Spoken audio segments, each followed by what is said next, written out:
The blind and the crippled, a perfect match. Port City, Tang residence. Dad, I want to marry him. Tang Daixi sobbed uncontrollably in her mother Wen Lina's arms. Everyone says Li Chengqian is an old, ugly cripple. I don't want to marry him. Wen Lina comforted her daughter while shooting a glare at her husband, Tang Kaihua. We only have this one precious daughter. Do you really have the heart to throw her into the fire pit? Looking at the mother and daughter clinging to each other, Tang Kaihua let out a long sigh. Do you think I want this either? The engagement letter has already arrived. If we don't marry our daughter into the Li family, that billion-yuan investment won't come through. And the company. When Lina's eyes shifted, then suddenly lit up. Kaihua, the one originally engaged to us, was the third young master, Li Yunxuan. Now they've suddenly swapped him out? If that's the case, then we can switch too. Don't we still have another daughter at home? Tang Daixi stopped crying. She exchanged a glance with Wen Lina and nodded eagerly. That's right, Dad. Isn't Xu Yao also your daughter?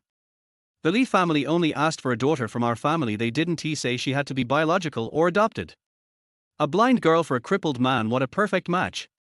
Who else would want a useless wreck like her? Inside the study, the family was enthusiastically plotting how to sell off their adopted daughter. Outside the door, Xu Yao leaned against the wall, listening to the conversation within. A cold smirk curled her lips. 15 years ago, Tang Kaihua adopted Xu Yao from the orphanage, telling her this would be her home.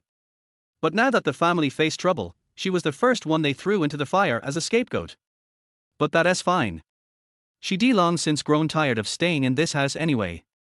Wiping away her cold sneer, Xu Yao put on an obedient, innocent expression and gently pushed open the study door. Dad, Mom, I'll go. The room fell into an instant silence.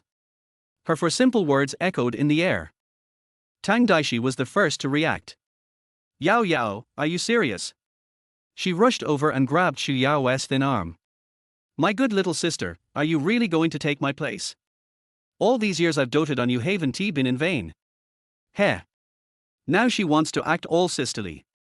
Xu Yao lowered her eyes, her gaze dull and lifeless behind the hazy veil. Sister, I heard everything. My good daughter, Yao Yao. When Lina's face beamed with a fake smile. As long as you're willing to marry in place of your sister, you can have anything, cars, houses, whatever you want.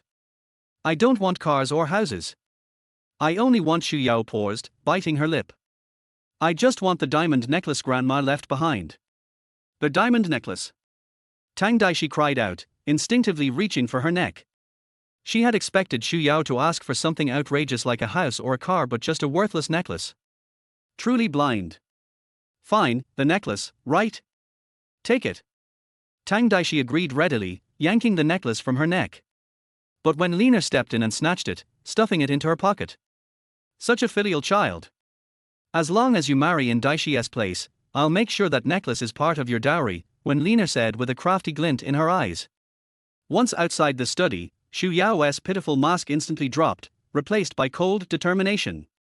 She ripped off the white veil, removed the pale grey contact lenses, revealing a pair of sharp, dark eyes glinting with mischief and disdain. Filial? What a joke! Did Wen Lina and Tang Daixi really think she couldn't see their little act? If Li Chengqian weren't crippled, making it easier for her to operate freely, she wouldn't even bother pretending to be filial for this sham marriage. When she was 5, Tang Kaihua gave her a home, and she'd done her best to fit in, to hide her growing strength. But ever since her eyes were blinded by chemicals 5 years ago, she had stopped seeing herself as part of the Tang family. If marrying into the Li family in Daishi's place is what they want, fine, she'll do it. Chapter 2, No Wedding, No Guests. Back in her room, Xu Yao locked the door behind her and stepped into the bathroom. As the sound of rushing water filled the air, she put on a lifelike human skin mask, pulled a laptop from a hidden compartment in the ceiling, and swiftly tapped at the keyboard. Soon, the screen lit up with the face of a young man. 13, you finally show up. Gone was the timid girl from the study. With a cool, composed expression, Xu Yao's voice was crisp and businesslike. Have you finished negotiating with the buyer? Shenyi raised a slender, fair finger with a lazy smile. Xu Yao frowned. Only 100 million. That's it? Yes, Shenyi drawled, his face as handsome as a top-tier idol, with a wicked grin curling on his lips.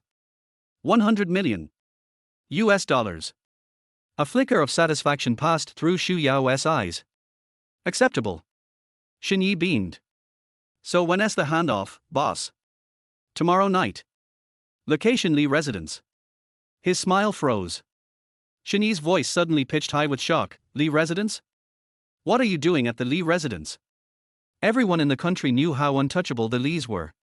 Not even a fly could sneak in, let alone a person. She wanted to make the exchange there. Was she out of her mind?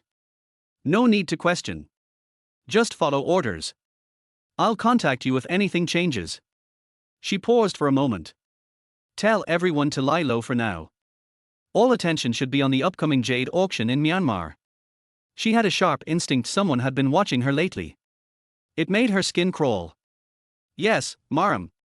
After ending the call, Xu Yao quickly disassembled the laptop and tucked the parts into the lining of her suitcase. Then, she turned to the mirror and carefully peeled off the mask. The name 13 Yao was infamous in certain underground circles. She and Shen Yi had first crossed paths 5 years ago at a jade bidding conference in Yunxuan. Back then, she'd saved his life without a second thought, and from that moment on, he'd followed her like a loyal little brother, taking orders without complaint. She supplied, he sold. The two of them were a perfect team, and over time, they quietly monopolized the jade business in all of Gangcheng. Their current target? The long-lost, allegedly cursed mountain of light jade mine that hadn't surfaced in 50 years. In a hillside villa. Sunlight spilled through tall glass windows, warming the tastefully decorated room. By the window sat a man in a wheelchair, eyes closed in silence. The door opened. Butler Xu entered quietly. Young master, the old master has set the wedding date for 3 days from now. Per your instructions, everything will be kept simple. The man opened his eyes slowly. His thick lashes fluttered, revealing a pair of icy black eyes that dimmed the sunlight around him. Notify Yi Xiao. Activate the plan. His voice was smooth and rich, like a deep chord struck on a cello, sending shivers through their heart. 10 years, Li Chengqian. I've waited 10 years for you to grow up. This time, don't let me down. 3 days later. A car rolled into the villa grounds. Xu Yao sat quietly in the back seat. Her blank grey eyes glinted with a subtle light. It was her wedding day. No ceremony. No guests. She was simply delivered to the villa on the mountainside. 2 lines of servants stood at attention by the front door, bowing deeply as they greeted her. Welcome, young madam. Xu Yao gave them a perfunctory nod. Inside, the villa was a display of European luxury. Pristine furnishings. Elegant design. But not a single trace of festivity or celebration. Without lingering, she was escorted upstairs. Young madam, please wait here. Master will be with you shortly. As soon as everyone left, Xu Yao's posture collapsed. She spent the whole afternoon pretending to be a refined lady. Her body was so stiff she felt like a corpse. Peeling off the gaudy accessories, Xu Yao stretched and took a look around the room. A pair of bright red double happiness symbols hung above the bed. The bedding was all crimson. Seemed fitting for someone Li's age. She kicked off her heels and walked barefoot to the window. From this vantage point, she could overlook the entire city of Gangcheng. The view under the setting sun, as lights began to twinkle, was breathtaking. After a round of stretches, leg lifts, shoulder rolls, back bends, she finally felt her joints and muscles loosen up. Good environment. Few staff. No cameras on their way in. Not a bad base of operations. She smiled to herself, but just as her lips curled, her leg was suddenly pulled up over her head and a door creaked open behind her. Xu Yao froze mid-stretch. Chapter 3, Hello, Uncle. I just went blind. Butler Xu, pushing a wheelchair, quickly turned his startled gaze away. Young madam, this is Master Li. Lowering her leg, Xu Yao stiffly turned to face the man in the chair. He was stunning. White shirt, casually rolled up sleeves, a face sculpted like a Greek statue, sharp, frosty lips, piercing gaze, and a noble air that not even a wheelchair could diminish. A god among men. This was the so-called old, ugly cripple Tang Daixi had described. Sure, he was disabled, but old and ugly clearly didn't apply. Noticing her dazed expression, Li Chengqian's eyes glinted with mockery. Never seen a man in a wheelchair before. Leave us, he said. Butler Shu exited, quietly closing the door behind him. Xu Yao blinked, snapping out of her trance. Right. Today, she was Tang Daixi. Hello, uncle. I'm your new wife. My name is Tang Daixi. She kept her eyes down as she spoke. Uncle? She nodded sweetly, back to playing the timid blind girl. Millimeter, based on your age, that seems appropriate. Heh. Li Chengqian chuckled coldly. You sure you don't want to look up and check if I'm more like an uncle or a brother? Look. She was blind supposedly. Even if she wanted to look, she couldn't see. You're not her. Xu Yao's words caught in her throat. She instinctively looked up. What? The cold pressure radiating from Li Chengqian didn't lessen in the slightest. I don't remember Tang Daixi being blind. Her expression twitched. I just recently went blind, all right? And besides, you're marrying the Tang family's daughter. Who cares if I'm blind? I didn't even complain about you. She clapped her hands over her mouth. Too late. I'm sorry, I didn't mean. Before she could finish, Li Chengqian turned his wheelchair and left. The door shut behind him.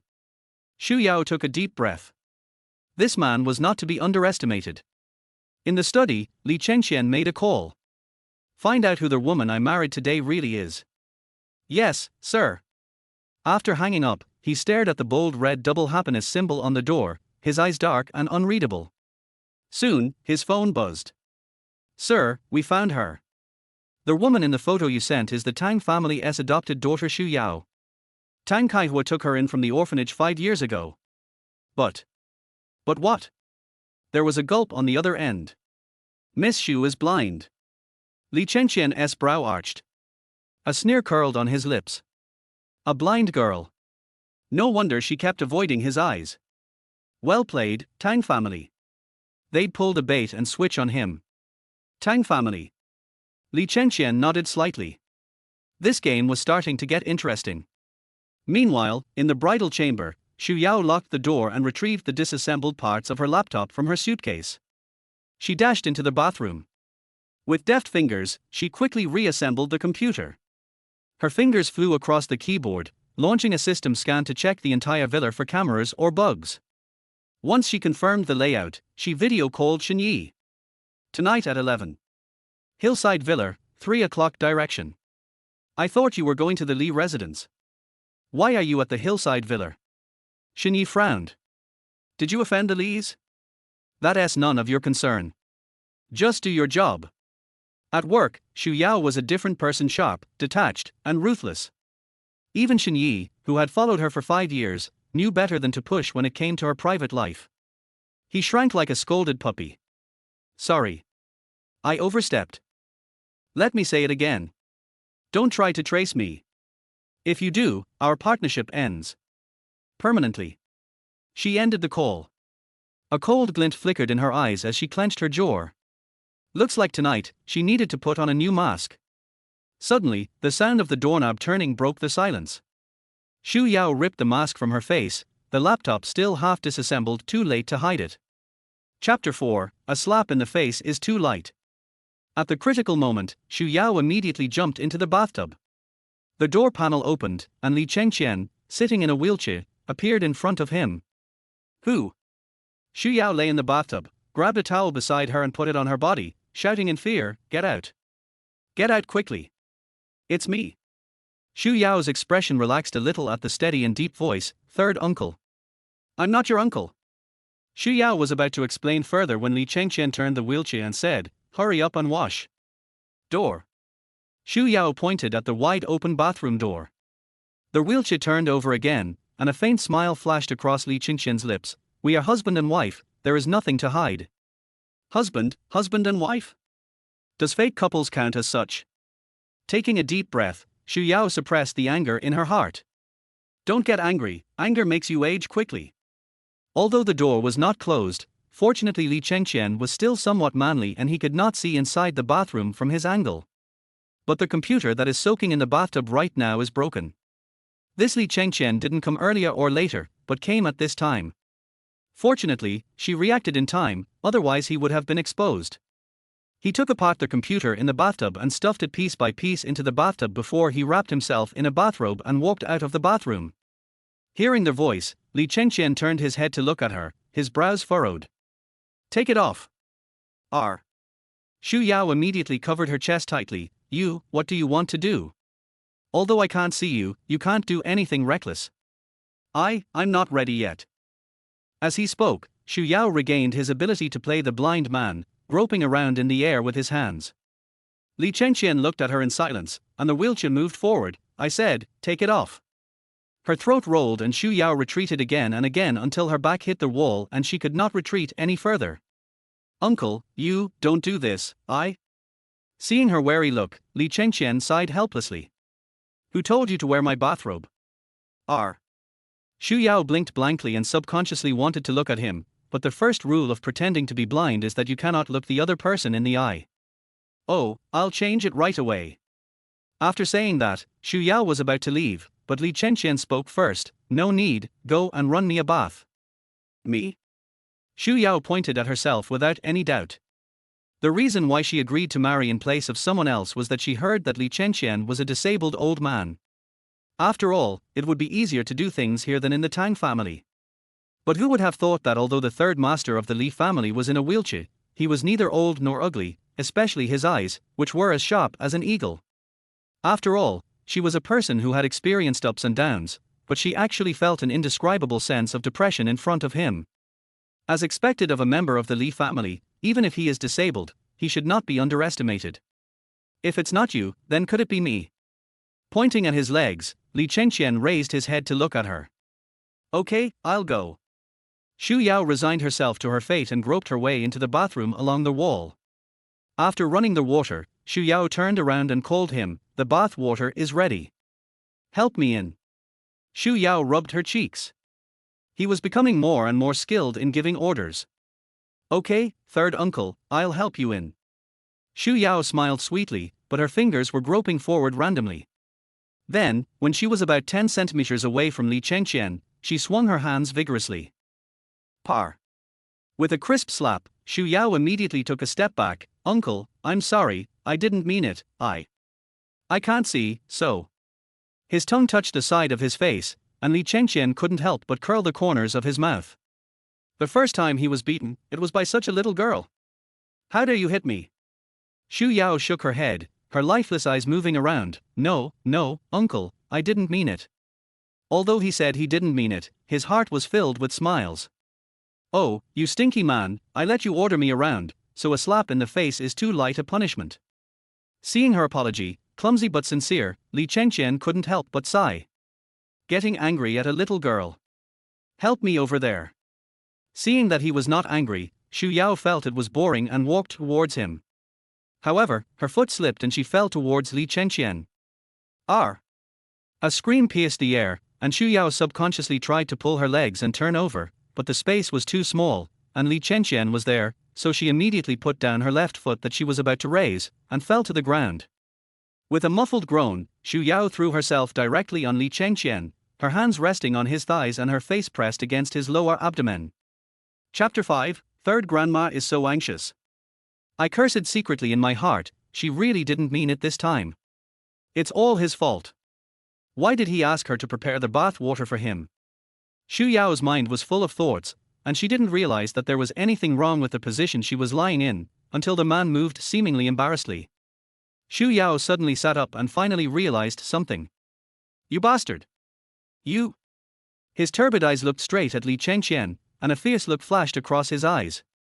"I'm a normal man." He said it as a matter of course, not feeling offended at all. Suppressed by the aura in his black eyes, Xu Yao remembered that she was now a blind person. Xu Yao propped herself up, covered her face with one hand, and held onto the wall with the other hand to go out. Li Chengqian, sitting in a wheelchair, was stuck in the doorway. After all, a blind person can't see, so it would be the most normal reaction for her to just force her way through. Just when Xu Yao was trying to force her way through, Li Chengqian suddenly turned the wheelchair. Xu Yao was caught off guard, her feet slipped, and she fell backwards. Due to the stress response from years of professional training, she subconsciously tried to dodge, but suddenly her waist sank and she was pulled into an embrace that exuded a faint minty scent. But this posture was extremely awkward and Xu Yao felt restless. She married into the Li family so that it would be easier for her to do her own things in the future. Although he was neither old nor ugly, and was even very handsome, it did not mean that anything would really happen between her and him. Her original plan was that she would be a blind person who had accomplished nothing and remain unknown for a while. After a long time, they would no longer be wary of her and she could do her own thing, but now things have completely gone beyond her tone. Her husband is not only young and handsome, but also has an oppressive look in his eyes that cannot be underestimated and is not easy to deal with. Why is third grandma so anxious? Xu Yao suddenly withdrew her thoughts. What's the hurry? Poke the hooligan. Rogue. Li Chengqian pinched her chin and forced her eyes to meet his. The grey pupils fell into his black eyes, but there was only dead silence. You are my wife, and it is your duty to serve your husband, third grandma. You? Xu Yao wanted to explain, but before she could finish her words, he pushed her up with his arm. Take off your clothes for me and give me a bath. The tone of his voice was like that of a king, his orders were given and could not be resisted. Xu Yao wanted to greet all his ancestors in her heart, and finally nodded. Okay, take a shower. Since she is blind, she naturally has to implement the word blind to the end. When I was undressing him, I either scratched his face with my nails or unbuttoned the wrong buttons. It took me a long time to get his shirt off. With only her last pair of pants left, Xu Yao was trapped. This was her first time to have such close contact with the opposite sex. Broad shoulders and narrow waist, well-developed pectoral muscles, tight abdominal muscles, and most importantly, shark line. Xu Yao felt her nose getting hot, and something came to her mind. Why are you standing there? Go and solve it. He looked at her with a penetrating gaze. Xu Yao's heart sank. If she backed down at this moment, he would definitely notice something. Let's go all out, since a blind person can't see it anyway. The slender fingers silently reached to his waist, and finally touched his belt along his waist. The belt would open with just a slight press, but she wanted to put on a show, and after a long while, not only did she not untie the belt, she even tied it tighter. Let you order me around and see how I punish you. Smiling in her heart, Xu Yao simply pulled the belt hard, causing the gap to pinch the flesh. Li Chengqian gasped in pain, preventing Xu Yao from doing any further harm. That's enough. His hand was slapped away by him, and Xu Yao stood aside aggrieved. What's wrong? Did I not do well enough? Not good enough. Li Chengqian was so angry that he was speechless. How could she still have the nerve to say hello? Good, very good. Then I'll continue. Seeing that veins were popping out of his forehead due to anger, Xu Yao continued to reach out to him. But before her hand touched him, Li Chengqian quickly turned the wheelchair and pushed her out of the bathroom with one hand. Standing outside the door, Xu Yao turned around. Fortunately, she was almost exposed by his stare several times. Quickly pulling out the suitcase, Xu Yao took out the computer parts hidden in her bathrobe one by one and stuffed them into the compartment of the suitcase. After putting away her things, Xu Yao looked at the time. It was almost time to go out. Shenyi would probably be here soon. I'm hungry. In the bathroom, the man's impatient voice came out. If you're hungry, go find something to eat yourself. I understand. Xu Yao quickly changed her clothes, put the brocade box into her pocket, opened the window and jumped out. When Li Chengqian came out of the shower, Xu Yao was already asleep on the bed, with a half-eaten strawberry cake on the table next to her. Looking at the girl's sleeping face, the meaning in Li Chengqian's eyes became even more intense. Turning around, Li Chengqian turned his wheelchair and walked out the door. Chapter 6, Being Teased by a Little Girl. The next day, when Xu Yao opened her eyes, the sun was already high in the sky. After washing up and going downstairs, Xu Yao saw the man sitting at the dining table and eating breakfast elegantly. Only after making sure he had left last night did Xu Yao relax and fall asleep. After going downstairs holding the railing, the housekeeper sent by Wen Lina came over immediately and helped Xu Yao walk to the dining table and sit down. Uncle Xu served breakfast. Third grandma, this is your first day married into the Li family, and you don't know the rules yet, but I have to tell you that in the Li family, you can't get up later than third master, and you can't kick third master out of the house. Xu Yao looked aggrieved. I didn't chase him away. The third master slept in the guest room last night. He wants to go of his own accord. I can't hold him back from leaving. Xu Yao said, feeling aggrieved. After all, she was a girl, and she would cry if she pouted. Li Chengqian standing by was obviously a little annoyed. If you want to cry, go outside and cry. The emotion that was about to burst out was instantly swallowed back. Xu Yao clenched her back teeth, rolled her eyes at him silently, and then began to sip the milk in big gulps. If it wasn't for acting, who would cry in front of you? Stinky man. Seeing that he couldn't convince Xu Yao, Uncle Xu turned to look at Li Chengqian. Third master, you slept in the guest room on your wedding night. If this gets to the old man, it will be hard to explain. Li Chengqian slammed the chopsticks in his hand onto the table. Snap. The crisp sound echoed in the living room. Uncle Xu. Li Chengqian's eyes were filled with frost. You are the butler of the Banshan villa, not the butler of the Li residence. Uncle Xu immediately lowered his head in fear and trepidation. I'm sorry, third master, I spoke out of turn. Xu Yao had no intention of interfering in their master-servant relationship and just focused on eating. As a result, Li Chengqian, who was sitting opposite her, didn't even want to let her have a good meal. Under the table, he kicked her. Why are you standing there? Push me upstairs. Xu Yao raised her head blankly, her eyes falling on the vase behind him. She caught a glimpse of his increasingly ferocious eyes, and nodded immediately. Oh, let's go upstairs. Xu Yao groped her way to him on the table and pushed her wheelchair toward the door. Because she couldn't see, she made several wrong moves, and each time she bumped into him with Li Chengqian's leg. Her jaw was trembling slightly as she tried hard to suppress her anger. Uncle Xu followed her nervously. This third grandma was not the same as the rumors said. People say that the eldest daughter of the Tang family is a well-educated and well-mannered lady. Is this girl in front of me with her impetuous movements and clumsy behavior really that lady? Especially those eyes, which were dirty and grey, making him look like a blind person. Every time there was a bump, Xu Yao would say, I'm sorry, but in fact she was already setting off fireworks with joy in her heart. Looking at the vase on the shelf not far away, a cunning look flashed across Xu Yao's eyes. Let me go. Let me see who should go this time. Thinking of this, Xu Yao pushed her wheelchair towards the vase. Go left. Go left.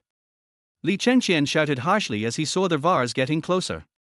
Xu Yao was originally blind, and after being scolded by him, she looked panic-stricken, and with her crying voice, her acting was flawless. Where is it? Where is the left? Which way should I go? The wheelchair hit the shelf with a bang, and the vase swayed a few times before falling off the shelf. After a few seconds, there was no sound of breaking, and the vase fell accurately into Li Chengqian's arms. Xu Yao stopped and a lost expression appeared on her face.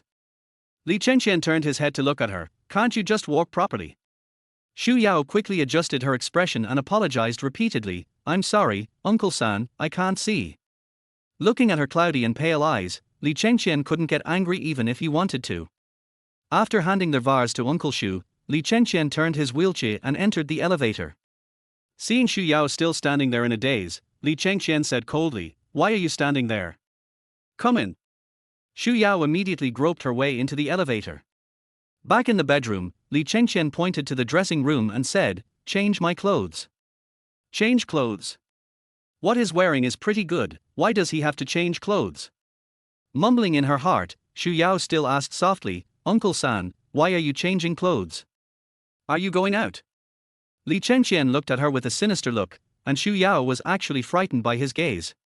After all, Xu Yao was someone who had seen the world, and she couldn't help but feel a little nervous. Is this man really as simple as he looks? Xu Yao couldn't see through him. This man is too dangerous. She must stay alert at all times, otherwise if he finds out that she is not blind, the consequences will be disastrous. Okay, change your clothes. After groping her way into the dressing room, Xu Yao Jin followed an invisible principle. She originally wanted to randomly mix a few pieces of contrasting colors in his closet to make him look as ugly as possible. However, his closet was all black and grey, and no matter how tricky the combination was, it would be difficult to make him look ugly. Under his guidance, Xu Yao picked out her clothes, but when it came to changing them, she became conflicted. The only contact she had with the opposite sex in her life was given to him. She had already tolerated him hugging and stripping her last night, and now he asked her to put clothes on him. This old rogue. Seeing that she didn't respond, Li Chengqian urged. Why, you can't continue the performance so soon. Play? What acting? I don't know what you're talking about. Xu Yao sighed. Uncle, I want to change it for you, but I'm afraid it will hurt you like last night. What should I do? She said it as if she was really doing it for his own good. You want me to do it myself? Seeing him sitting in the wheelchair, he looked really pitiful, and Xu Yao just thought she was being kind. Okay, I'll change it for you. When he changed his home clothes and revealed his full chest muscles and tight abdominal muscles, Xu Yao felt her ears turn red. Although I saw it last night, the lighting was dim and I couldn't see it clearly. Seeing it face to face today, the impact was really shocking. Closing her eyes, Xu Yao put the shirt on him by feel, and then buttoned it one by one. There were a few that were tied incorrectly, but luckily he didn't make things difficult for her. It was just that when it came to the pants, Xu Yao didn't know what to do.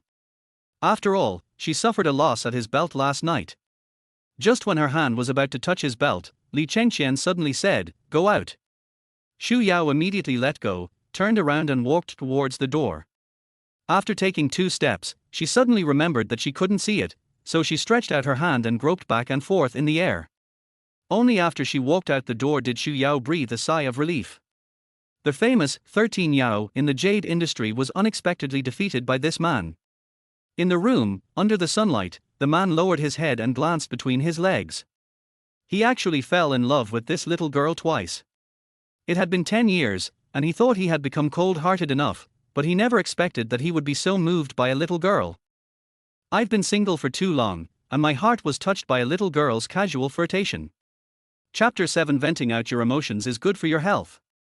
Monster Bar is the largest entertainment venue in Hong Kong. Zhang Chao, the second son of the Zhang family, is in charge of it. However, he is not the boss behind Monster Bar. As for the boss behind the scenes, that's a mystery. A group of men in black led the way, and a man with a cold voice went upstairs surrounded by them. In the private room on the top floor, as the man entered, several men sitting in the room immediately stood up and walked forward respectfully. "Brother, why are you here?" The man raised his eyebrows and glanced coldly at the men present. "Why, I can't come." All those present were the most prominent young men in Hong Kong, and none of them were inferior to 10,000 men. However, they were shocked by the look in one man's eyes. "Of course not, brother, you are the boss, you can come if you want, but these 2 days are not suitable." The man picked up the glass and drank it all. Inappropriate. Zhang Chao came over with a glass of wine in hand. "Brother, you're newlywed, and you come to hang out with us. Our sister-in-law will be angry." Sister-in-law. Thinking of Xu Yao's innocent little face, Li Chengqian showed a sneer on his face. A short expression has revealed too much information. After exchanging glances with several young men, Zhang Chao stepped forward and said, "Brother, what's wrong? Isn't this what you planned? I see that you are not very satisfied with this. Did that woman make trouble?" As they spoke, everyone looked at Li Chengqian. Xu Jun on the other side also came forward. "Brother, tell me, what's going on?" Thinking of the dull look in that woman's eyes, Li Chengqian pursed his lips and said, "It's not a fuss, but it's getting more and more interesting." Zhang Chao pursed his lips and said, "Brother, you are not in love, are you? After all, you haven't been in contact with a woman for 10 years. Really?" Before he could finish his words, someone looked at him. Zhang Chao was so scared that he immediately shrank his neck and dared not say anything. Fu Jingtian, who had been hiding in the darkness and keeping silent, finally showed his head. "Brother, if you can't bear it, just do it. Anyway, you are husband and wife, and whatever happens is reasonable and legal." Last night, when she was lying on his legs, the fabric of his pants could not withstand the heat from her mouth. For the first time, he felt embarrassed. Later, I asked her to change my clothes. Her flushed face looked like a freshly cooked egg, crystal clear, which made people's appetite grow. An unconscious smile appeared on the corner of his mouth. He laughed, and the other people looked at each other in horror. What was going on? They saw a smile on the eldest brother's face, and he looked like a fool who was in love. Noticing the gazes of the other 3 people, Li Chengqian's expression returned to its cold and indifferent state. Xu Jun added fearlessly, "I heard that after you got married, Li Yunxuan couldn't help himself and started contacting the forces in the north. It seems that he is ready to take action." Li Chengqian pursed his lips tightly. playing with the wine glass in his hand with disdain in his eyes. Don't worry about him, let him make trouble. When the day comes, I can't wait to see him fail. Brother, is Tang Daixi really that good? She could make a playboy like Li Yunxuan settle down. Xu Jun raised his eyebrows, with a devilish look on his face. Why don't you try it out and see if it's suitable for you? Seeing Li Chengqian's increasingly gloomy face, Zhang Chao smiled slyly and added fuel to the fire. Brother, you have been a monk for so many years, there is no reason not to eat the meat that is right in front of you. After saying that, Zhang Chao and Xu Jun looked at each other and then burst into laughter. The wine glass in his hand fell heavily on the table, and Li Chengqian smiled coldly. The project over at Fuguo is about to be launched. Fu Jingqian sipped his wine with a gloating look on his face, silently praying for the two brothers in his heart. You two should go to Fuguo tomorrow and take a good look. The smiles on their lips froze instantly. Brother, no, I'm doing this for your own good. 30 is like a wolf and a tiger, you have to vent your blood and energy, right? Otherwise, it will be bad for your health. Zhang Chao almost knelt down before him. Brother, I was wrong. I shouldn't have said too much. Let Xiao Sire go by himself. Xiao Sire is young and in good shape. I have old people to take care of and young children to take care of. Can you bear to let me go to a place like Fuguo? Oh my god. Zhang Chao, you little bastard, you betrayed me, didn't you? Xu Jun was also anxious. Brother, I will follow your arrangements, but Zhang Xiaosan must also go with me. While the two were arguing, there was suddenly a burst of hurried footsteps at the door, followed by the sound of tables and chairs falling to the ground. Throwing the wine glass on the table, Zhang Chao immediately stood up and said, How dare you cause trouble on my turf? After saying that, Zhang Chao glanced at Li Chengqian and said, Brother, you sit down. I'll be there soon. He rushed out of the room as if escaping, so fast that he didn't even close the door of the private room. A familiar voice came, Let me go. You bunch of running dogs. Look carefully, I am the third master of the Li family, and I am the one you dare to stop.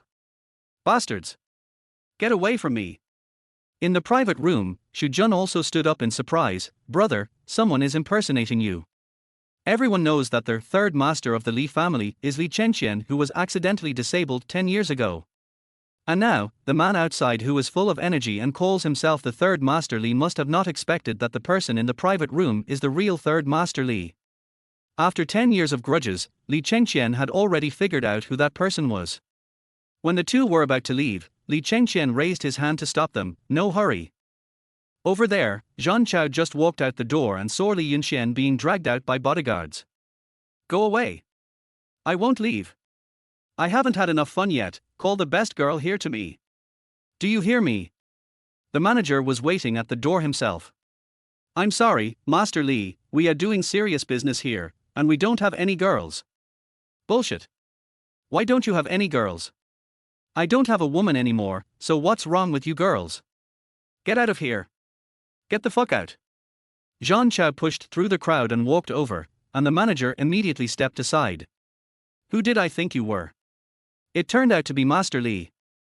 Zhang Chao said sarcastically, Master Li, this is my Zhang family's place. If you want to act wild, go back to your Li family. Get lost. Li Yunxuan's eyes flashed with coldness. He pushed away the bodyguard who was supporting him and looked at Zhang Chao who was standing in front of him. Zhang Chao, do you think you are worthy of asking me to get lost? As he said that, Li Yunxuan stretched out his hand to attack Zhang Chao, but Zhang Chao grabbed his wrist and kicked him in the knee. Li Yunxuan felt pain and fell to the ground with his knees bent. When the bodyguards behind him were about to take action, the people brought by Zhang Chao immediately stepped forward and restrained Li Yunxuan's men. Zhang Chao took 2 steps back and sneered at Li Yunxuan who was kneeling on the ground. Master Li, you don't have to be so polite to apologize. Everything happened so fast that when the people around reacted and ran out, they saw Li Yunxuan kneeling on the ground and Zhang Chao with a look of surprise on his face. Excuse me, everyone. Mr. Li is drunk. I'm sorry. Zhang Chao deliberately emphasized the word small. Those who could come here were all well-known figures in Hong Kong City. When he heard this title, he guessed who the person kneeling on the ground was. Amidst the whispers, Zhang Chao snorted at the bodyguard beside him, Take your young master and get out of here. The bodyguards reacted immediately, carried Li Yunxuan and walked out the door. Chapter 8 See how long this woman can last. In the private room, Li Chengqian listened to the noise outside. The coldness in his eyes became deeper and deeper, and his whole body was emitting chills like a 3-foot frozen iceberg, making people dare not take even a step forward. Brother, it's all resolved. Zhang Chao clapped his hands. Li Yunxuan is such a coward, how dare he yell at me? Asking him to kneel down is the least he can do. If he dares to pretend to be my brother again, I will cut off his tongue. He had originally come out to ask for a drink out of annoyance, but now his mood had been ruined by Li Yunxuan. He raised his hand and the bodyguard beside him immediately handed him a human skin mask.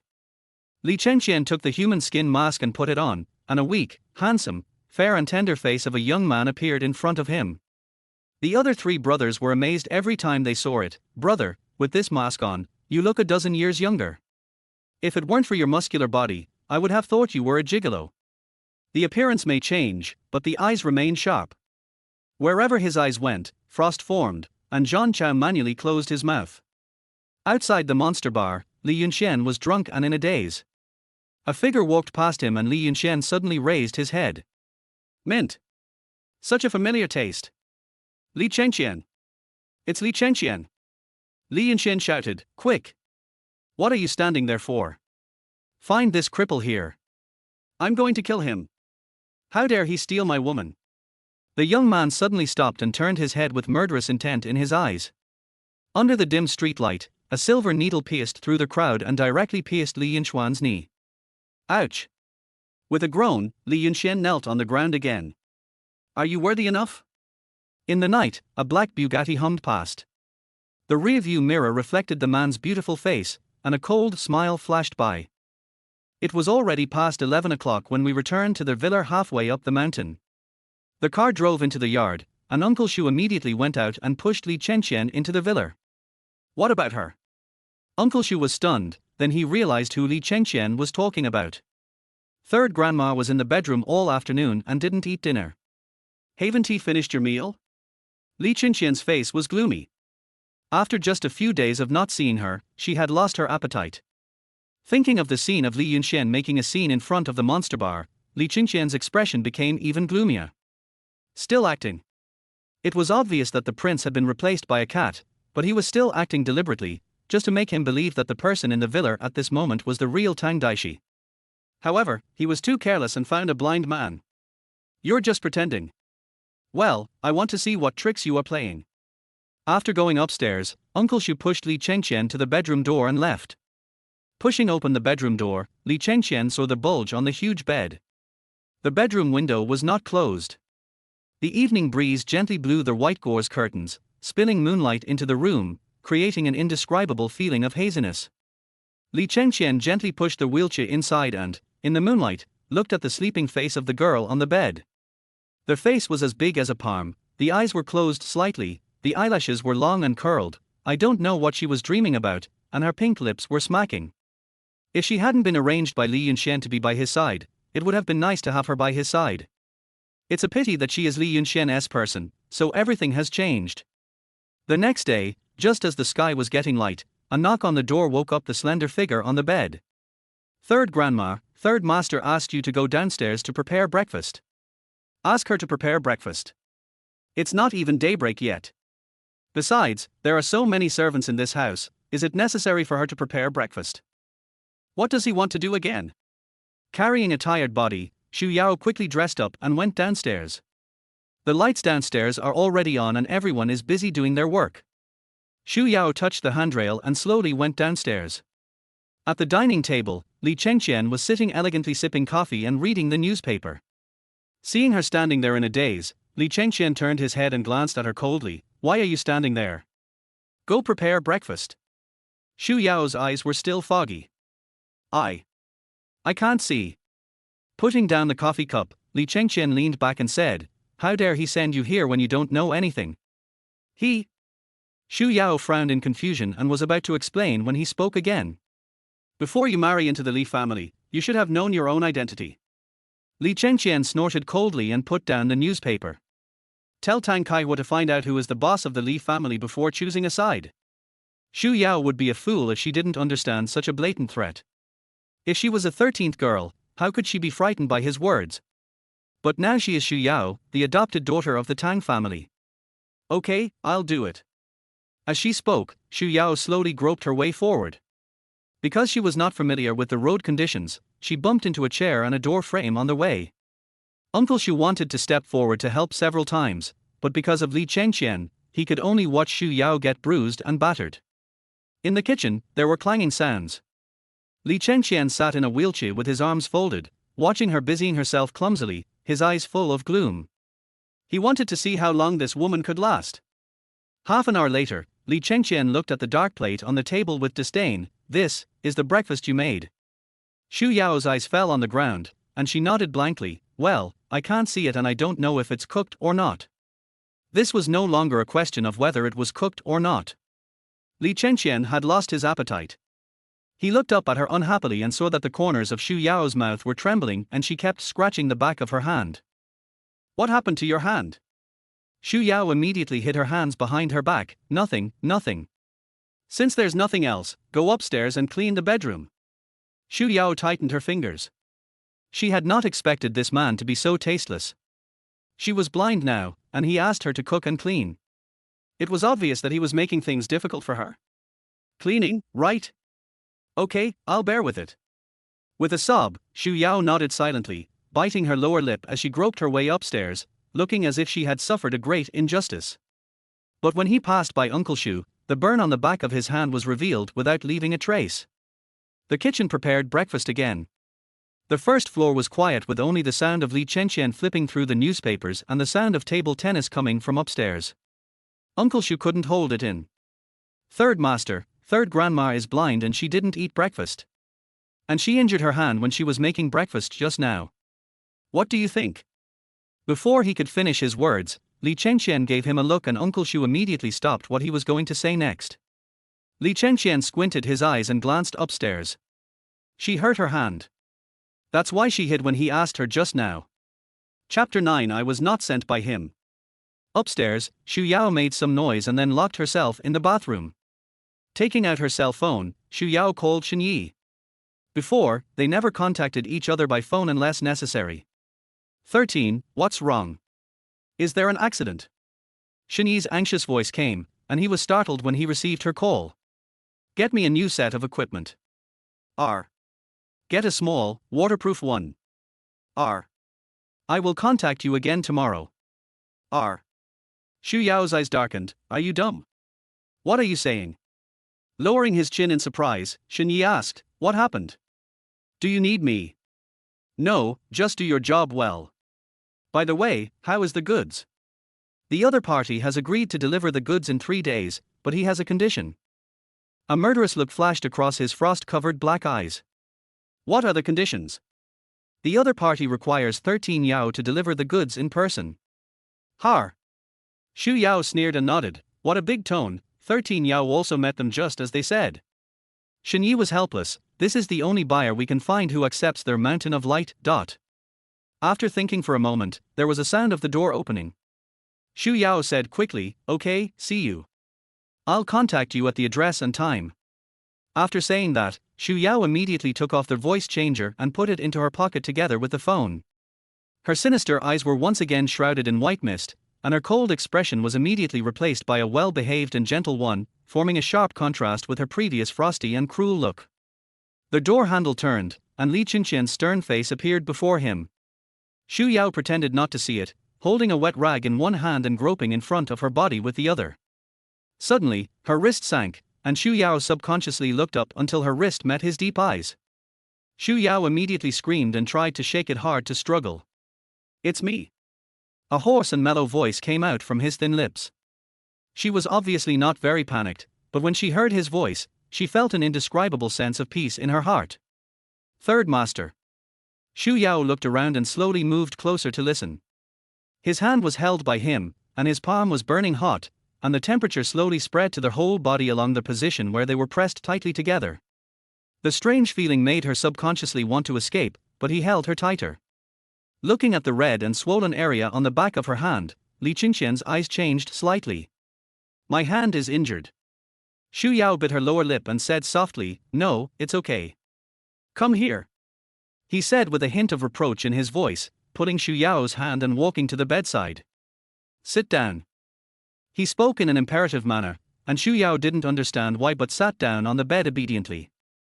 Li Chengqian turned his wheelchair and went into the bathroom, and when he came out he was holding a medicine box in his hand. They sat face to face. He opened the medicine box, took out a cotton ball dipped in medicine, and held her hand with his other hand.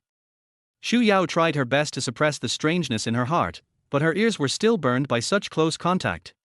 When the cotton ball was about to touch the wound, Xu Yao suddenly pulled her hand back. Third master, I can do it myself. Are you sure? Looking at her grey eyes, Li Chengqian's meaning was clear. Xu Yao pursed her lips and stretched out her hand obediently. Li Chengqian's movements were very gentle. The cotton ball was very soft and the medicine was cool. As he moved, the wound that had been emitting a stinging pain seemed to ease a little immediately. Looking at his profile, Xu Yao had to admit that he was indeed handsome, with a sharp profile, a high nose bridge, and thin lips. The morning sun shone through the screen window onto his profile, covering the coldness of his whole body with a layer of warm light. He suddenly turned his head, and Xu Yao had no time to look away, and met his eyes in confusion. You can't even handle such a small matter. He didn't care about her look. I really don't know why Li Yunxuan sent you here. Li Yunxuan? Tang Daishi's boyfriend. It's not Li Yunxuan. He frowned. What? Xu Yao's face was tense. I said I was not sent by Li Yunxuan. He stared at her for a long time, and suddenly a sarcastic smile flashed across his lips. He turned his wheelchair and went into the bathroom. Looking at his back, Xu Yao rolled her eyes silently. It turned out that he thought she was sent by Li Yunxuan.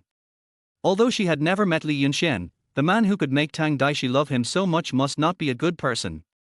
She was actually a little impatient to meet this new business elite, praised by everyone in Hong Kong. Legend has it that Li Chengqian was one of Hong Kong's top business geniuses back then, but when he was at the peak of his career, he met with a sudden disaster that crippled not only his body but also his mind. There are many talented people in the business world, and he was soon forgotten by others. However, Li Yunxuan emerged at this time. With the name of the Li family and his first year as acting director of the Li family, the company's performance doubled, and soon Li Yunxuan became the second Li Chengqian. To the outside world, Li Chengqian still retained the position of general manager, but it was just a figurehead. Although it seems that the uncle and nephew have a harmonious relationship, in fact, the information Xu Yao found shows that Li Yunxuan is dissatisfied with Li Chengqian holding 45% of the company's shares but not contributing anything. This time, Li Chengqian snatched Li Yunxuan's woman, and the conflict deepened. I'm afraid he will have a hard time in the future. However, Xu Yao didn't understand why Li Chengqian hated Li Yunxuan so much. Not only did he steal his woman, but he also suspected that she was a spy sent by Li Yunxuan. Li family. It was becoming more and more interesting, and she began to become interested. Chapter 10 Master, you are back. Li Chengqian changed his clothes and went downstairs. As expected, men look their most handsome when they wear suits. Although Li Chengqian is sitting in a wheelchair, the black suit on him exudes a leisurely and noble air that cannot be hidden. Uncle Xu, prepare the car. Hearing their voice, Xu Yao turned around, her eyes dead silent. Third master, are you going out? Li Chengqian nodded, and glanced at her inadvertently before realizing that she couldn't see him. You come too. You have already married into the Li family. It's time to go back to the old house and offer a cup of tea to the old man. The breakfast in front of me suddenly didn't taste good anymore. Can I not go? Li Chengqian's expression gradually turned cold. What do you think? Xu Yao pursed her lips, revealing a wronged and weak look again. I don't feel well today. Can we go another day? I'm afraid it will embarrass you if I go like this. Li Chengqian looked up at her, his dark eyes full of oppression. Are you afraid of being discovered? I have nothing to be afraid of. I'm very open and honest. I just don't feel well and I'm afraid of spoiling your fun. If he goes out, she just happens to go out to get equipment. She must make good use of such a good opportunity. Besides, she is an imposter. Although she doesn't know how much Li Chengqian knows, if she runs into Li Yunxuan and the matter is exposed, she will not be able to end it. I won't go, Master Santilder. If a direct rejection doesn't work, then try acting coquettishly. Seeing her firm attitude and determination not to go with him, Li Chengqian's face darkened, and a mocking smile appeared at the corner of his mouth. Was she afraid of spoiling the fun? Was she afraid of running into Li Yunxuan? If you don't want to go, just stay home. After saying that, Li Chengqian slid his wheelchair out the door. As the taillights of the car disappeared from sight, Xu Yao raised a sneer.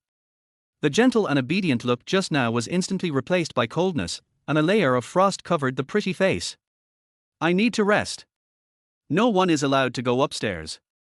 After saying this, Xu Yao went upstairs. Its upright figure is like a pine tree standing proudly in a cold night, unafraid of the frost yet scaring people away. Downstairs, the servants looked at each other in bewilderment. Third grandma seemed like a different person. Back upstairs, Xu Yao changed her clothes, put on the human skin mask, turned over and jumped out of the second-floor window. In the dense forest, Xu Yao lifted a piece of camouflage cloth, and a black Yamaha appeared in front of her. Wearing a helmet, Xu Yao stepped forward with her long legs, stepped on the pedal with her black leather shoes, braked, and turned the accelerator with her right hand. A buzzing sound resounded through the air, and a black shadow rushed into the mountain road. Longmen Pavilion. As the black motorcycle entered the surveillance area, the door of the parking garage opened. Xu Yao got out of the car, took off her helmet and handed it to the robot beside her. Master, you are back. The robot's cold voice contained no emotion. Bobo, pour a glass of red wine. The robot immediately pulled out a goblet from the empty slot on its chest, pointed its finger, and a stream of red wine poured into the goblet. Master, please drink. Bobo, go build a new computer. It has to be small and waterproof. Yes, master.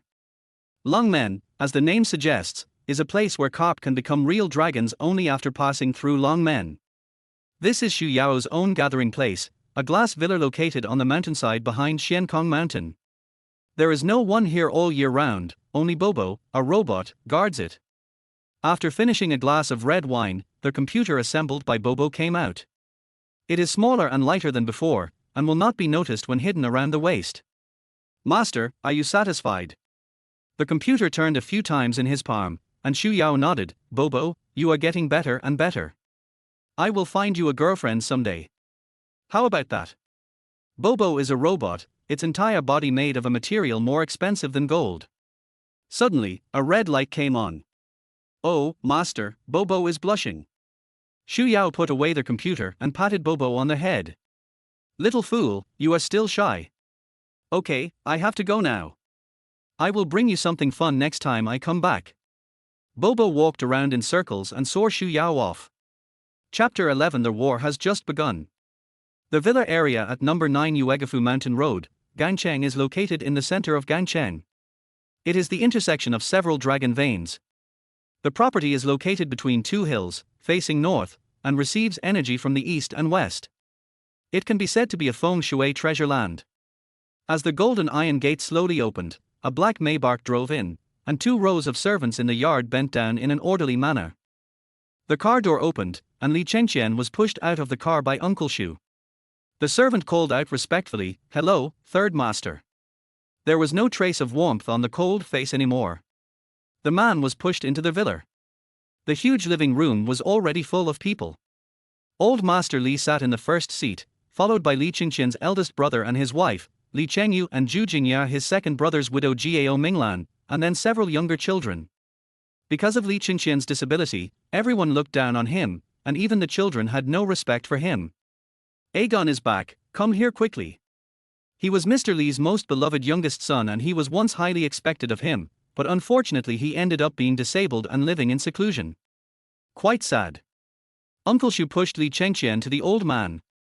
Old man Li looked behind him and said, "Aiqian, where is your wife? Tonight is a family dinner to celebrate your wedding. Why didn't she come?" Finally, Li Chengqian, who had a cold expression on his face, showed some emotion. "She is not feeling well. I asked her to rest at home. I will bring her to have tea with you another day." Not feeling well. Mr. Li glanced at Uncle Xu, who nodded. Mr. Li then asked, "Do you want to ask Dr. Jing to take a look?" Li Chengqian was about to speak when Jiao Minglan at the side came to his rescue. "Dad, this is a matter between a young couple. It will be awkward if you ask more." Old Master Li laughed out loud as if he understood everything. Yes. Look how confused I am. Our Qian is just a newlywed. I. As he said this, Mr. Li laughed twice more.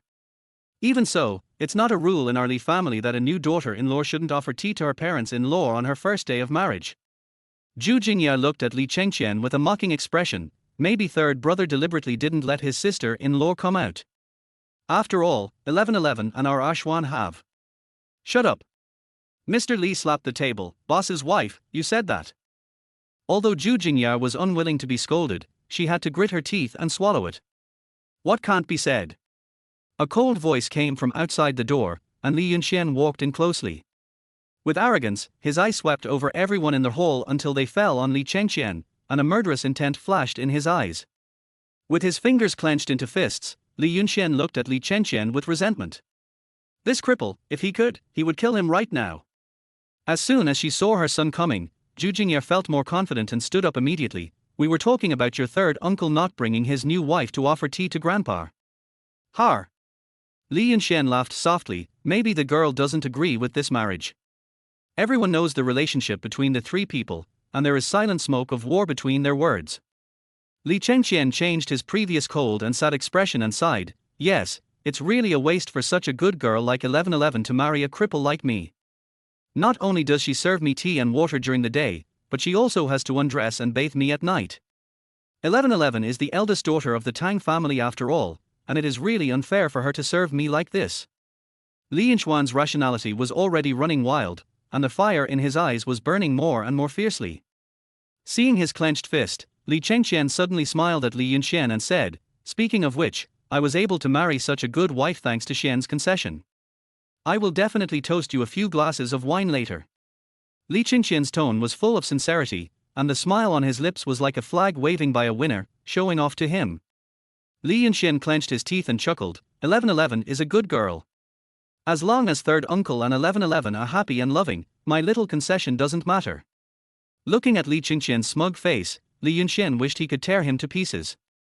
How dare a useless person yell at him here? Just wait, Li Chengqian, when I gain power, the first person I will kill will be you. The uncle and nephew looked at each other and competed secretly. The war had just begun. Chapter 12. A disabled person is worthy of competing with me. Uncle San, you haven't been back for a long time. Why don't I take you out for a walk? Li Yunxuan's eyes were full of flames of revenge. How could Li Chengqian not understand the little tricks in his mind? Knowing it was their Hongmen banquet, he had to attend. Okay, it's a good opportunity to go out and bask in the sun. Li Chengqian nodded happily. Third young master, let me do it, you. Uncle Shu stepped forward and tried to take the wheelchair, but Li Yunxuan glared at him and said, I'm going out for a walk with my uncle. What's the matter? Are you worried? I dare not, I dare not. Uncle Shu immediately lowered his head. Li Chengqian's eyes turned cold. Uncle Shu, go pour some tea. Yes, third master. Uncle Shu turned and went into the kitchen. After saying goodbye to the people in the living room, Li Yunxuan pushed Li Chengqian into the garden through the front door. Cicadas are chirping in May, and it is the beginning of spring. Flowers are in full bloom and the air is filled with the fragrance of flowers. There are many pomegranates planted in the yard, and the pomegranate flowers are blooming, very beautiful. Pushing the wheelchair slowly through the pomegranate trees, Li Yunxuan spoke as if reminiscing about the past. Third uncle, I remember that you loved eating pomegranates the most when you were a child. We had many fights because I was trying to snatch pomegranates from you. At that time, I always said that grandma was partial to me. You were obviously the elder, but you always snatched food from me. I hated you at that time. Just because the quack said you were the reincarnation of Purple Star, all the good things in the house were given to you. Yes, my father is kind and cowardly, but why should what belongs to him be taken away? What belongs to him is mine. If you take away his things, you are robbing me. Since everyone is partial to you, then I will fight for it myself. As he spoke, murderous intent was hidden in Li Yunxuan's eyes. His cold eyes, like an icy blade, shot towards Li Chengqian mercilessly and coldly. Li Yunxuan leaned over and whispered in Li Chengqian's ear, 10 years ago, you were full of vigor and I couldn't beat you. Things have changed. 10 years later, you are disabled. What can you use to fight me? Sitting in a wheelchair, Li Chengqian had a dull expression, as if everything Li Yunxuan had just said had nothing to do with him. Yu turned his head and Li Chengqian looked at the face in front of him that was deeply engraved in his mind. So, this is why you caused the car accident and wanted to kill me. Li Yunxuan's expression suddenly changed. Kill you? Third uncle, you can eat whatever you want, but you can't say whatever you want. When did I want to kill you? If you have evidence, call the police, don't frame a good person here. Li Yunxian raised his voice to hide his panic, his throat rolling and looking at Li Chengqian in a daze. Even though he is already a useless person, he still acts like a superior king. The old man gave you 45% of the company's shares because he felt sorry for you. You really think you are the boss of the company? Let me tell you, the Li Group doesn't need a loser to be the boss. Looking at Li Chengqian sarcastically, Li Yunxian looked like a superior winner. Li Chengqian raised his hand and blocked the scorching sun above his head with his hand. Through the gap, the sunlight shone on his face, and the warmth spread but could not dispel the coldness in his eyes.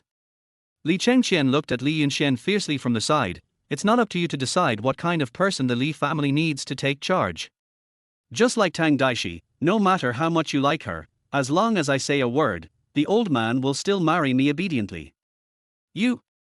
Li Yunxuan's face was fierce, and he grabbed Li Chengqian's neck with one hand. She's just a woman. I, Li Yunxian, don't have anything I want. You're just a worn-out shoe that I left behind. If you want it, just take it. Really?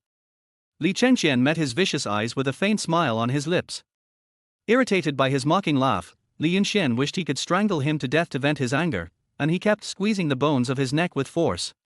The two looked at each other, and suddenly Li Yunxian smiled and let go of his hand. That's right, a waste like you is only worthy of using what I have left.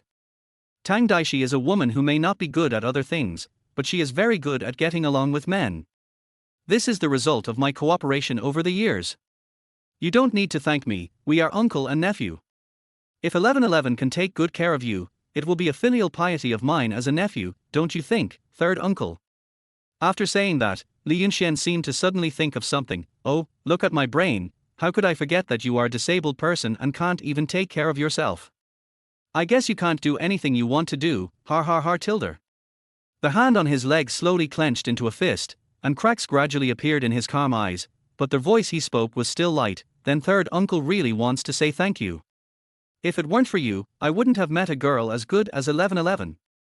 From now on, you can rest assured that I will love 1111 well. There was frost in Li Yunxuan's eyes. He had robbed his people, but now he was mocking him. 1111 is his. It was all because of this loser. It was he who begged the old man and forced him to give in and marry 1111 to this loser. 1111, wait a little longer, I will definitely take you back. In the sunlight, the swimming pool was shimmering with white light, and a gleam of cruelty flashed in Li Yunxuan's eyes. Uncle San, let's go a little further. Pushing the wheelchair, the two slowly walked to the swimming pool on the right side of the villa.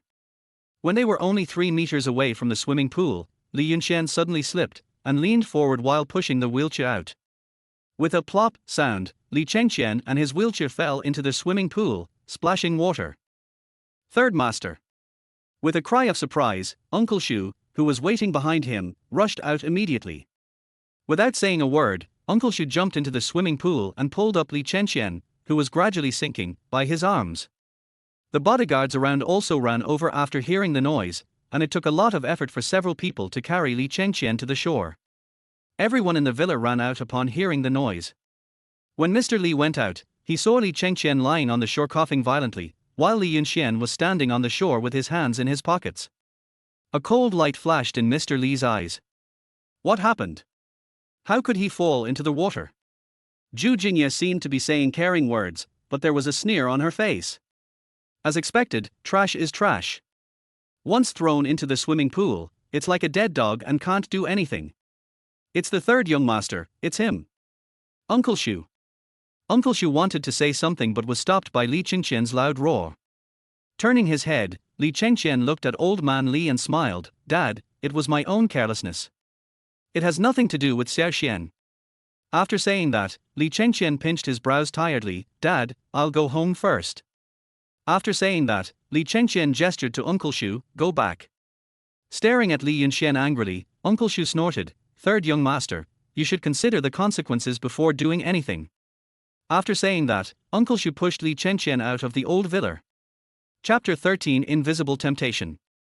Back at the villa halfway up the mountain, as soon as Li Chengqian entered the villa, Aunt Mai ran over. Where are the people? Third grandma has been upstairs all day. She said she felt a little uncomfortable and hadn't eaten all day. Li Chengqian's face darkened. You haven't seen her all day. Third grandma said she wants to rest and not be disturbed. With a stern look in his eyes, Li Chengqian said sternly, Uncle Shu, push me upstairs. He went straight upstairs, opened the door, and saw Xu Yao reading a braille book in the room.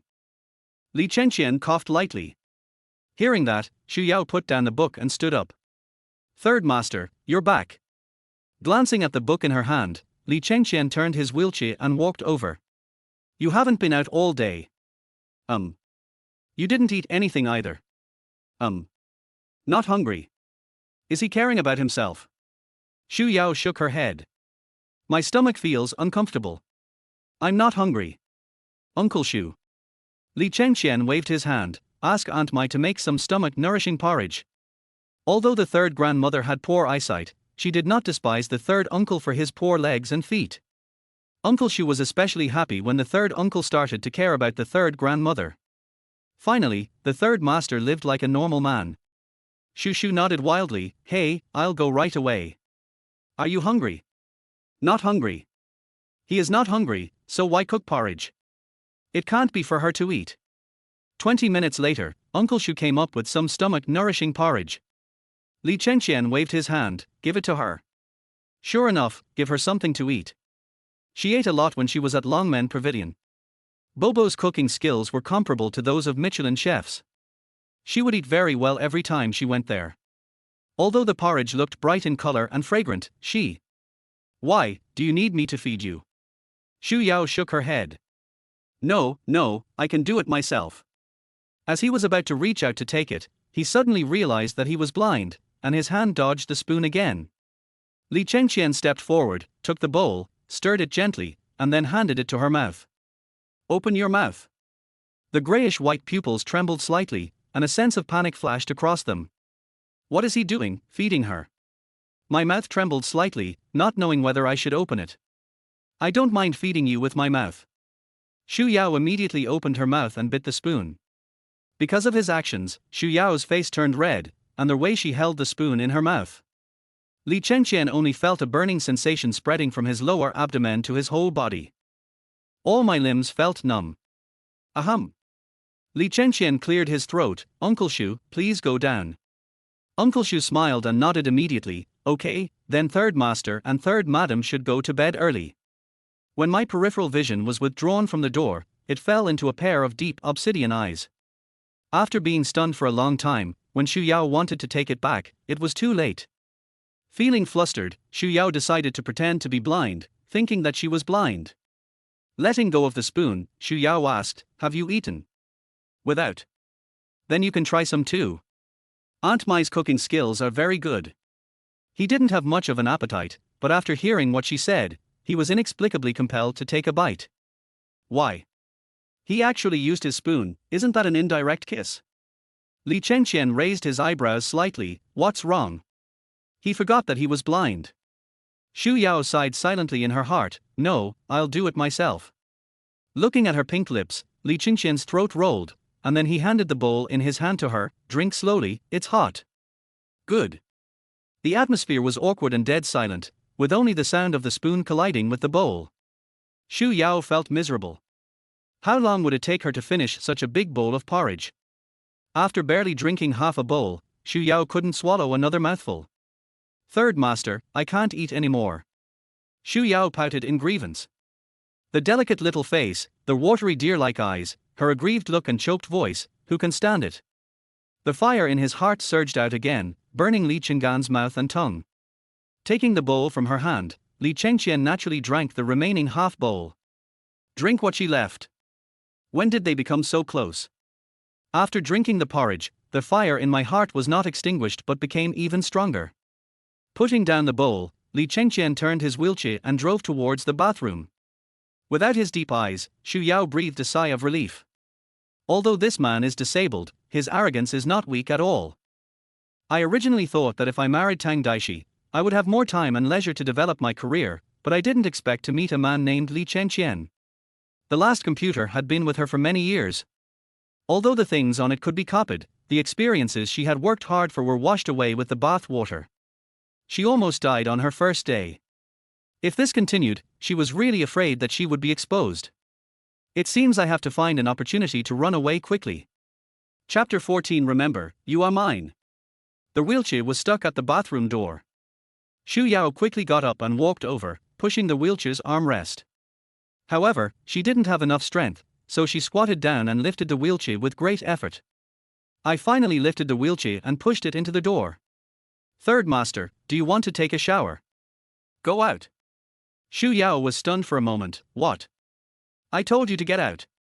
She was fine just now, why did he suddenly let her go? What's wrong with you? Thinking that he was disabled, Xu Yao suppressed her temper and said, I'll give you a massage after you take a shower. I read in a book today that if you massage more, your legs won't get blocked. No need. The man suddenly reached out and grabbed Xu Yao's collar and brought her to his front. Their eyes met, and the man said coldly, still pretending. Xu Yao immediately looked away, feeling flustered. Did she reveal the truth? That's impossible. She's pretending so well, how could she be discovered? His cold eyes looked at her with mockery. Tell me, Li Yunxuan sent a blind man like you, and he really thinks highly of me. He laughed sneerily. That's right, I'm a cripple, so it's just right to send a blind man, har har. She looked innocent and harmless, but she was actually an undercover agent sent by Li Yunxuan to be by his side. When she thought that she was Li Yunxuan's person, a surge of anger came over her. Xu Yao stood up slowly and looked at the ground with a cold expression, as if everything he said had nothing to do with her. She was as holy and elegant as a snow lotus on a distant mountain. Her grey eyes were sparkling, as if she had been humiliated. Third Master, Don't call me Third Master, you don't deserve it. Before she could finish her words, he interrupted her sharply. I just want to help you, what are you doing? Xu Yao muttered. Her kindness was taken for granted. She patiently cooperated with him, but he was still showing off. Xu Yao turned around and was about to leave, but suddenly her wrist dropped and she was pulled by him to sit on his lap. A cold voice came from behind her ear, I don't care if you are Tang Daixi or someone else. Since you have married into my family, Li Chengqian, you are mine, and even if you die, you will be my ghost. There was endless pain in his eyes. She could see it clearly, but she couldn't figure out the reason. But his words sounded the alarm for her. I am your wife. Of course, I am yours in life and yours in death. As she spoke, Xu Yao deliberately stretched out her hand to hold his neck, put her lips next to his ear, and whispered, Third Master, why don't we? Before she could finish her words, Xu Yao was pushed away by him. Get out. Xu Yao stretched out her hand to touch him, but he pushed her away. Before the door closed, his voice filled my ears like a cold wind, stay in the villa and don't go anywhere. Bang! The sound of a door closing violently brought Xu Yao back to her senses. Xu Yao rolled her eyes at the bathroom and snorted, Stinky man. Suddenly the phone rang. Xu Yao looked at the caller and saw it was Shen Yi. Shen Yi would not call her cell phone unless necessary. Glancing in the direction of the bathroom, Xu Yao quickly walked to the balcony with her cell phone. What's wrong? Her clear voice became hoarse, which was the sound effect she imitated recently with the help of a voice changer. 13. The buyer we have agreed on suddenly requires an on-site appraisal, and wants you to be there in person. It would be quite shameless for her to attend in person. Then I 1T sell it. Anyway, their mountain of light is in her hands, so it won't be easy to find a seller. You're not selling it anymore. Shen Yi exclaimed. I said 13, I found this seller with great difficulty. The sale of this diamond has been banned by the International Jade Association because of rumors of a curse. I negotiated this deal with my life on the line, so if you say you don't want to sell it, then don't sell it. Xu Yao was already angry after being scolded by Li Chengqian for several times in a row, and now she even ran into someone who came to her doorstep to get scolded. She was a 13-year-old girl and never sold fake goods, but they actually dared to question her and asked her to inspect the goods and have her attend in person. Do you really think that if you buy a piece of stinky stone, you will be the king? Don't overestimate your abilities. 13. Don't be angry. Think about it, it's $100 million, and we got this diamond without spending a penny. It will be $700 million after reselling it.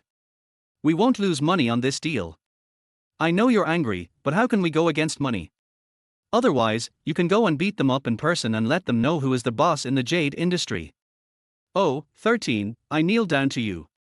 I finally found the buyer after much negotiation.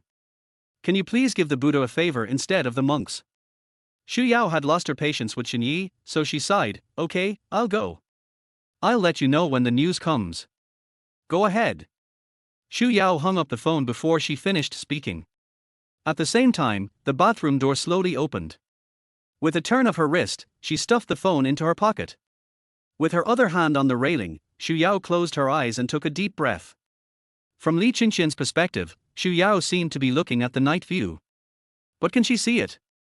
Curling the corner of his mouth coldly, Li Chengqian went to bed. Xu Yao breathed a sigh of relief when he turned sideways and didn't look at her. She just held her breath and focused her attention on her ears to judge his movements. Meet her in person. Xu Yao couldn't help but doubt the other party's background. Everyone in the jewelry industry knows that she has two principles: 1. Don't sell fakes, 2. Don't appear in person. This buyer broke 2 of her rules in a row, and it seemed like he was targeting her on purpose. Okay, then we'll meet each other. However, Li Chengqian had just told her to stay at home obediently, so she had to find a way to get out. Chapter 15. She kicked me out of bed. When she returned to the bedroom, Li Chengqian had already fallen asleep. Xu Yao quietly sat back on the bed. From now on she had to act quiet and try to find a chance to escape. Li Chengqian closed his eyes, but he didn't feel sleepy at all. Over the years, he was fearless, except when night came, when those memories would embed themselves in his mind again and again. A raging sea of fire, a violent explosion, a girl's scream, and suddenly a face covered in blood. Li Chengqian suddenly opened his eyes, and what he saw was a beautiful face, very close to him. He subconsciously wanted to push her away, but she suddenly raised her legs and pressed on him, her white arms wrapped around his neck, and her face pressed tightly against his. Bobo, be good and sleep with mommy. Li Chengqian was stunned for a moment. There was a faint scent on her, which crept into his nostrils like a ghost, and something deep in his memory was evoked bit by bit. She smelled so much like the person in my memory. Maybe he was too tired, he actually let her hold him and fell asleep while holding Xu Yao. It was a peaceful night. He didn't suffer from insomnia as usual, and slept till dawn with her soft arms. When the sky was just getting light, a scream was heard and the next second Li Chengqian rolled to the ground. With a gasp of cold air, Li Chengqian propped himself up and got up from the ground. His furrowed brows showed how angry he was at the moment. You, what did you do to me? Xu Yao clutched the quilt tightly and looked vigilantly at Li Chengqian, who was squatting on the ground. When I opened my eyes in the morning, I saw his face and his hand on my butt. Xu Yao reacted instinctively and kicked him down. With your skinny body, do you think I would be interested? Li Chengqian said disdainfully. Then why are you holding me? As soon as he finished speaking, Li Chengqian propped himself up and sat back on the bed. Xu Yao immediately retreated, but Li Chengqian suddenly grabbed her ankle and pulled her in front of him. The next second, her body lightened, and before Xu Yao could react, she was already sitting on his lap. Between husband and wife, what do you think I do? Normally, he was not afraid of any storms or waves, but Xu Yao was so frightened by his smiling eyes that she forgot to react. After a moment of silence, Xu Yao pushed his chest and said, "Your legs are inconvenient, I'd better go down." With a sneer on his face, Li Chengqian hugged her waist and pulled her closer to him. My legs are inconvenient, but the other leg can be useless. What? Xu Yao's eyes widened, and she pushed him harder and harder. Xu Yao shook her head. No, I'm not ready yet, Before he could finish his words, he suddenly picked her up and threw her back onto the bed. I'm not interested in you. After dragging the wheelchair over, Li Chengqian pushed himself up and sat on it and went into the bathroom. After checking herself and making sure nothing had happened, Xu Yao breathed a sigh of relief. After breakfast, Li Chengqian answered a phone call and went out. After patiently eating breakfast, Xu Yao told Uncle Xu that she was not feeling well and asked everyone not to disturb her, then went upstairs. After entering the bedroom, Xu Yao went into the bathroom and took out a black leather jacket from the ceiling and put it on. Then she took the key and climbed out of the window. The last time she came back from Longmen Pavilion, Li Chengqian's car was parked right at the door. Xu Yao could only find a secluded place to put down the motorcycle and then climb over the wall back to the bedroom. She had just changed her clothes and sat back on the bed, and the next second, Li Chengqian pushed the door open and came in. As a result, she was so nervous that she forgot where she parked the car when she climbed over the wall. The villa was built halfway up the mountain, surrounded by dense primeval forest. Xu Yao walked around for a long time but was still circling in the same place. We're just going around in circles. This is not a solution. Xu Yao stopped and took out a dagger to carve a mark on the nearest tree, making a mark every 10 meters. Just when Xu Yao carved the third mark, there was a sound of something rubbing in the grass. Hiss tilde. There was another rustling sound. Xu Yao paused, her heart hanging in the air, and her hand holding the dagger slowly tightened. This is a primeval forest, so it's normal to see some wild animals. A bush not far away was crushed to the ground. It looked like a big thing. She swallowed nervously. If it was a small animal, she could still handle it, but if it was a giant, then.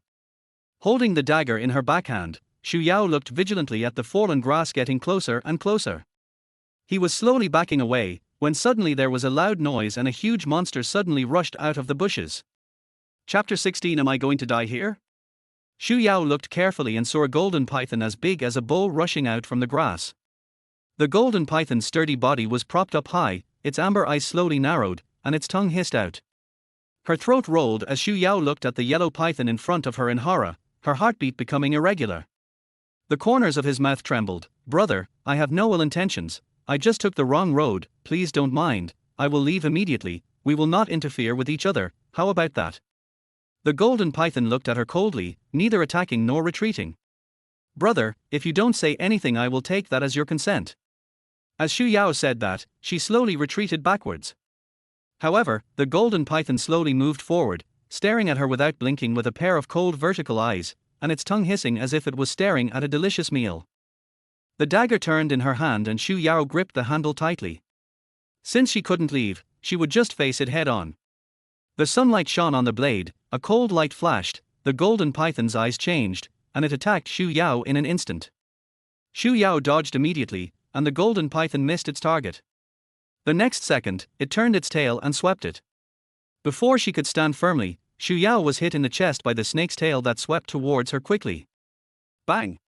His body hit the tree heavily, bones broke, and he fell to the ground. The ribs seemed to be broken, and cold sweat broke out on Xu Yao's painful forehead. Xu Yao forced herself to stand up, half knelt on the ground, and slowly picked up the fallen dagger with her hand. My stomach churned and I suddenly vomited. The bright red blood stimulated the golden python, and the killing instinct of the cold-blooded animal was aroused. Without giving Xu Yao a chance to catch her breath, the golden python launched an attack once again.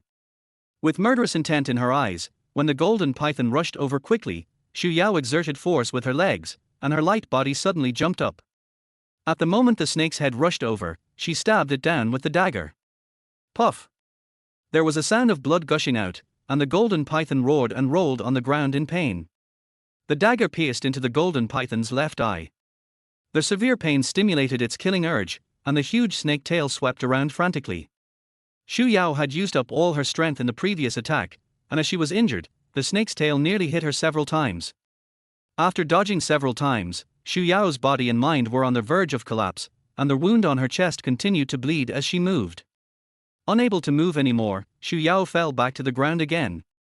She has worked so hard for so many years, is she going to die at the hands of a snake this time? No, she won't give in. The frantic python finally found its target.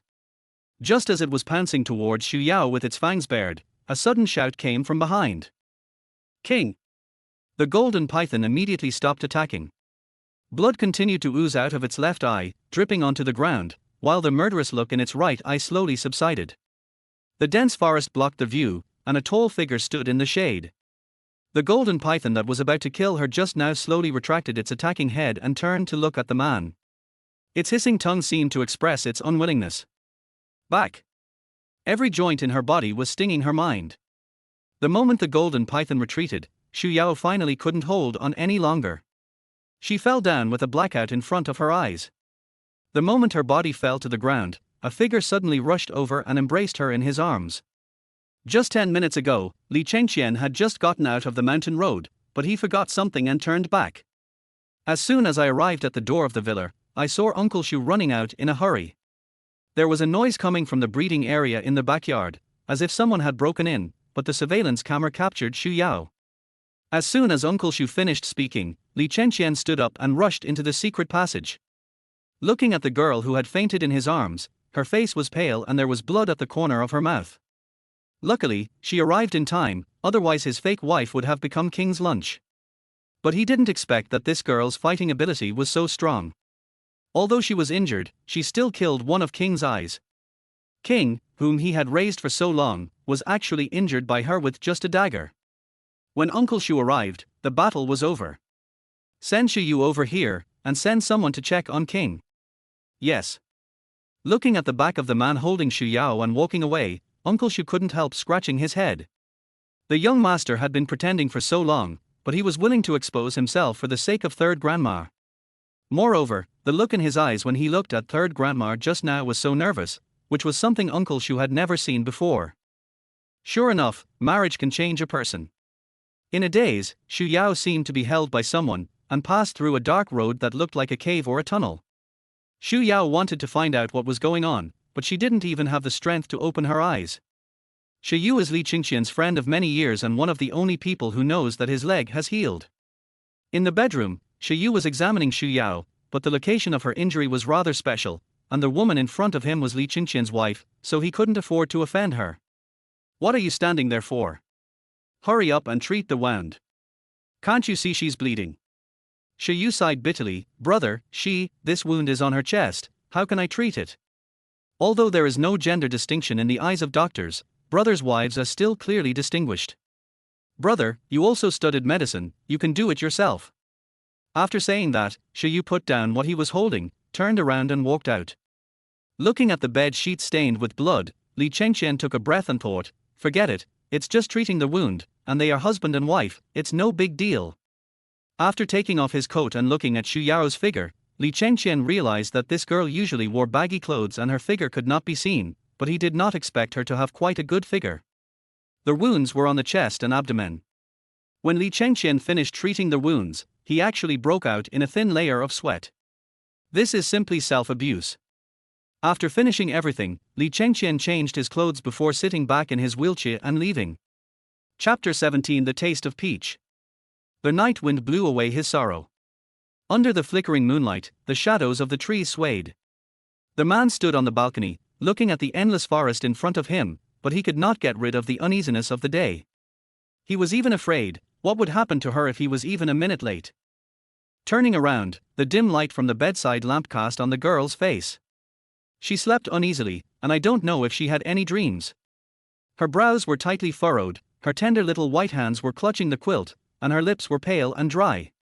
He walked into the room, moving very quietly, as if afraid to wake the sleeping beauty. He reached out his hand to smooth her frown, but as soon as he did, he felt a burning sensation. I checked my body temperature and it was as high as 40 degrees. Li Chengqian walked into the bathroom, wrung out a towel and covered her forehead, then went to find some antipyretic medicine for her to take. Time passed minute by minute. Half an hour later, the temperature seemed to have dropped a little, but the body under the quilt was still shaking. Only then did he realize that her pajamas were soaked. He took off her wet clothes, wiped her armpits and palms with alcohol, and then changed her into clean clothes. When doing all this, he tried his best to keep his mind focused, but when he took off his pajamas, his feverish body, white with a rosy glow, looked like a half-ripe peach, tender and juicy, exuding a suffocating temptation.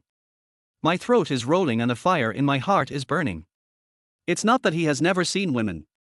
Over the years, many people have sent him all kinds of women, sexy, simple, mature, or cold. He has seen too many, but never one that made him unable to control the impulse like he is now. The girl opened her pink lips and her soft murmur was the most deadly poison. Letting out a sigh of relief, Li Chengqian quickly changed her wet clothes and changed into a clean set of sleeping clothes before he got up. In a daze, Xu Yao always felt that someone was touching her and it was itchy. She wanted to open her eyes but couldn't. It was so cold, her whole body felt like she had fallen into an ice cellar. She curled up subconsciously. In a daze, she seemed to be held in someone's arms. Her body slowly turned, pulling at the wound, and she murmured in pain. Feeling the source of the warmth, my body subconsciously hugs me tighter. Cold tilde xiaobai, cold tilde. When he heard her calling out other names, Li Chengqian's eyes darkened. Noob. Is it a person's name? He threw back the quilt and tried to leave, but she held his arms tightly and his struggle was in vain. Looking at her cheeks that were flushed due to fever, they were as red as a rose bud about to bloom, so beautiful and tempting. The movement of getting up was stunned. Li Chengqian sighed, and covered the quilt for both of them again. The soft and warm body immediately leaned over again, hugging his arm tightly until there was no gap anymore. Xiaobai, it's cold. Subconsciously, every time she was injured or sick, it was Xiaobai who was by her side. She naturally thought that he was Xiaobai, the same Xiaobai who held her tightly in his arms and gave her warmth. Grabbing his hand, she crawled into his arms. Subconsciously, the moment the girl climbed into his arms, he reached out and wrapped his arms around the girl's slender waist. Through the thin cloth, her hot body pressed against his chest, and the hot-blooded man slowly changed, his muscles tensed, his limbs went limp, and his mind went blank in an instant. Xiaobai, it's cold, tilde. He held her in his arms, the air conditioner was on in the bedroom, the girl was lying on his chest, pouting to cool herself down. He had no choice but to turn sideways and hold her in his arms. Her hot body was like a small stove warming him, but she was still complaining about being cold. With his lips tightly pursed in an effort to hold back, as the girl cried out in fear, he simply took off all their clothes. As their skins embraced each other, he almost collapsed from the burning fire in his body. In the second half of the night, her body temperature dropped, she no longer complained of cold or pain, and fell into a sound sleep. But he kept his eyes open, following the moonlight outside the window, until white light appeared in the sky. If she had not been sent by Li Yunxuan, he might have been nice to her.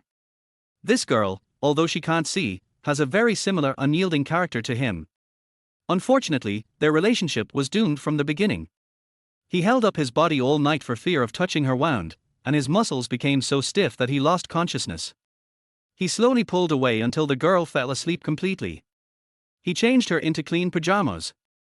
This time, he deliberately didn't look at her. He told himself over and over in his mind that she was just a patient and he was just taking care of her. But when he saw her snow-white body, the heat in his body that had been suppressed all night surged up again. After covering her with the quilt, Li Chengqian went into the bathroom. At this time, he needs to take a cold shower. Chapter 18. He became suspicious. Xiaobai. Xu Yao woke up from a nightmare with a scream. She moved her body and felt a sharp pain in her chest. She fell back onto the bed in pain. Outside the door, Aunt Mai pushed it open. Third Grandma, you're awake now. How do you feel? Are you still feeling uncomfortable? As she spoke, Aunt Mai opened the curtains. The intense light came in, and Xu Yao subconsciously stretched out her hand to block it. But when she remembered that she couldn't see with her eyes, the action of covering her eyes turned into flicking her hair. What's wrong with me?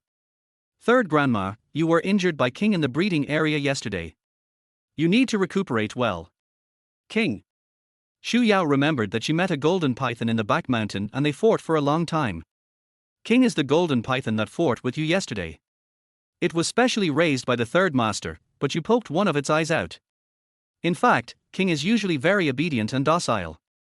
Maybe he has never seen you before and thought you were going to invade his territory, so he attacked. Xu Yao was surprised. Raised? Why would your third master raise such a big python? It's actually for self-protection. Aunt Mai sighed, this place is halfway up the mountain, and the third master doesn't like having so many bodyguards guarding it, so there are many loopholes here that can be exploited. About 5 years ago, a group of assassins came to assassinate Master San, and happened to alarm King who was out looking for food, scaring the group away. Since then, Master San has raised King. Raising a python in the mountains. No, your third master's brain. After a pause, Xu Yao changed to a more elegant wording, this hobby is also quite special. She vaguely remembered that King attacked again before she fell into coma, and then a figure rushed over and hugged her, and nothing happened after that. By the way, Aunt Mai, who saved me yesterday? It was the people who raised King. When they found out King was missing, they rushed to look for him, and then they saw you fainted. Is he a breeder? Although Xu Yao didn't see the person clearly, the smell on that person was very familiar, as if she had smelled it somewhere before. Aunt Mai helped Xu Yao sit up. Xu Yao looked down at her pajamas and her eyes trembled suddenly. Her pajamas. Touching the fabric on her body, Xu Yao asked, Aunt Mai, did you change it for me? It's not me. Aunt Mai smiled and said, it's third master. You were injured, and Sanyi treated your wound. As a result, you had a fever in the middle of the night, and Sanyi stayed with you all night. Still immersed in the shock of being lulled to sleep by Li Chengqian, Xu Yao was so shocked by Aunt Mai's next words that she forgot to react. He changed her clothes. Then he saw everything, didn't he? Not noticing her surprise, Aunt Mai asked, Third grandma, are you hungry? I'll bring you some food. Yeah, okay. After Aunt Mai left, Xu Yao sat on the bed, Aunt Mai's words echoing in her mind. You had a fever in the second half of the night, and the third master stayed with you all night. That's impossible. He had clearly told her to get lost before, so why would he stay with her all night? He had always thought that she was an undercover sent by Li Yunxuan and told her to get lost. Then what was the meaning of what happened last night? She couldn't see through him. Xu Yao gave an irritable smile. No matter what his purpose was, she would not stay for long. When things were almost settled, she would create an accident and fake her death to escape. While I was thinking, the door opened and Li Chengqian, dressed neatly, walked into the bedroom in a wheelchair. The deep eyes stared at her without blinking, with scrutiny. Staring in the direction of the bathroom, Xu Yao tilted her ear to judge the sound, Third master. He looked lonely and said in a cold tone, Are you still feeling uncomfortable? It's okay. Xu Yao curled her lips, Thank you for last night. The wheelchair slid to the side of the bed, and Li Chengqian reached out to test her forehead. Xu Yao subconsciously wanted to dodge, and her sideways movement suddenly paused, and she leaned against the head of the bed. I still feel a little dizzy. I don't know if it's because I slept too much. He didn't say much, just paused and then withdrew his hand. She took a deep breath secretly. She was almost exposed when she dodged just now. Why are you going to the back hill? I knew I couldn't avoid it. He would ask sooner or later. Xu Yao's eyes became dull again, and she shook her head blankly, I didn't go to the back mountain. I just felt sick in my stomach, so I strolled around the villa for a while. I don't know how I ended up in the back mountain. I wanted to come back, but I couldn't see where I was. Then I encountered that giant python. Is it as simple as just taking a stroll? His eyes were fixed on her, his deep black eyes were like an endless whirlpool, sucking her in. Yes. Xu Yao said sincerely, I really don't know how I got there. It might be because I'm blind. As she spoke, Xu Yao lowered her head dejectedly, clenched her hands together, and pouted as if she was about to cry. Since you can't see, don't run around anymore. If you have any problems, call Uncle Xu. Xu Yao wiped the corners of her eyes, sniffed, and nodded obediently, yeah, I understand. Seeing her reluctant expression, Li Chengqian's eyes turned cold, unhappy. Aunt Mai came in squatting with breakfast. No, I'm very happy. With a smile on her face, Xu Yao silently said to herself in her heart, just think of it as being kind to the disabled. After looking at her deeply, Li Chengqian turned the wheelchair and walked out. After he left, Xu Yao forced herself to get out of bed despite the injuries on her body. When the golden python appeared and hurt her yesterday, she sent a message to Xinyi to postpone the transaction for 1 day. She was hurt by King only when she was distracted, otherwise how could that useless python hurt her? Joke. After closing the bathroom door, Xu Yao quickly called Xinyi. 13, you finally answered the phone. What happened yesterday? Yesterday, someone suddenly said that the transaction was postponed, and then 13 hung up the phone. Xinyi called back more than 10 times but the call didn't go through. He was so anxious that he almost called the police. After hearing what Xinyi said, Xu Yao pursed her lips helplessly. Even if they wanted to call the police, they would have to know her name. What did the buyer say? He said a lot of things, but she didn't respond and just got straight to the point. This is 13. The other party was quite angry at first, but when they heard that we would not cooperate if they did not accept the postponement, they became afraid and agreed.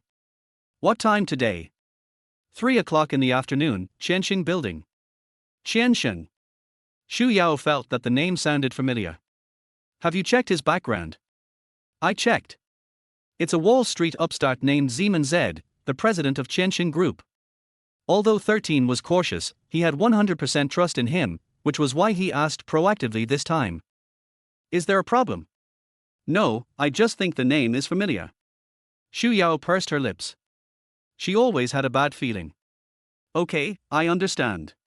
After saying that, Xu Yao was about to hang up the phone. Shen Yi shouted anxiously, wait a minute. Xu Yao didn't hang up the phone, what's wrong?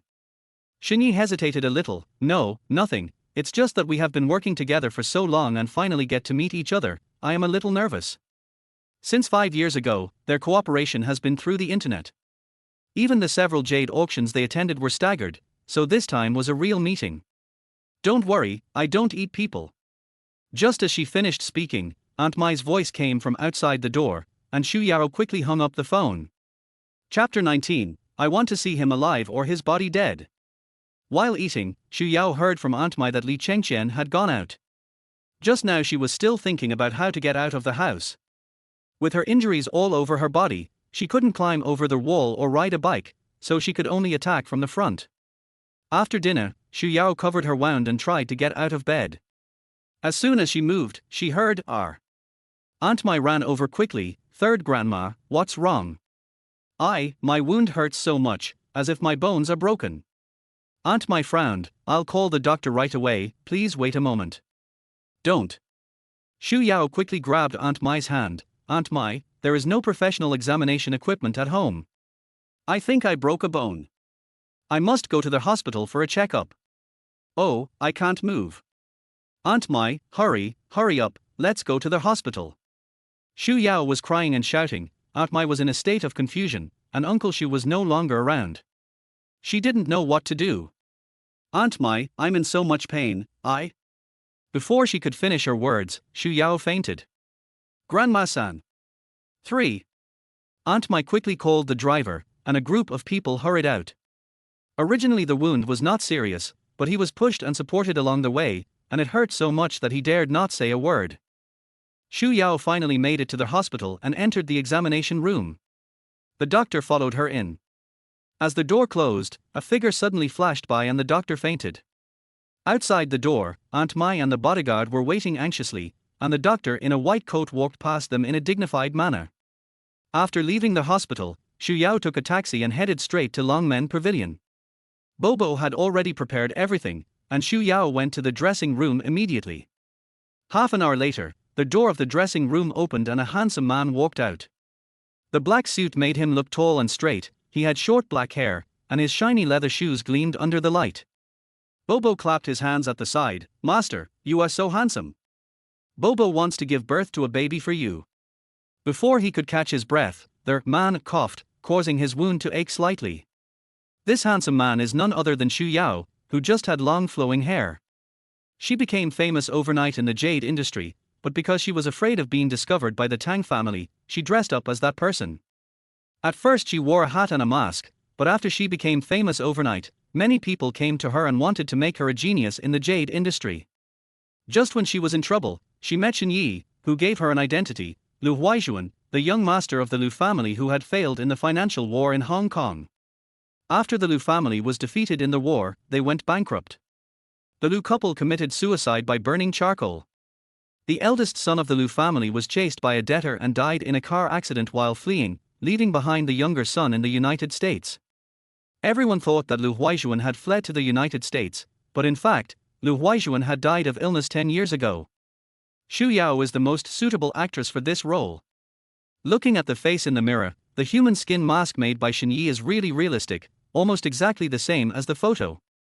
After blowing the hair off her forehead, Xu Yao put on sunglasses and went out.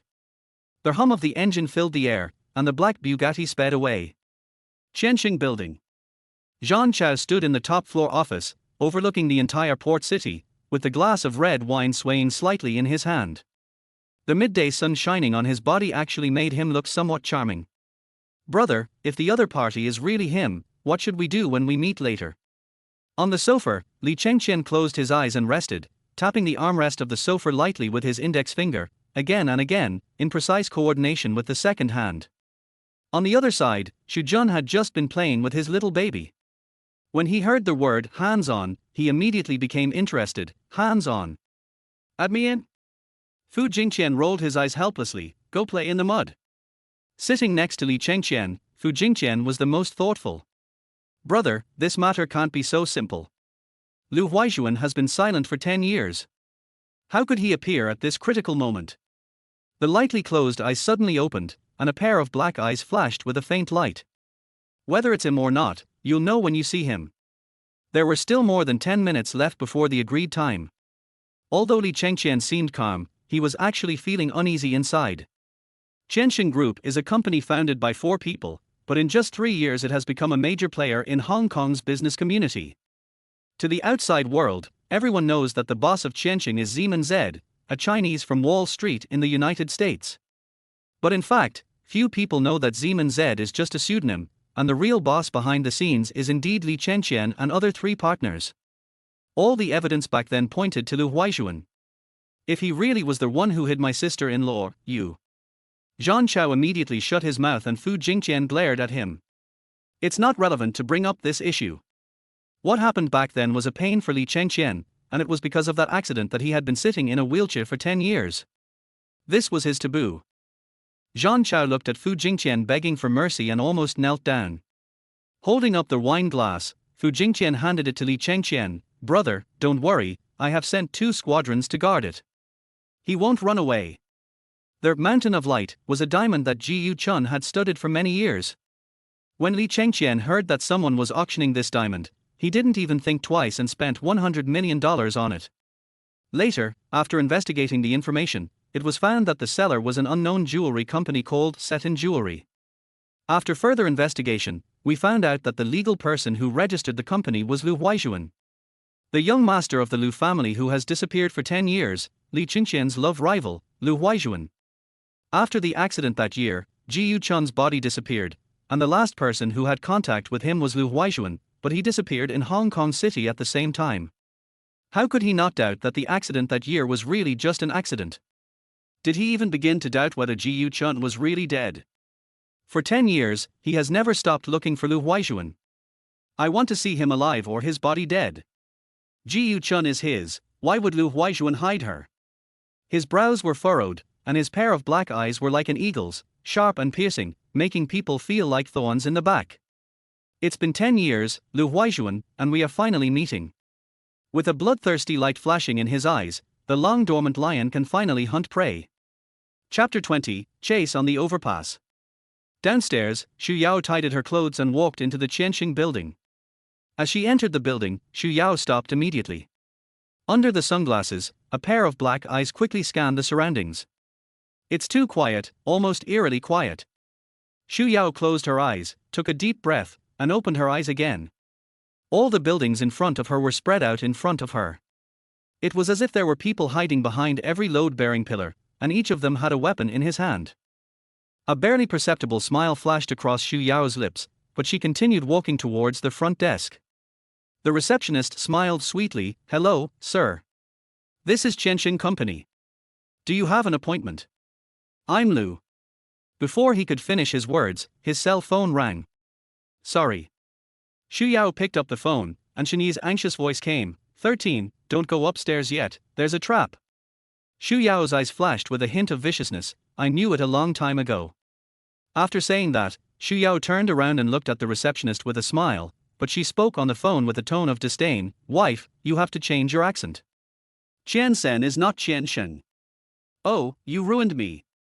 After hanging up the phone, Xu Yao pulled down her sunglasses and winked at the receptionist. I'm sorry, miss. My wife yelled, her accent is not correct, I heard it as Qianxin, it turned out to be Qiansen. The receptionist smiled and nodded. Qiansen Group is over there. After thanking the front desk several times, Xu Yao walked out of Qianxin building calmly. Upstairs, Fu Jingqian received a call from the bodyguard. Mr. Fu, a man just came in and seemed to have gone to the wrong place. Well, keep watching, and don't let go of anything suspicious. After hanging up the phone, Fu Jingqian looked at Li Chengqian and said, Brother, someone went the wrong way. The clock hands ticked away, and until 5 full minutes had passed and no one came in, Li Chengqian's eyes suddenly widened. It's him? The 3 men looked at each other. Zhang Chao cursed, fuck, and ran out the door. Fu Jingqian quickly took out his phone and said, check where the guy who just came in went. Quick. When the 3 of them went downstairs, Zhang Chao was cursing in the hall, and Xu Yao had already driven away without a trace. They sped all their way until they were out of the city center and onto the elevated road, and only then did Xu Yao breathe a sigh of relief. Dare to ambush her. Snort. Very good, Qian Sheng, right? Next, we have something to play. Called Shen Yi back, what's going on? Who is that person that makes you so nervous? 13. This matter is very troublesome. I can't explain it to you clearly for the time being, but your identity as Lu Huaixuan must not be known to the people of Qiansheng.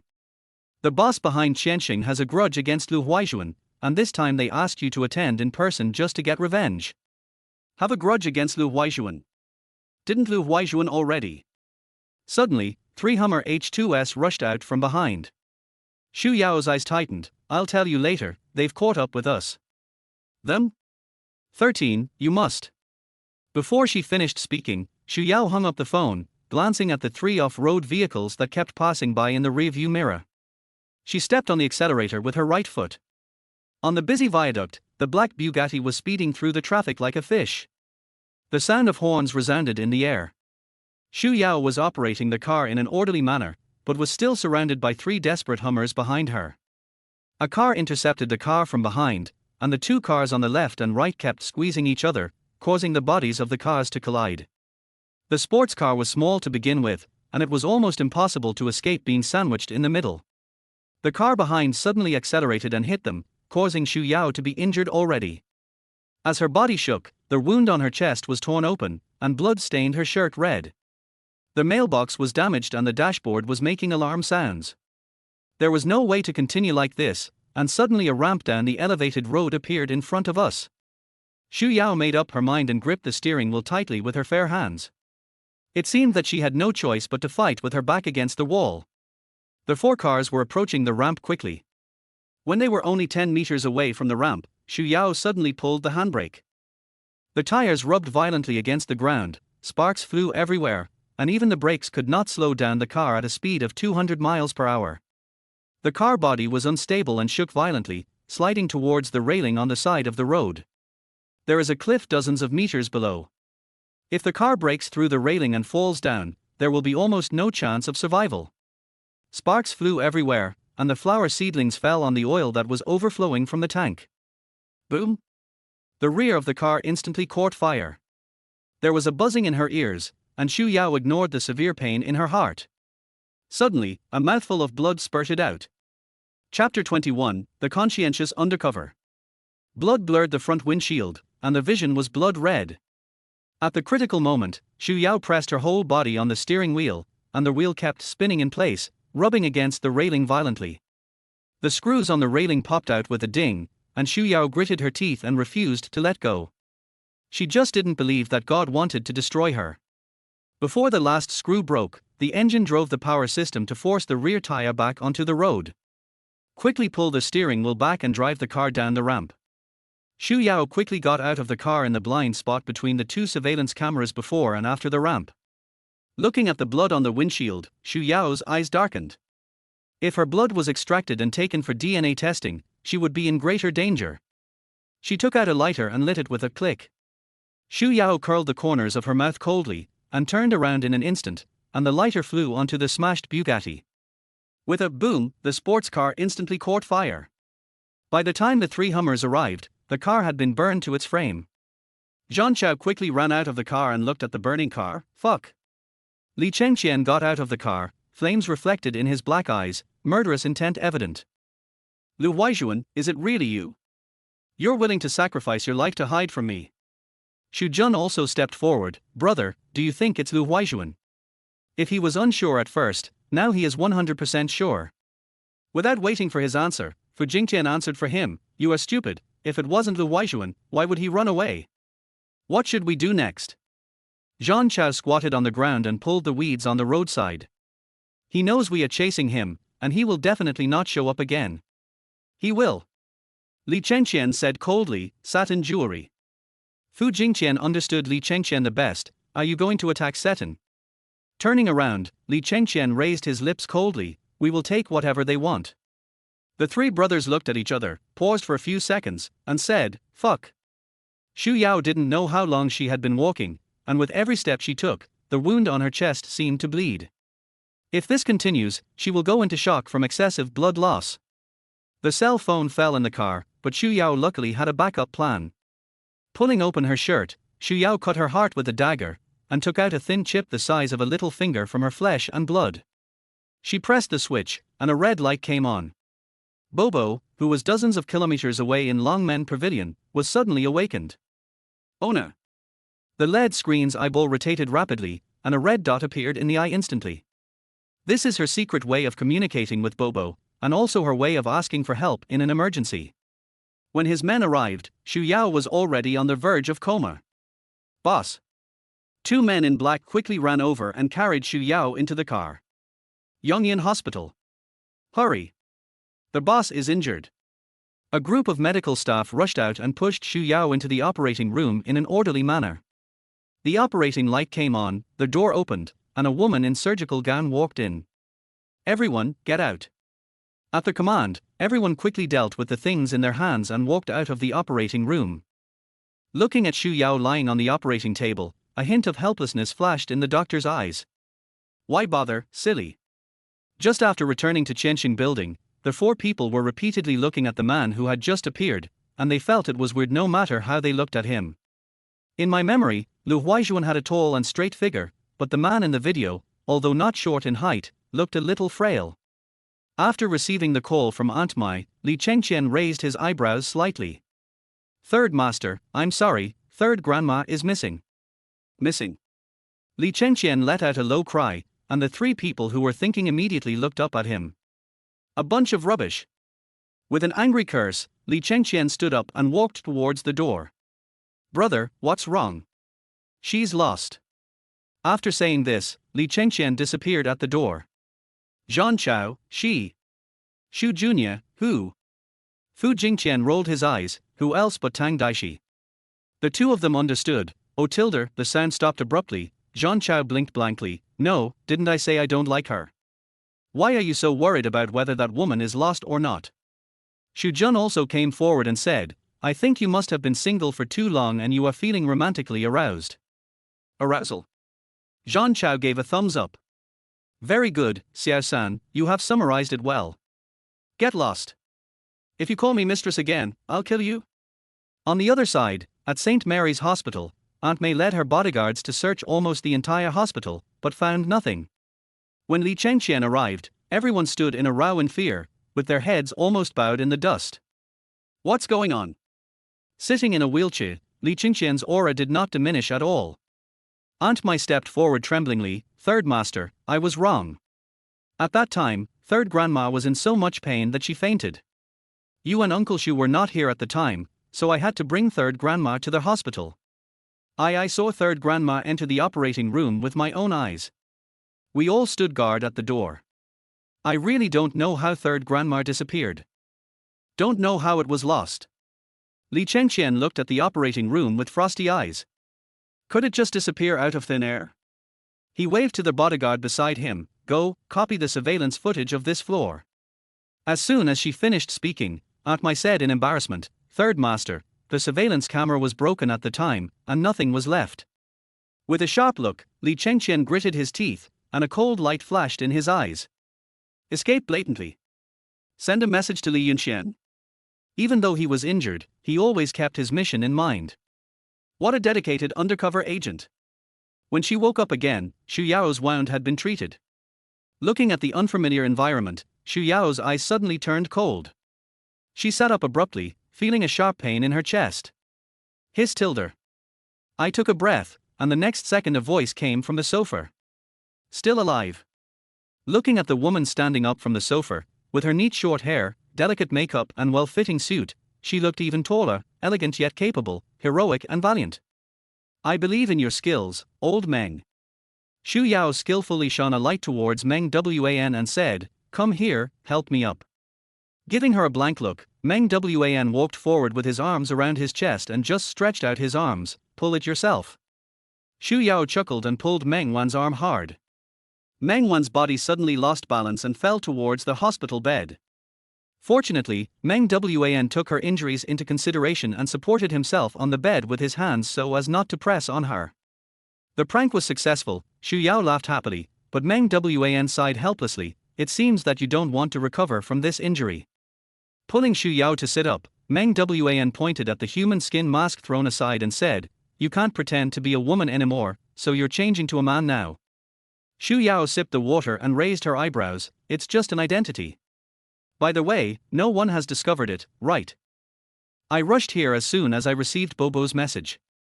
I performed the entire surgery by myself, and no one saw me." "That's good." Xu Yao let out a sigh. "How long have I been unconscious?" Glancing at the time, Meng Wan said, "Including the surgery, it's been more than 4 hours." 4. Xu Yao exclaimed, 4 hours. Then, Xu Yao opened the quilt and was about to get out of bed, but Meng Wan covered her up. "You have 2 broken ribs and the wound on your chest is torn open. Why are you moving around? Don't you want to live anymore?" Xu Yao patted her hands and said, "Lao Meng, I have important things to deal with. I have to go. As for the mother and daughter from the Tang family, you have already done your best. What else do you want?" Meng Wan's tone was full of disgust. "Tang family?" Xu Yao was puzzled. What happened to the Tang family? Chapter 22, A Good Trick to Replace the Pillars. Meng Wan frowned. "You don't know." Then, Meng Wan took out his phone, flipped through the video and handed it to Xu Yao. "Watch it for yourself." The video was a live broadcast. A group of reporters were blocking the downstairs of Tang's building. A large group of people were boycotting the antique shop under the Tang Group for selling fake goods. Although Tang Kaihua is not very capable, his basic ethics as a businessman are still there, and he has never sold counterfeit goods over the years. What is the reason? Since Meng Wan mentioned it, she probably has found out the whole story.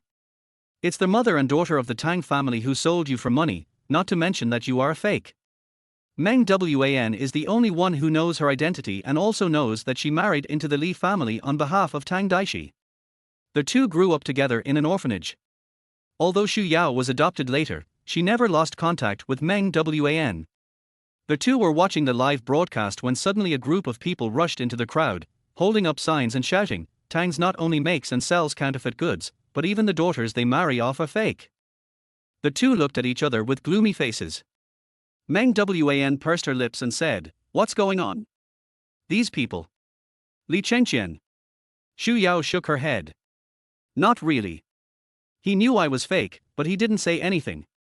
He had always thought that she was Li Yunxuan's undercover agent, and Li Chengqian was waiting for her to expose herself, so why would she suddenly change her tactics?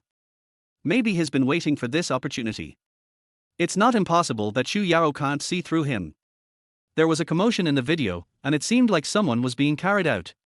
The reporter reported with great emotion, "Dear viewers, the person being carried out is Tang Kaihua, the president of Tang Corporation. It is said that he was so angry about the news that he had a heart attack. Heart disease." Xu Yao stood up immediately, but was stopped by Meng Wan. "Where are you going? You've already done your best, why are you addicted to being abused?" Pressing Meng Wan's hand, Xu Yao sighed, "Old Meng, no matter how they treat me, Tang Kaihua did give me a home and raised me for so many years. I must repay this kindness." Meng Wan was so disappointed that she couldn't make him become a good person. "How long do you have to pay me back?" "I." Shaking her head, Xu Yao handed the coat to Meng Wan, "Put it on for me." Knowing that he couldn't persuade her, Meng Wan took the coat and put it on her. Even before Xu Yao left, he kept telling her, "It's almost okay. Don't forget your own identity. You are just a blind man's adopted daughter. Don't show off." At the hospital entrance, as the ambulance arrived, a string of black TV station cars followed closely behind. As soon as Tang Kaihua got out of the car, reporters chased after him with cameras. Those who boycotted counterfeit goods were still at the Tang family, and those who were causing trouble went to the media, loudly accusing the Tang family of looking down on the third master of the Li family and finding a blind man to marry in place of the eldest daughter of the Tang family because he was disabled.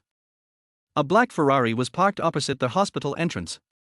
The window was rolled down and a sneer flashed across Li Yunxuan's lips. "A lame man is paired with a blind man. I want to see how arrogant you can be this time." In the passenger seat, Tang Daixi held Li Yunxuan's arm and rubbed the man's arm softly in front of her body. "Xian, aren't you afraid that the cripple will cause trouble for us if you do this?" Afraid? Li Yunxuan's eyes were gloomy, and his face was full of sarcasm. What can a cripple like him do? Now that the Li family is in my hands, it is a blessing for him to live in shame. If he dares to resist, I will kill him. When saying this, Li Yunxian seemed like a king. His majestic figure was reflected in Tang Daishi's eyes, so sacred and so domineering. Standing up and kissing him on the face, Tang Daixi said admiringly, "Our Xian, you are so great. Fortunately, I let that blind man marry me at that time, otherwise, we would not be able to be together." Thinking of the pain he had endured in the past few days, Li Yunxian directly pinched Tang Daishi's chin and sealed her red lips with a kiss. Just across the street, one side is in dire straits, the other side is full of passion. When Xu Yao arrived, reporters were guarding the door. She had never been exposed in the media, and even if she walked past the media, no one would recognize her. Just as Xu Yao walked into the hospital openly, Tang Daixi, who was almost in a gunfire across the street, her eyes lit up. Blind man. Li Yunxian turned around and saw the white figure walking into the hospital lobby. Blind. It's the blind man who sold Li Chengqian's house, our adopted daughter Xu Yao. Li Yunxian was stunned. Why is she here? Now that the person involved is here, he will do his best to be a good person and help his journalist friends to report the case well. Go and have a look quickly. It's best to make a big fuss about it. Tang Daixi frowned at him in confusion. Although she didn't know his purpose, she had to help him as they were now in the same boat. Tang Daixi got out of the car, put on a mask, and squeezed into the hospital with difficulty under the siege of reporters. At the door of the emergency room, Wen Lina saw Xu Yao walking towards her while holding onto the wall.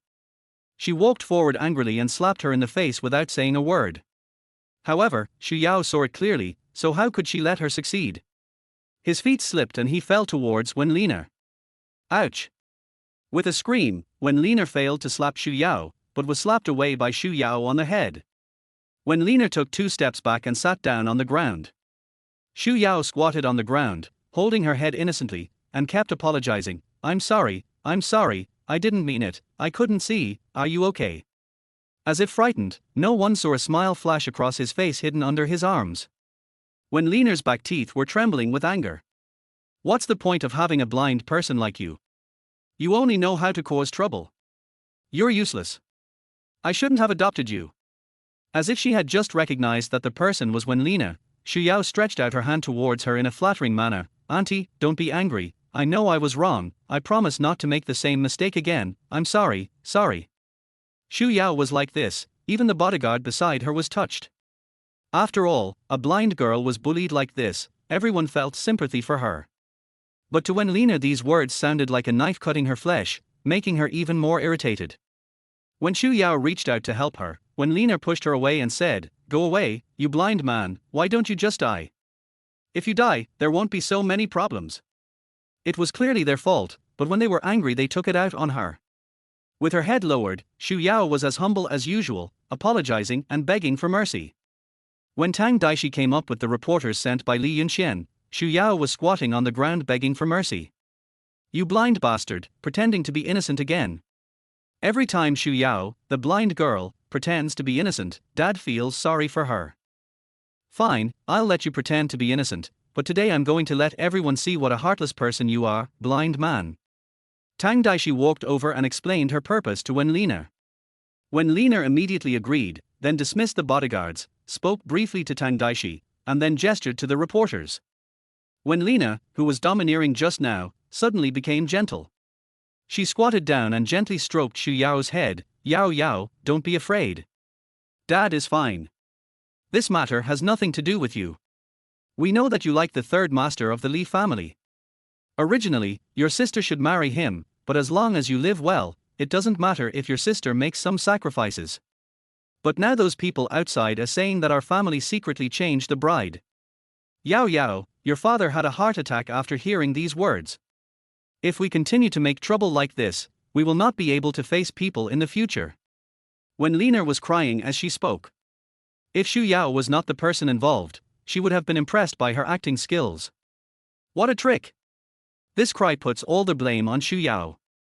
Tang Daixi winked at Wen Lina and covered her face, pretending to be a victim. "Mom, don't say it. My sister has poor eyesight. As long as she is happy in the second half of her life, I don't care. Xu Yao caught a glimpse of the red dot at the corner of the corridor, lowered her head, and a cold light flashed in her eyes. Life in the world depends entirely on acting skills. Xu Yao knelt on the ground with a plop, her pale face full of tears. Auntie, 1111, I'm sorry, I know I did something wrong, please don't be angry, don't chase me away, don't. She cried until she was choked with sobs. Compared to Wen Lina and Tang Daixi, who were just thunder without rain, Xu Yao's originally empty eyes, coupled with the tears falling down, added a bit of desolation. Aunt, I know I was wrong, but I didn't tell anyone about this. I knew 1111 and the Li family's third young master were a couple, and I married the third young master on 1111's behalf. I was willing. After all, 1111 was a healthy person, so how could she marry the third young master?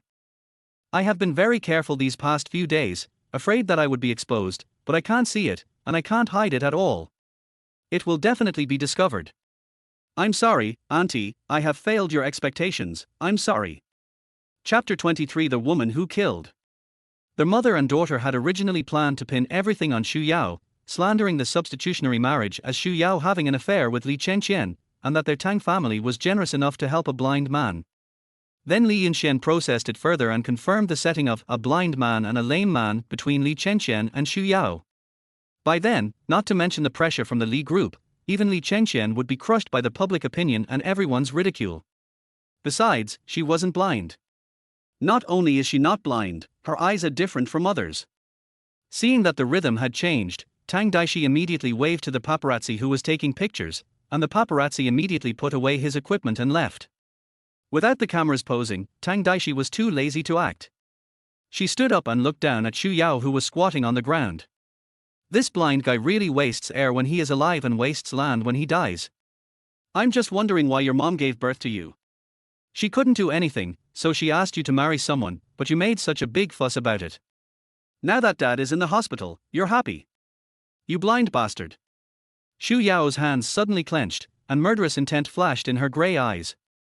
She can bear it, but she won't allow anyone to disrespect her mother. Seeing her clenched fist, Tang Daixi became more and more rampant, reaching out to poke Xu Yao's head again and again. Why, you want to hit me? Let me tell you, if it weren't for our Tang family, you would have died long ago. Now is the time for you to repay me. Why, you don't accept it?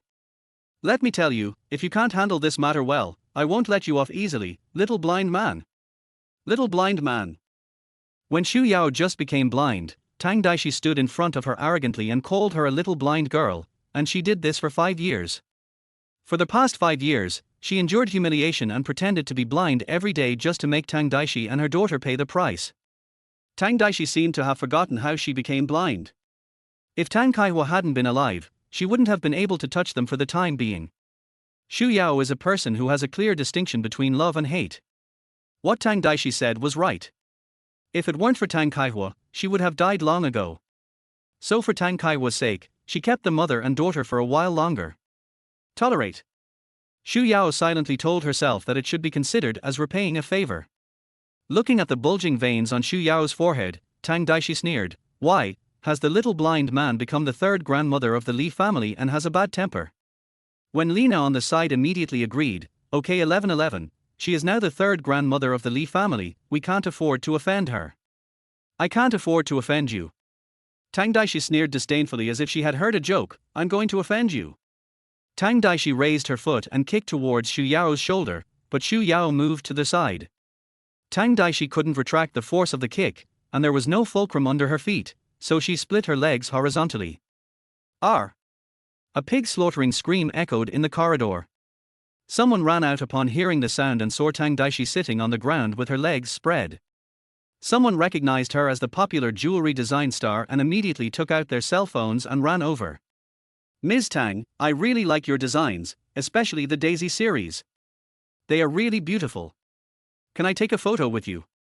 She is like this, and you still dare to take a photo with her. Get out. A curse was captured by the mobile phone behind him. Her legs felt like they were being sawed apart, and Tang Daixi screamed in pain, Mom! Mom! Come here quickly, help me stand up. Arr! It hurts so much. The corridor was filled with echoes. Xu Yao stood aside, looking as if she had been wronged and taught a lesson. She stared at the ground with silent and empty eyes, but she could do nothing. The sounds of cell phone shutters rang out one after another. Tang Daixi was already unable to take care of herself, so she let Wen Lina support her before slowly retracting her legs. Seeing that those people were still filming, Tang Daixi didn't care about her celebrity style at all, and cursed, "Stupid, put your phone away, whoever is filming me, I'll kill her." She looked like a female demon. A smile flashed across his lips, instantly hidden in innocence. When the onlookers saw how powerful this woman was, they immediately closed their doors and hid away. Covering her legs, Tang Daixi glared at Xu Yao with gritted teeth. "Bitch, if I let you hurt me, I'll kill you." After saying that, the mother and daughter rushed forward. It's the same kind of empty show again. It's useless and has been seen through long ago. A typical case of death due to talking too much. If you want to kill someone, the first thing is to act quickly. The only way to defeat martial arts in the world is speed. Just as when Lina reached out to pull her and Tang Daixi raised her hand to hit her, Xu Yao was about to take action after judging the angle when there was a roar from the corridor. "Stop!" Hearing their voice, the mother and daughter turned around and saw a middle-aged man walking towards them. "Uncle Xu." Xu Yao's expression suddenly changed. The coldness in her eyes disappeared, and mist filled her eyes. She looked aggrieved as if she had been abused. "Who are you? Do you have the right to speak here?" Facing Tang Daishi's impolite questioning, Uncle Xu simply ignored it, walked quickly to Xu Yao, and bowed respectfully. "Third grandma, I finally found you." The third master sent people out and almost turned the port city upside down. Tang Daixi and her daughter looked at each other. "Third grandma? Third uncle? Mom, is this the lame guy?" As soon as he finished speaking, Uncle Xu suddenly turned his head and looked over, his eyes grim. Frightened by Uncle Xu's look, Tang Daixi was stunned for a moment, thinking that this old man was just a servant, and he dared to glare at her. Straightening her back, Tang Daixi glared back with disdain. "What are you looking at, old man? You? Par." Before Tang Daixi could finish her words, Uncle Xu slapped her in the face, turning it red. "Third master is also something a woman like you can say casually." Tang Daixi covered her face with tears in her eyes. She looked at Uncle Xu with a fierce look in disbelief. "How dare you hit me? You old man, do you know who I am? I am the future of the Li family." 11:11. When Lina stepped forward quickly and grabbed Tang Daishi's arm, "Don't talk nonsense." After being slapped in the face and having been tricked by Xu Yao into doing the splits, all the anger rose up instantly and got stuck in my heart. "Mom, he hit me. He." Before she could finish her words, Wen Lina suddenly attacked, swung the bag in her hand and hit Uncle Xu. "You bastard, you didn't even ask who I, Wen Lina, and you actually dared to hit my daughter. Kneel down and apologize." Wen Lina is a woman who has always lived a life of luxury, not to mention that Uncle Xu has practiced martial arts before. One hand pulled the bag chain, and the other hand accurately pinched Wen Lina's neck. "I'm not our third master. I don't care about being a gentleman. My job is to protect our third grandma. If you dare to disrespect our third grandma again, I will break one of your arms next time." After saying that, Uncle Xu threw Wen Lina aside. Frightened by the cruelty in Uncle Xu's eyes, Wen Lina took 2 steps back, her high heels tilted, and she fell heavily to the ground. "Mom, are you okay?" Tang Daixi ran over and supported Wen Lina, who was coughing violently. Just then, the door of the operating room opened and Tang Kaihua, who was still in a coma, was pushed out. Xu Yao turned her head and pretended to grope her way to the bedside quickly. "Dad, I'm Yao Yao, Dad." The doctor comforted him. "Don't worry, Mr. Tang is out of danger now. He just needs to rest." After confirming that Tang Kaihua was fine, Xu Yao felt relieved. Even though Tang Daixi and her daughter were not good people, and even though she did not have many feelings for the Tang family, as long as Tang Kaihua was there, she would try her best to be tolerant. Tang Kaihua was pushed into the ward. Uncle Xu was waiting outside the door. The ward filled with smoke was extremely stuffy. Staring at Xu Yao angrily, Tang Daixi wished she could glue her eyes to Xu Yao. Xu Yao leaned against the wall. Facing the anger of the other 2 mother and daughter, she pretended to be oblivious. She stared at the ground, but her peripheral vision was sweeping over Tang Kaihua on the hospital bed. Cough cough. After a cough, Tang Kaihua slowly opened his eyes. The mother and daughter immediately threw themselves in front of the bed. "Old Tang, are you awake? How are you?" Are you still feeling uncomfortable? Dad, how are you? Looking at Tang Daixi and her daughter, Tang Kaihua showed a hint of impatience, but when he saw Xu Yao, who didn't dare to approach the end of the bed, a smile finally appeared at the corner of Tang Kaihua's mouth. Yao Yao. Tang Kaihua waved his hand. Come to daddy. Xu Yao's eyes became empty again, and she walked forward while feeling the edge of the bed. Tang Daixi refused to give way, and Xu Yao couldn't see her anyway, so she just bumped into Tang Daixi. Are you blind? Why did you bump into me? Cursing, Tang Daixi suddenly pushed Xu Yao. 1111. Tang Kaihua yelled, how can you talk to your sister like that? Even though Tang Kaihua was sick, he still defended Xu Yao and scolded her. Tang Daixi snorted coldly, I'm an orphan, how can I have any sisters? After saying that, Tang Daixi didn't care whether Tang Kaihua was angry or not. She turned around, stomped the ground heavily, walked to the sofa and sat down. Tang Kaihua held Xu Yao's hand and said, Yao Yao, don't be angry with your sister. She has just this kind of temper. Xu Yao shook her head, with the gentleness and generosity of a sister. Dad, I'm fine. I'm sorry, I didn't pretend well. Tang Kaihua glared at Wen Lina angrily and snorted, I told you not to use this trick. Now you are being attacked from both sides. Let's see how you and your daughter will end up. Tang Daixi, who was sulking, became even more angry when she heard this. What do you mean by how we end this, Dad? You agreed to this, too. Don't act like it's all our fault. Tang Daixi was so bloodthirsty that she would bite anyone who was not in the same camp as her. Yes, you are loving father, you are kind, you are not moved by the 1 billion, it is all my fault, we are the ones who made you a sinner for all eternity. 1111, how do you talk to your dad like that? Wen Lina scolded. Tang Daixi sneered. If she wanted to secure her position as the mistress of the Li family, she had to win over Li Yunxuan. But she couldn't even do such a small thing. What if Li Yunxuan got angry? Li Yunxian's enemies are her enemies, not to mention that the blind Xu Yao has always been a thorn in her side, and she has long wanted to drive her away. Tang Daixi, you still don't know you're wrong. If it weren't for you and your daughter, Yao Yao wouldn't have married the third master of the Li family for you. Yao Yao was blind to begin with, and now she's even more. Tang Daixi sneered, a blind man and a lame man, a perfect match. Tang Daixi, get out of here. Tang Kaihua suddenly spoke, pointing at Tang Daixi with red eyes in anger. Tang Kaihua got angry and started coughing violently. Wen Lina quickly ran over and took Tang Daishi's hand. 1111, go home first. Tang Daixi refused. Why? I am your daughter. You told me to get out, but it is this blind man who should get out.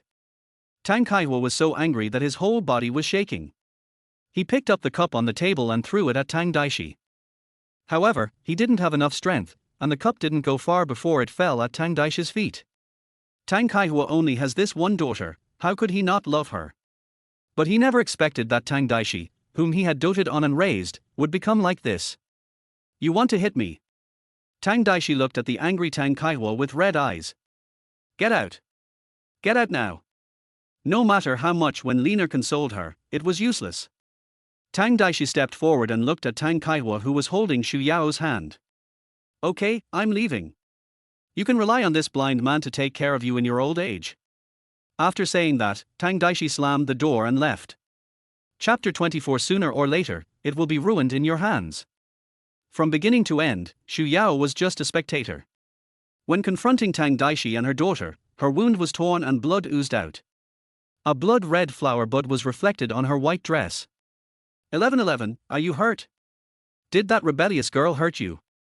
Tang Kaihua asked with concern. Xu Yao quickly shook her head. Dad, my sister didn't fight with me, she was just anxious. I was just too anxious when I came and accidentally bumped into her. Then go and deal with it quickly. Tang Kaihua waved his hand to Wen Lina, who was standing beside him. Go and deal with it with Yao Yao. Wen Lina was still angry. She had just scolded her biological daughter and sent her away. Now she started to care about an adopted daughter who had no blood relationship with her. Just as she was about to refuse, Xu Yao said, Dad, don't bother auntie, I can go by myself, you have a good rest, I will come to see you later. After Xu Yao left, Wen Lina finally couldn't help but scolded, Old Tang, when has 1111 ever been scolded like this since she was a child? Don't forget that 1111 is your biological daughter.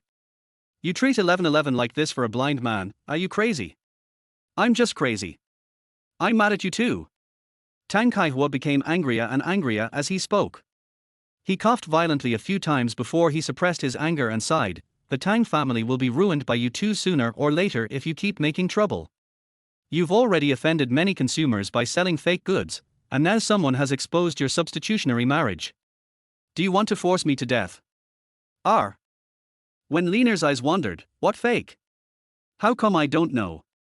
After being married for many years, he still understands her. Without further ado, Tang Kaihua looked at Wen Lina coldly. Lina, I warn you, as long as I am alive, the Tang family cannot sell fake goods. Wen Lina wanted to say something, but Tang Kaihua had already closed his eyes impatiently. Looking at Tang Kaihua's expression, Wen Lina blamed all her anger on Xu Yao.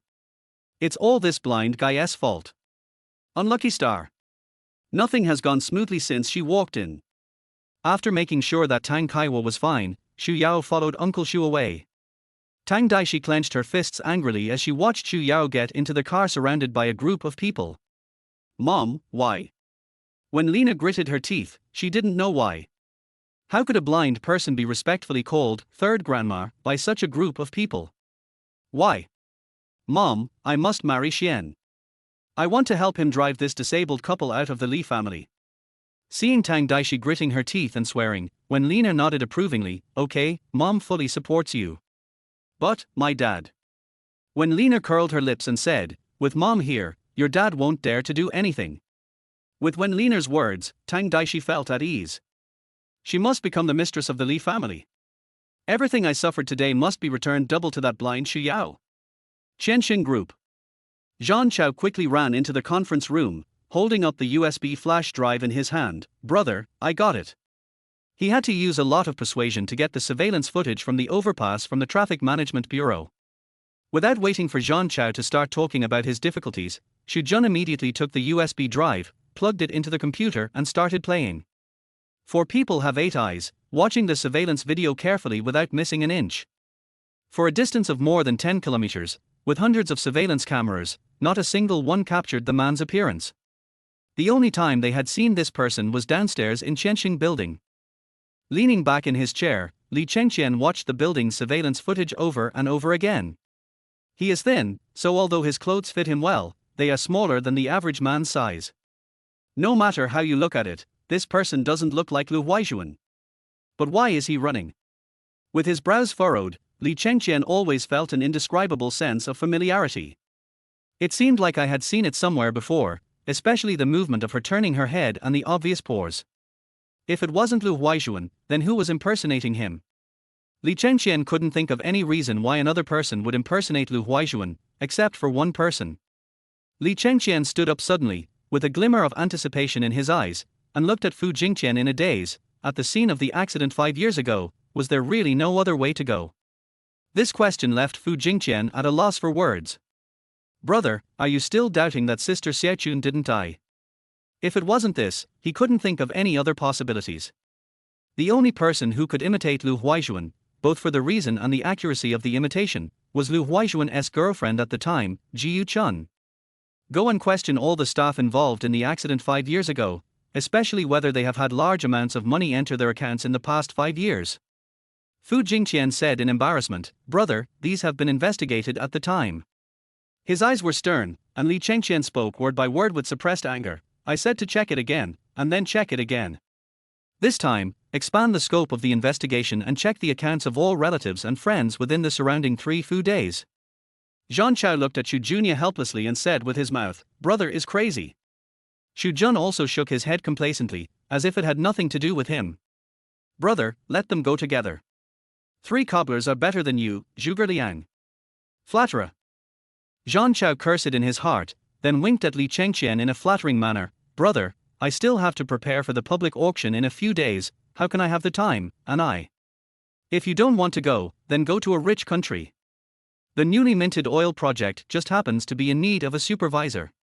The 3rd and 4th brothers. Before he finished speaking, Xu Jun nodded immediately. Brother, I do. Zhang Chao wanted to say something, but was kicked by Fu Jingqian from below. Zhang Chao had no choice but to force a grin and nod. Brother, let's go. We are very willing. Hillside Villa. After Xu Yao was picked up by Uncle Xu, she went back to her room and did not come out for the entire afternoon. Too many things happened today and she needed to sort them out all at once. Shen Yi's phone call, the pursuit on the road, and the people shouting at the door of Tang's house asking for a replacement marriage. Could it be that the people who were chasing her were the same group as the one who sent the replacement bride? The answers to all questions lie with Shen Yi.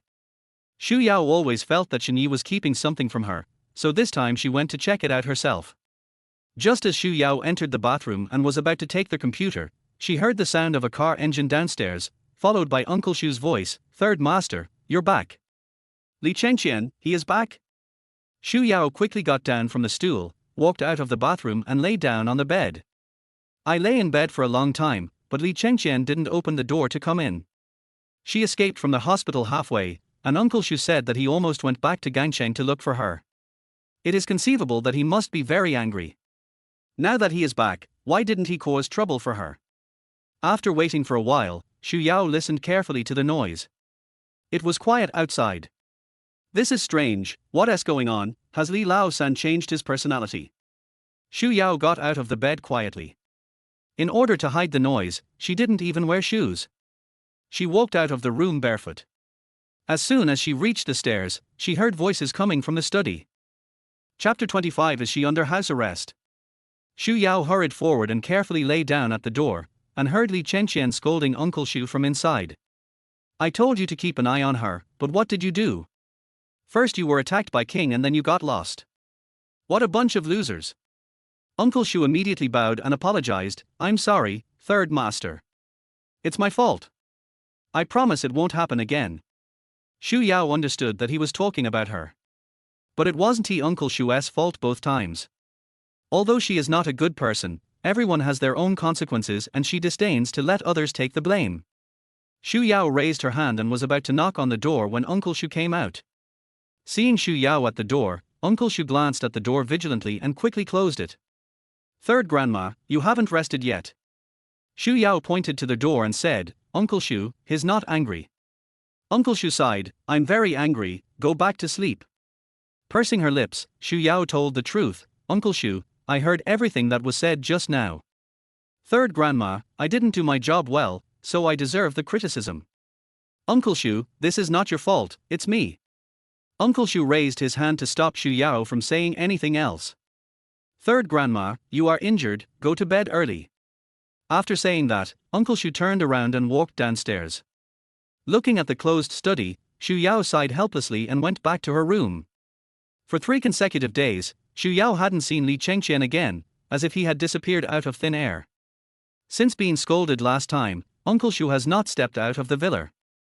Xu Yao seems to be under house arrest, and her daily activities are limited to the villa and the front and back gardens. But this just happened to be what Xu Yao meant. In preparation for the Myanmar public auction, she just needed some time to familiarize herself with the stone conditions at various mines. Since Li Chengqian is not coming back, it is just right for her to have the bedroom all to herself, and she doesn't have to worry about anyone disturbing her. This year's auction is different from previous years because the appearance of the Mountain of Light some time ago caused a sensation in the jade industry, and someone leaked the news that the Kala Mountain mine will also attend the auction. Many people want to recreate the miracle of the Mountain of Light, so this Myanmar public auction is expected to be a fierce battle, and it is also a good time to become famous. Therefore, her task became even heavier. Since the last phone call, Shen Yi cut off contact with Xu Yao. They have been working together for so many years, but this has never happened before. Something big must have happened this time. Xu Yao was at ease, but Shen Yi was blocked in the airport lounge. "Uncle San, I have urgent matters to attend to." "What are you doing?" Shen Yi fell on the sofa, looking at Li Chengqian opposite him with an innocent face. A circle of black-clad bodyguards surrounded Shen Yi. "Don't you know what I do?" Shen Yi shook his head blankly. "Uncle San, just speak frankly. You're keeping me in suspense like this, and I'm feeling very nervous. I feel very uncomfortable." As he spoke, Shen Yi touched his chest and said, "My little heart is beating so fast." Li Chengqian's face turned cold, her patience had reached its limit. Seeing that Li Chengqian was about to get angry, Shen Yi immediately spoke up, "Oh, I see, it's because I haven't visited you for a long time, right? Patting his head, Shen Yi apologized repeatedly, "Uncle San, it's my fault. Look at my brain. I've been busy with company matters recently and I didn't have time to spare. Another day, when I come back from my business trip, I will go to the villa halfway up the mountain to apologize to you in person, okay?" Suddenly, Li Chengqian slid his wheelchair in front of Shen Yi.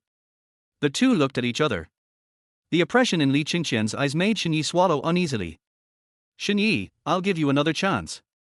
Think it over before you speak." Shen Yi had already expected Li Chengqian to come to him, but he didn't expect it to happen so soon. At that time, 13 asked him to investigate the other party's background, and he should have done a good job of investigating it. But now, he was almost intercepted by someone. Shen Yi pursed his lips and was forced to speak. "Uncle San, I'll tell you, isn't it okay for me to tell you?" Sitting up straight, Shen Yi said sincerely, "I'm just a partner. I really don't know who the other party is." Li Chengqian just looked at him coldly. Shen Yi didn't tell the truth. With just one look, Shen Yi immediately became timid. "Oh, third uncle, you are the elder, you can't bully a junior like me like this. What I just said is the truth, I really don't know who the other party is." After saying that, Shen Yi suddenly seemed to think of something. "In fact, when I first heard his name, I was also stunned. After all, he didn't sacrifice himself for such a big thing for the Lu family back then. He either kept his tail between his legs or died. How could he come to me so blatantly to start a company? But I have never met him, our contact is all through the internet, actually." Shen Yi touched his nose awkwardly. "Actually, I was planning to meet him for this transaction, but he suddenly disappeared. When I arrived at Tianjin, you were all gone." Everything was swept cleanly away, as if Shen Yi really knew nothing. If it were an ordinary person, Xu Yao might believe it, but he is a member of the Shen family, the descendant of a time-honored merchant family that has been entrenched in Hong Kong for 100 years. Would he be fooled so easily? "Shen Yi, my patience is limited. Where is Lu Huaixuan?" Li Chengqian almost gritted his teeth and said this. Chills were emanating from his whole body. The atmosphere in the entire lounge was depressed to the bottom. "Uncle San, I really don't know. I haven't even seen him, so how would I know where he is? And I want to confirm whether he is Lu Huaixuan more than you do. My grandmother has gone crazy because of my aunt's death. I want to find Lu Huaixuan more than you do and ask him whether Ji Yuchun is alive or dead." When mentioning Ji Yuchun, Shen Yi's eyes turned red. That is the pain of everyone in the Ji Yu family. When they had the accident, Ji Yuchun disappeared from the scene, and judging from the amount of blood bleeding, there was no possibility of Ji Yuchun surviving. However, he wanted to see the person alive or the body dead, and he wanted answers, and the Ji Yu family wanted them even more. Li Chengqian's expression changed slightly, and the frost in his eyes began to move. "Okay." Li Chengqian turned his head and looked out the window, just in time to see a plane flying across the sky. "I'll trust you once, but you have to give me all his information, including the details of how you met. When do you want it?" "Now." Shen Yi thought he had heard it wrongly. "Uncle San, what did you say?" "I say, now." "No." Shen Yi stood up excitedly, but was frightened by the bodyguards around him who collectively took a step forward, so he immediately sat back on the sofa and behaved like a good boy again. "Uncle San, I really have a very important memory to remember in Zhucheng. Can you wait for me to come back? I will definitely write it down in detail for you. Then write it on the plane. It takes 3 hours and 23 minutes to fly from Gangcheng to Zhucheng, which is enough. Send it to me on time at 3 p.m. 3 hours. 3. Shen Yi wanted to say something, but Li Chengqian's look scared him so much that he immediately smiled. Okay, third uncle, I promise to complete the task." Shen Yi didn't breathe a sigh of relief until a group of people followed Li Chengqian out the door. That was a close call. Chapter 26, Tracking down him from 5 years ago. When Shen Yi found out that the other party was Li Chengqian, he immediately called Xu Yao. Fortunately, he never contacted her again after that, otherwise, with Li Chengqian's current ability, he would have found her the next second after he contacted her. It is said that Li Chengqian is disabled, but what is the result? I really saw it with my own eyes today. What the outside world says is all bullshit. Li Chengqian was not useless. On the contrary, he had such confidence and aura that he didn't even need to say anything. Just a glance was enough to make people submit. It's so scary. Once you get involved with this kind of man, There's no way to escape unscathed. Qianxin Group. At 3 o'clock in the afternoon, Li Chengqian received Shenyi's email on time. Shenyi was really recalling the tens of thousands of words seriously, but it was all nonsense. It is more about separating oneself from the crowd and completely mystifying the other party. The more he said he knew nothing, the less Li Chengqian believed him. They are partners and have set up a company which is doing very well. How could Shenyi not know this? There is no nutritional value in the whole article, except for this one point. After dialing the phone, Zhang Chao came running over soon. Brother, what's wrong? Make a list of the Yingjiang jade auction 5 years ago, along with everyone's detailed information. 5 years ago. Zhang Chao was puzzled. Brother, we have never participated in a jade auction, let alone 5 years ago. I asked you to check it, why are you talking so much nonsense? Li Chengqian roared loudly, and Zhang Chao was so scared that he immediately ran away with his tail between his legs. Hey, brother, I'll go right away. He trotted out of the office and stood at the door, breathing heavily. Xu Jun also walked over with a cup in his hand. Did you get criticized? Zhang Chao tilted his head. What do you think of our brother's situation? Xu Jun also shook his head like an experienced person. Alas, since ancient times, love has always been full of regrets, and this regret will last forever. Love Saint is no different. He raised his leg and kicked Xu Jun. Get lost. You're everywhere. In fact, the information of this kind of large-scale public auction is recorded very clearly, and it is not difficult for Zhang Chao to organize it. However, the detailed information of each person is difficult to obtain. After all, many of them were foreigners, and the investigation required hacking into other countries' databases. He was almost tracked down several times. Fortunately, Zhang Chao had strong skills and escaped every time, but he died in the cybersecurity bureau of every country. Li Chengqian spent the whole day looking through information, searching for the mysterious man known as 13 Yao mentioned by Shenyi. Until it locked on a multinational company. Zhang Chao lived up to expectations. He not only found the information, but also found the surveillance footage from that year. After professional comparison, a man in a baseball cap and a black suit in the video was matched with the man who appeared downstairs at Qianxin Group. It was obvious that the man downstairs in Qianxin Group deliberately disguised his actions and behaviors for fear of leaving any memory. However, he had not expected that with current technology, even with deliberate disguise, it would be possible to identify the skeleton through movement. This time the man disappeared in the elevated explosion. Li Chengqian changed his strategy and started looking from the public auction 5 years ago. He soon followed the man's trail and found him in Gangcheng, where he moved into Sky 1 apartment. When the results came out, Li Chengqian had already disappeared from the office. Behind him, Xu Jun also ran out quickly and handed him the mask and hat. The more anxious you are, the more you cannot expose yourself. After so many years of pretending to be crippled, I can't let it go to waste. Sky 1 is an independent high-end apartment in Hong Kong. Although it is not large in size, each apartment has its own independent sky garden. The property manager was controlled by Zhang Chao with both kindness and force. He opened the door of room 1002 while trembling and counting money secretly. As the door opened, a scent wafted in. Zhang Chao's eyes turned cold, and he grabbed the manager by the collar. Didn't you say that no one has lived here for 3 years? Why is it so clean? And what's wrong with the flowers in the yard?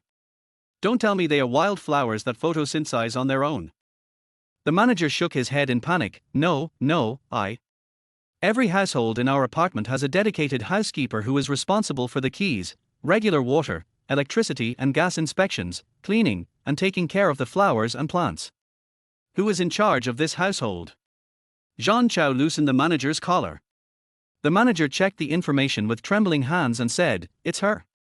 Looking at the middle-aged woman in the photo, Li Chengqian said coldly, "Let her come." Yes.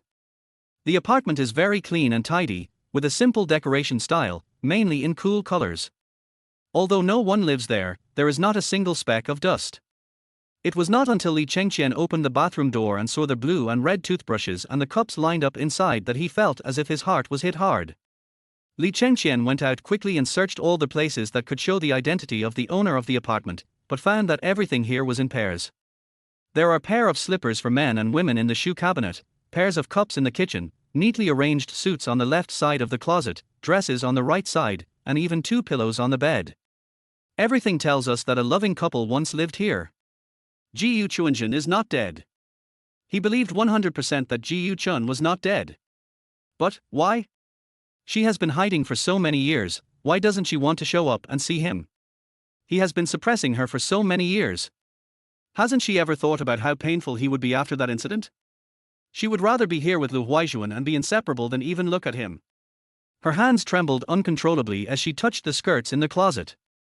She liked white the best, and every time she put it on she looked like a dancing little princess.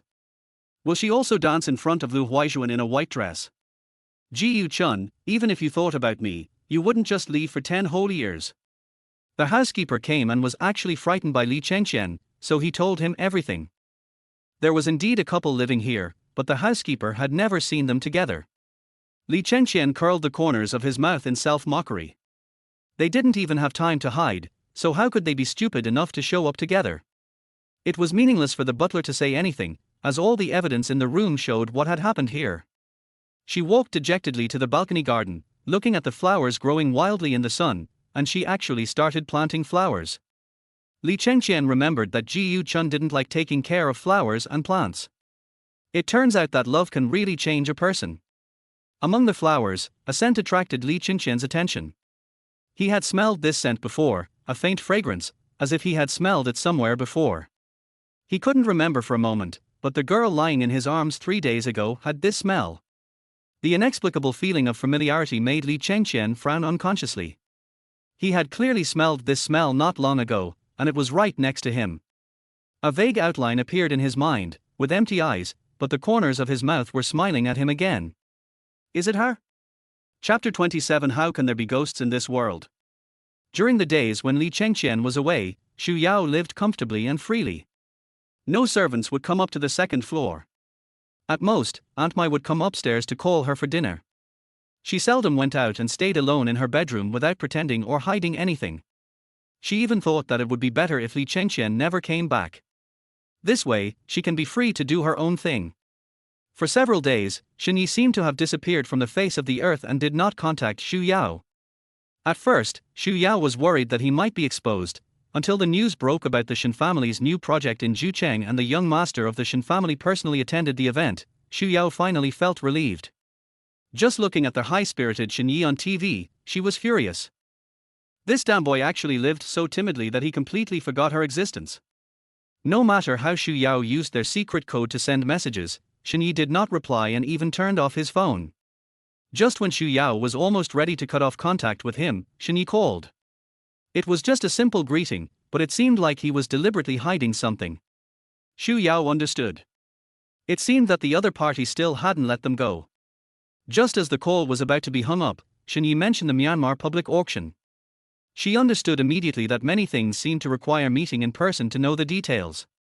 Aunt Mai has been recuperating in the villa for a few days, drinking various nourishing soups every day, and her wound is almost healed. On the day Tang Kaihua was discharged from the hospital, he called her early in the morning to reassure her. How could she feel at ease with Wen Lina's 2 blood-sucking worms around? Xu Yao was worried and insisted on going back. Uncle Xu couldn't make the decision, so he reported it to Li Chengqian. Li Chengqian agreed readily and asked Uncle Xu to buy a lot of supplements and expensive products for Xu Yao to take home. On their way, Uncle Xu couldn't help but speak well of Li Chengqian. Third Grandma, don't think that Third Master seems difficult to get along with, but this is the only way for Third Master to protect himself. Since Third Master got into trouble, he has suffered too much and almost. Uncle Xu paused and sighed. Third Grandma, I can see that Third Master treats you differently. When you get along with Third Master, you will know that he is a very good person. This time, he was afraid that you would be wronged in your mother's home, so he asked me to bring so many things back with you. Staring at the front seat, Xu Yao listened quietly. Uncle Xu's hesitation to speak caught Xu Yao's attention. Hasn't he already resigned from the Li group? Why would anyone still want to harm him? Third Grandma. Xu Yao came back to her senses. Well, I understand. I will get along well with the Third Master. Returning to the Tang family's door, Xu Yao sighed heavily. If it weren't for Tang Kaihua, she really didn't want to come back. Uncle Xu got out of the car first, walked quickly around to Xu Yao and opened the door. Third Grandma, we're here. When Xu Yao got out of the car, 6 bodyguards were already standing by, carrying bags full of supplements, waiting for her. Uncle Xu stretched out his hand at the side, and Xu Yao pulled his sleeve and walked towards the door. On the second-floor balcony, Tang Daixi was chatting with a few sisters from the Tang family's side branches. Seeing 3 identical black limited edition cars parked at the door, she couldn't help but look over. Then she saw Xu Yao walking in with the demeanor of a queen, with someone supporting her and carrying things. "Sister, is that Xu Yao?" Tang Yining, the cousin from my second uncle's family, shouted, which immediately attracted the attention of the people around, so they leaned on the railing and watched Xu Yao walk into the garden. This little blind man dares to come back. Yes, if it weren't for her, Uncle wouldn't have had a heart attack this time. Why don't we play a trick on her? The little girls were only about 14 or 15 years old and could not resist being persuaded. As soon as someone mentioned this, they all nodded and agreed immediately. These girls' families are all branches of the Tang family and they all rely on Tang Kaihua's family for food. These girls have been influenced by Tang Kaihua's family since childhood and they all follow Tang Daishi's lead. Tang Daixi and Xu Yao have never gotten along since childhood, so they have always bullied Xu Yao. This time, after listening to Tang Daishi's words, they thought that Xu Yao had snatched it away, so their anger towards her has risen to the level of moral condemnation. Although she was obviously very happy, Tang Daixi still pretended to be magnanimous like an older sister. "Don't mess with her. Xu Yao has a hard time too." Tang Yining snorted coldly, "Big sister, you are too kind, that's why you were bullied by that blind Xu Yao. We must teach her a lesson this time." Tang Daixi shook her head to express her refusal, but a barely perceptible smile appeared on the corner of her mouth. That's why she always brought Tang Yining with her. Beautiful flowers need green leaves as a backdrop. Tang Yining is the best supporting role for Tang Daixi. No matter in appearance or in heart, as long as Tang Daixi is unhappy, Tang Yining will overcome all difficulties and help her solve everything. A group of girls ran down from upstairs. The ladies who came to visit were talking in the living room and no one paid much attention. When the servant opened the door, the girls rushed in. Uncle Xu immediately stretched out his arms to protect Xu Yao. However, 7 or 8 girls came over at once, and Uncle Xu couldn't handle it, so several girls surrounded Xu Yao. "Sister Yao Yao, you're back. I'm Xiaoqian. Can you see me?" The people on the side laughed. "Xiaoqian, are you stupid? Our sister Yao Yao is blind, how can she see?" Another one immediately responded, "What blind person? Our sister Yao Yao is not blind, that's called a blind person." "What blind person? You are talking nonsense." As if he was afraid that others didn't know that Xu Yao was blind, he said "blind" 3 times in a row, as if saying that would hurt Xu Yao. However, she was not blind and could see the faces of everyone. A group of minions, Tang Daishi's classic tactic. After chattering for a long time, Xu Yao didn't say a word. Uncle Xu on the side was trying to squeeze forward anxiously, but it was difficult for him to do anything to the group of little girls. Although the other bodyguards had the advantage of height, there was a difference between men and women, so they didn't know what to do. It was not until the girls ran out of topics to talk about that Xu Yao picked her ears and asked, "Are you done?" The girls didn't expect Xu Yao to react so coldly. They looked at each other, not knowing how to respond for a moment. "When you're done, get out of the way. A good dog doesn't block the road." Usually, no matter how others treated Xu Yao, she would always lie aside with a wronged look on her face, not saying a word, just like she did just now. But there was a sudden reaction behind, so the girls were stunned. After realizing what was happening, the girls put their hands on their hips and said, "Who are you scolding? You are the dog." The girls shared a common hatred for the enemy and slowly formed a circle around Xu Yao. The ladies who were laughing in the living room finally heard the noise. Someone looked out the floor-to-ceiling window, but could not see what was happening at the door. "I'm not here to fight today, let alone with a group of girls, it's boring." Xu Yao simply pushed away the girl who was blocking the front and walked out of the blockade easily. The girl reacted and wanted to move forward, but was blocked by 2 bodyguards who were over 1.9 meters tall. Some girls wanted to curse, but when they saw the 2 bodyguards looking ferocious, no one dared to move forward. As I walked in, the ladies who were talking in the living room stood up immediately. "Xu Yao." Wen Lina shouted in disgust, "Why are you back?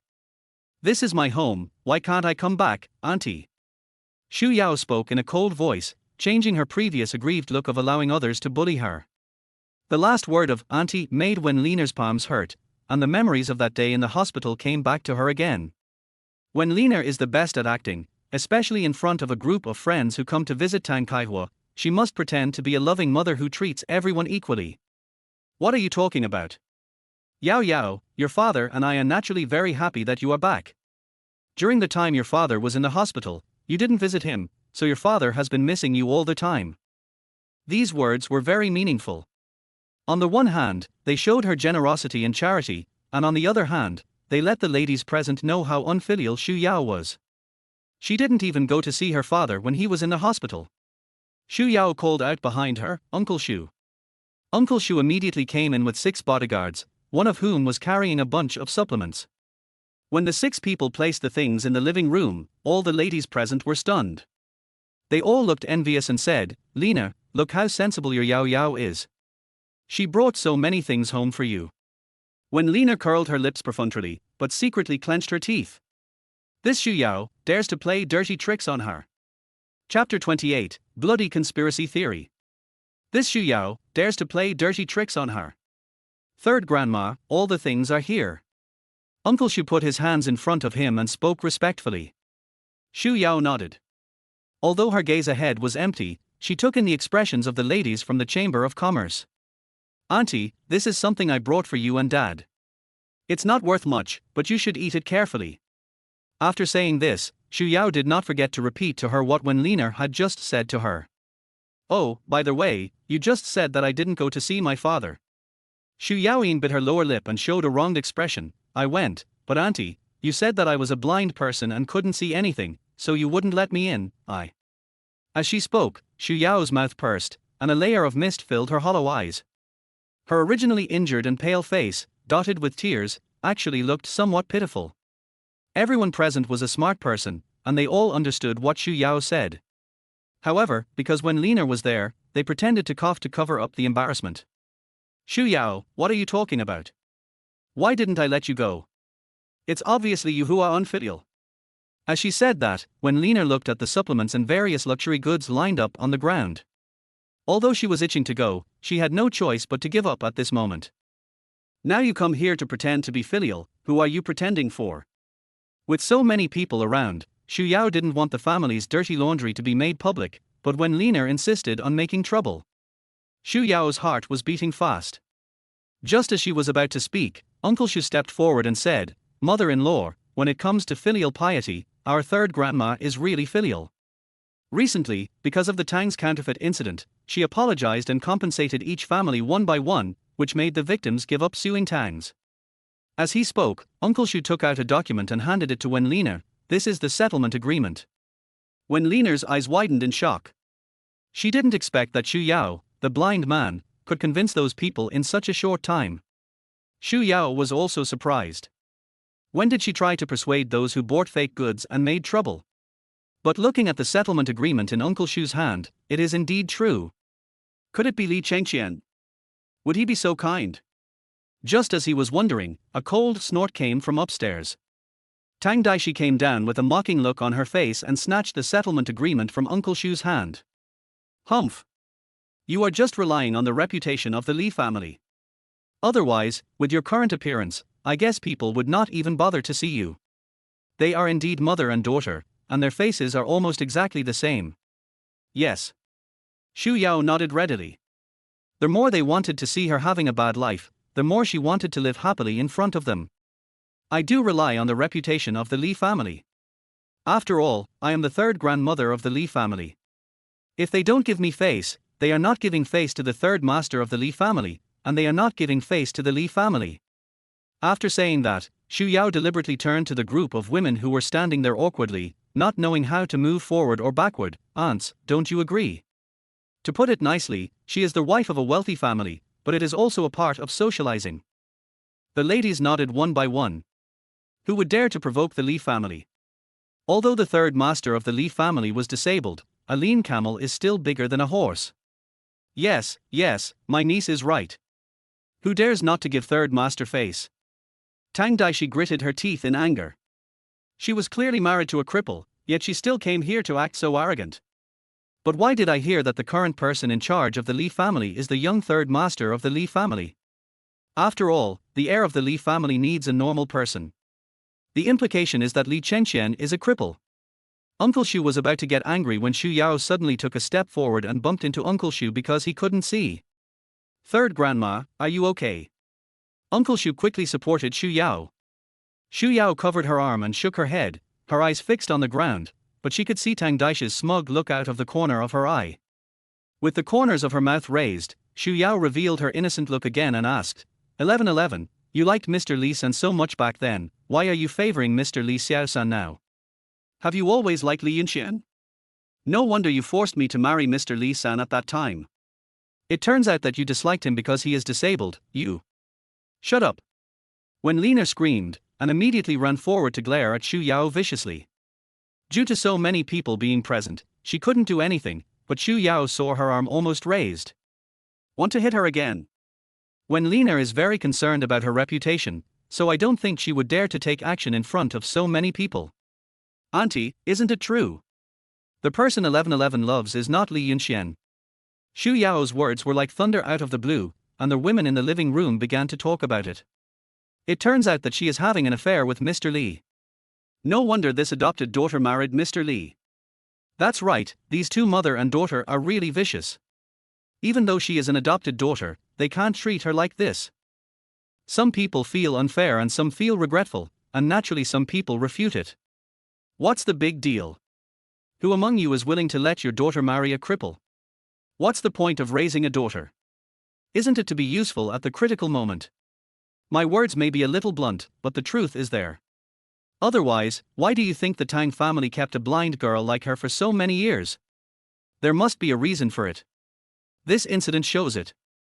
A blind man and a lame man are not at a disadvantage. Uncle Shu rubbed his finger bones angrily. He would not allow anyone to disrespect the third master. Even angrier than him were Wen Lina and Tang Daixi, mother and daughter. We didn't force her to get married. She wanted to get married of her own accord. Wen Lina's dry explanation was in vain. She likes Li Chengqian, she did it on her own will, what does it have to do with us? Stop talking nonsense.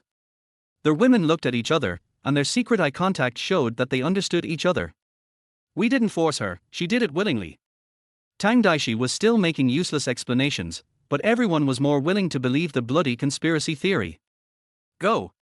Everyone, go away. We in the Tang family don't want your false care. Wen Lina was so angry that she ordered them to leave. They had long been bored of sitting there, and if their husbands hadn't forced them to come, these ladies would not have come to express their condolences. But I have gained more experience this time. The Tang family will be destroyed sooner or later in the hands of these two mother and daughter. But what caught their eyes was this low-key blind adopted daughter. He looks indifferent and harmless, but he has his own way of doing things. Interesting. After the group of people left, when Lina looked at the bodyguards behind Xu Yao and sneered at her, what a grand show, Grandma Li-san. You're going back to your parents' home with so many people. Are you afraid that our Tang family will eat you up? Xu Yao's expression was no longer as calm as it was in front of that group of people just now. Her face was shrouded in frost and looked cold and gloomy. That depends on whether you have the ability. You? Without giving Tang Daixi a chance to lose her temper, Xu Yao turned around, followed by Uncle Shu, who stretched out his arm, I'll go see Dad. Stop. Who allowed you to go upstairs? Tang Daixi roared angrily and shouted behind him, but was surrounded by bodyguards. Get out of the way. This is our Tang family. You? Xu Yao simply ignored him and went upstairs with Uncle Shu. After taking the medicine, Tang Kaihua fell asleep. He had no idea what happened downstairs. Illness is like a mountain falling. This time, Tang Kaihua lost a lot of weight and her face became yellow. She was no longer the mountain that protected her from wind and rain. Over the years, no matter how Wen Lina and Tang Daixi bullied her, Xu Yao could endure it as long as she thought of the warmth Tang Kaihua had given her. But now, because of the sins committed by her and her daughter, he was overwhelmed. Squatting down, Xu Yao gently held Tang Kaihua's hand. Dad, don't worry, as long as I'm here, I will never let the Tang family fall, you take good care of yourself. There was a constant quarrel downstairs. Wen Lina was crying and shouting, which made Xu Yao feel overwhelmed. Dad, I'll come see you another day. After saying that, Xu Yao turned and walked out. Downstairs, Wen Lina fell to the ground. Tang Daixi pointed at the bodyguards and shouted, "How dare you hit someone? Do you have any sense of justice? I'm calling the police now." Xu Yao stood on the stairs and watched the farce below, her eyes full of helplessness. "Uncle Xu, go and take a look." Uncle Xu ran down, and the bodyguards, all of whom had received professional training, were helpless against Wen Lina and her daughter. Uncle Xu hurried forward to persuade them. Xu Yao stood halfway up the stairs holding the handrail. The servants and bodyguards were in a mess. Tang Daixi suddenly glanced upstairs, and Tang Yining, who had been waiting for an opportunity to ambush for a long time, tiptoed down from upstairs. When he was only 2 steps away from Xu Yao, he suddenly pushed towards Xu Yao. Chapter 29, using Dad to blackmail her.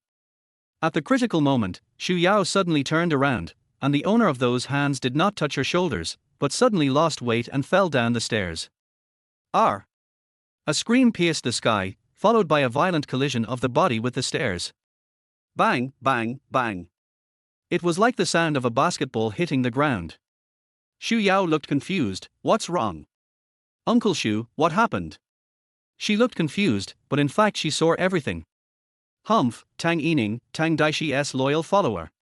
Before, he had always followed Tang Daixi, listened to her words, hit wherever she pointed, and ate shit while it was hot. Now, he actually dared to push her for Tang Daixi. Want to kill her? It's really stupid. Not until the man rolled to the ground did the quarreling crowd finally quiet down, staring blankly at Tang Yining lying on the ground with blood oozing from the corners of his mouth. Uncle Xu was the first to react and quickly ran forward to protect Xu Yao. "Third grandma, are you okay?" Xu Yao shook her head, her eyes still empty and lifeless, but if you look deeper you will find a hint of joy flashing in her eyes. "Ning Ning! Ning Ning! Wake up! Ning!" Tang Daixi shook Tang Yining's body vigorously and roared at the top of her lungs. Suddenly, Tang Daixi raised her head and pointed at Xu Yao. "It's you? Xu Yao, it was you who pushed Ning Ning." Xu Yao raised her eyebrows. "Since you said I pushed it, where is the evidence?" "I saw it. It's you." Tang Daixi looked so righteous that she almost believed it herself. "Really?" Xu Yao smoothed her long hair beside her ears, then called the police. When the topic of calling the police was mentioned, Tang Daishi's arrogance finally subsided a little. "You think I don't dare?" Xu Yao didn't waste time talking to her and directly told Uncle Xu, "Uncle Xu, call the police." Uncle Xu subconsciously glanced at Xu Yao. Her face was indifferent and she didn't seem to realize what calling the police meant to the Li family and the third master. Even though he knew in his heart that he shouldn't do this, after hearing what Xu Yao said, Uncle Xu was possessed by some strange force and took out his cell phone. Seeing that Xu Yao was serious, Tang Daixi panicked. "Wait a minute." Knowing that she would not let him call the police, Xu Yao took his time. So many things have happened to the Tang family recently. They have become the laughingstock of the whole city. If there is another injury, Xu Yao, have you ever thought about your father? Use Dad to threaten her. Xu Yao sighed and looked at Tang Daixi with almost pity. "Dad taught us since we were young that we should consider the consequences before doing anything." 11:11, do you still remember? Tang Daishi's eyes darkened. What do you mean? Literally. After saying that, Xu Yao and Uncle Xu nodded. Uncle Xu dialed the number. Wen Lina became anxious, struggled to get up and rushed towards Uncle Xu. "Don't call the police. We can handle our own affairs ourselves." Emergency center, this is Puhua Road. Wen Lina's expression was stiff. Wasn't he going to call the police?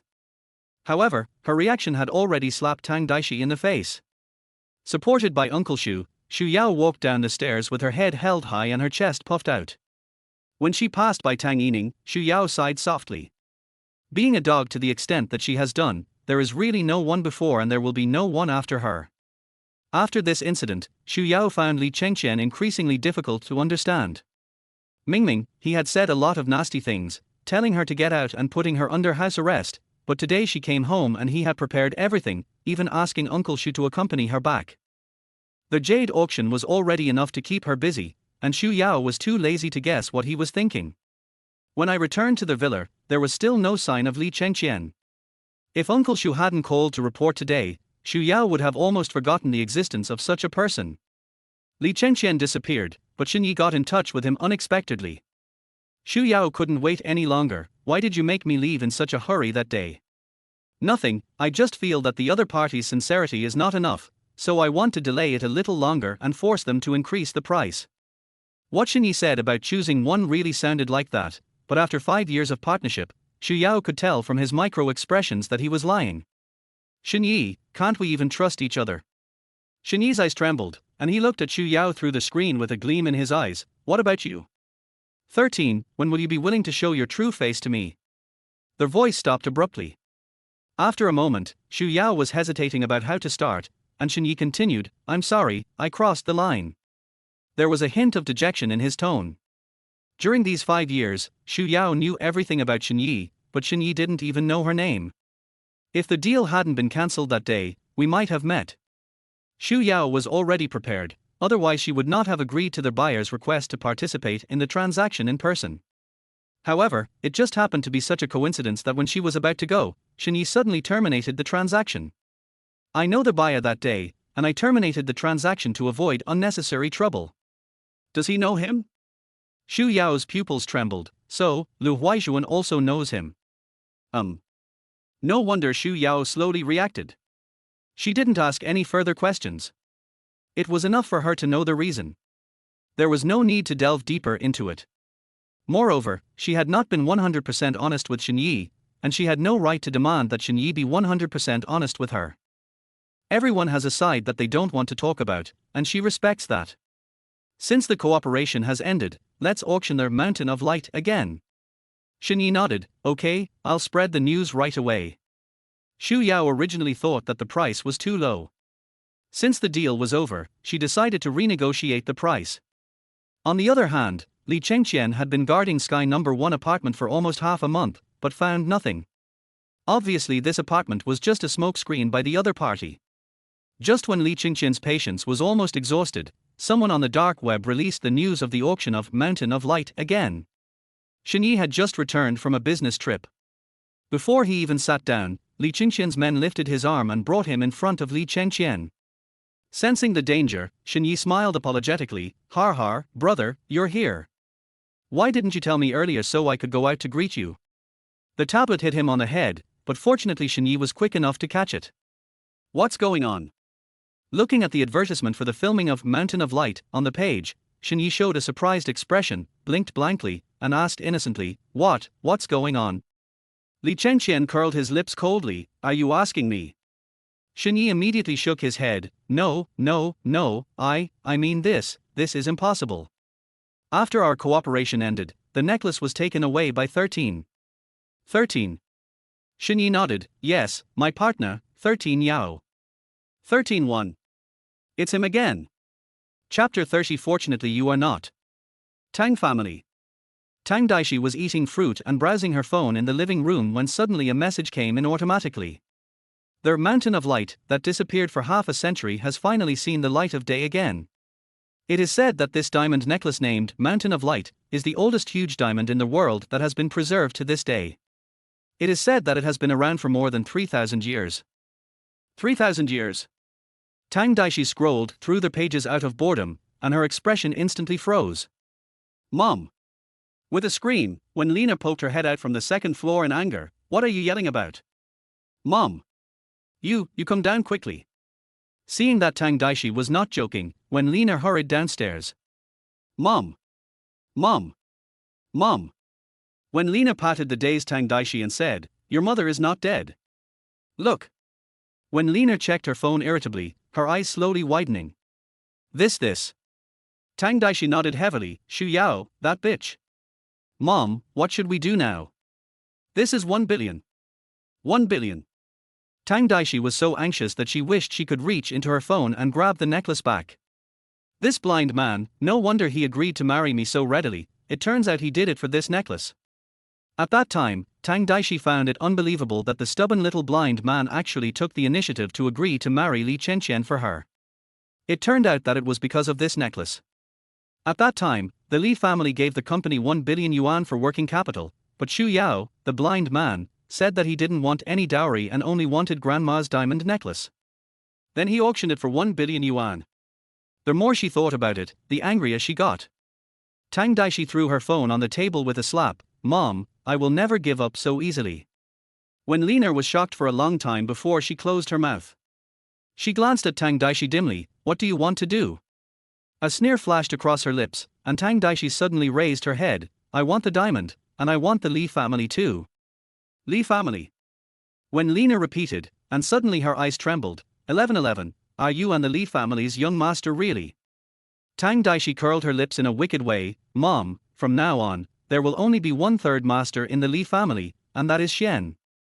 Xu Yao was making final preparations in her bedroom when she heard footsteps at the door. She immediately hid the notebook under the quilt. Uncle Xu's voice came, "Third grandma, someone wants to see you downstairs." See her? Xu Yao tidied herself up, changed her clothes, put on some grey-white contact lenses, and went downstairs holding the handrail. Downstairs, Wen Lina and Tang Daixi were sitting on the sofa as if they were at home, and they were arrogantly ordering Aunt Mai, "Do you know how to make coffee? Do you want to scold me to death?" Wen Lina threw the coffee cup on the table and said, "Why are you standing there? Change it for me." "Yes, Mrs. Tang, I'll change it right away."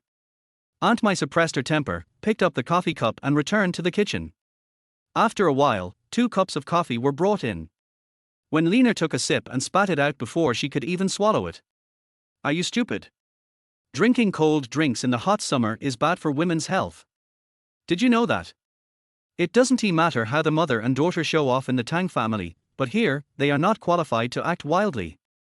Okay, I'll go change it. Aunt Mai almost said it through gritted teeth. When she was about to bend down to get the coffee, a sinister look flashed in Tang Daishi's eyes. She stretched her foot forward, and Aunt Mai tripped. She lost her balance and fell onto the sofa beside her. With a thump sound, the leather sofa made a crashing sound, and the mother and daughter laughed triumphantly. Uncle Xu had seen the mother and daughter being so unruly before, and originally thought that it was only at the Tang family. He didn't expect that they would still act so recklessly here. With frost in her eyes, Xu Yao let Uncle Xu help her down the stairs.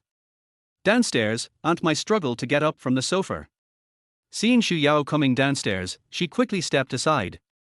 Although Aunt Mai kept her head down, Xu Yao still saw the tears in her eyes. This blind man married an ugly, old and disabled man and still acted so arrogantly.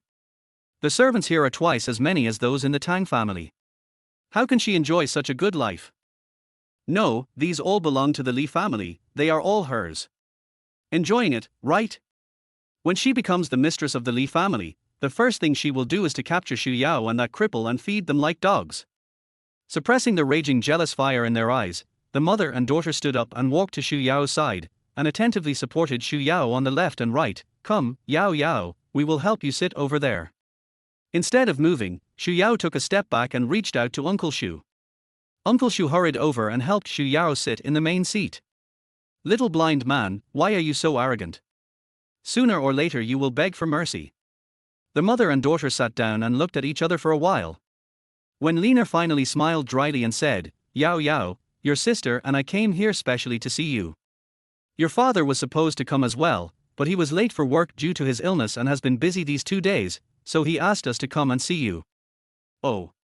Xu Yao nodded. Now that we're done, you can go. Xu Yao spoke lightly, not wanting to say a single unnecessary word. Tang Daixi was stunned. Xu Yao's temper had worsened since she got married. When she was in the Tang family, whenever she was unhappy, Xu Yao didn't even dare to breathe. Now, she actually dared to chase her away. Now that she's here, she won't leave so easily if she can't achieve her goal. Clearing her throat, Tang Daixi said softly, Sister, I know I misunderstood you before, so I came here with Mom today to apologize to you. I know you like Suji's Osmanthus cakes, so I bought some specially. You should try it and see if it tastes the same as before. As she spoke, Tang Daixi took a piece of Osmanthus cake and stuffed it into Xu Yao's mouth. Tang Daixi stuffed a piece into her mouth quickly, and Wen Lina also stuffed a piece into her mouth. By the time Tang Daishi's mouth was full. Cough, cough, cough. Suddenly there was a cough, and the Osmanthus cake in Xu Yao's mouth was sprayed out. Aunt Mai quickly poured a glass of water, and Xu Yao drank 2 sips. Then, when she saw Tang Daixi and Wen Lina in front of her with their faces covered with debris, she suddenly choked and sprayed it out. R. With a scream, Wen Lina and Tang Daixi, mother and daughter, jumped up and down and yelled, "It's so hot! It's so hot!" Xu Yao held back her laughter, her eyes full of confusion. "Aunt Mai, what happened?" She smiled and looked at the two people who were jumping up and down. "Third grandma, you sprayed Madame Tang and Miss Tang in the face." "Oops, I'm so sorry, I can't see." "You?" Tang Daixi raised her hand angrily and was about to hit Xu Yao. The bodyguard immediately rushed over and grabbed Tang Daishi's hand. "It hurts. Let go. What are you doing?" The bodyguard only needed to exert a little force to make Tang Daishi's forehead veins pop out in pain. She stared at the bodyguard with a ferocious face. "Let go. Do you hear me?" "Apologize," the 1.9-meter tall bodyguard shouted in a deep voice. "If you dare to do anything here, you must not want to live." Her hand was almost broken by the pinch. Tang Daixi had no choice but to give in. Okay, I apologize. I was wrong, sister, please let me go." Xu Yao sat on the sofa and waved to the bodyguard, who immediately let go of Tang Daishi's hand. The corners of her mouth twitched, and Tang Daishi's forehead was covered with cold sweat in pain. She glanced at Xu Yao, who was sitting on the sofa. "You silly girl, it turns out you were just pretending to be cowardly before." It seemed that she was forced to marry Li Chengqian, but in fact she did it for the necklace. 1 billion. Now that she has the necklace, she is still relying on the remaining influence of that cripple Li Chengqian to show off here. She is determined to obtain their mountain of light. Chapter 31. How dare you hurt my people? After taking a breath, Tang Daixi suppressed the anger in her heart, forced a smile, and then gave Wen Lina a look. After wiping the dirt off her face, Wen Lina stood up and said, "It's getting late, Goodbye, I won't see you off." Xu Yao directly made a please gesture. But Wen Lina said without much tact, "It's getting late, let's stay for lunch." They tried to stay so blatantly that Xu Yao ordered them to leave, but they pretended not to hear it. "We had a late breakfast, so we're not hungry now." Xu Yao had just finished speaking when Wen Lina shook her hands and said, "It's okay, I'll cook it myself. I remember Yaoyao's favorite sweet and sour pork ribs." Wen Lina changed her previous provocations to Aunt Mai and said, "Big sister, do you have spare ribs at home?" "Big sister." Aunt Mai rolled her eyes silently in her heart. This woman is really fickle. "No." Aunt Mai said coldly. Although the Tang family is not as prominent as the Li family, they are still one of the most powerful families in Hong Kong. Yet they were treated like this by a servant. Wen Lina was about to get angry, but Tang Daixi held her hand and said, "Mom, just make something. Yao Yao has been out for so long, let her have a taste of the delicious food at home." Xu Yao yawned and said lazily, "Aunt Mai, help me upstairs.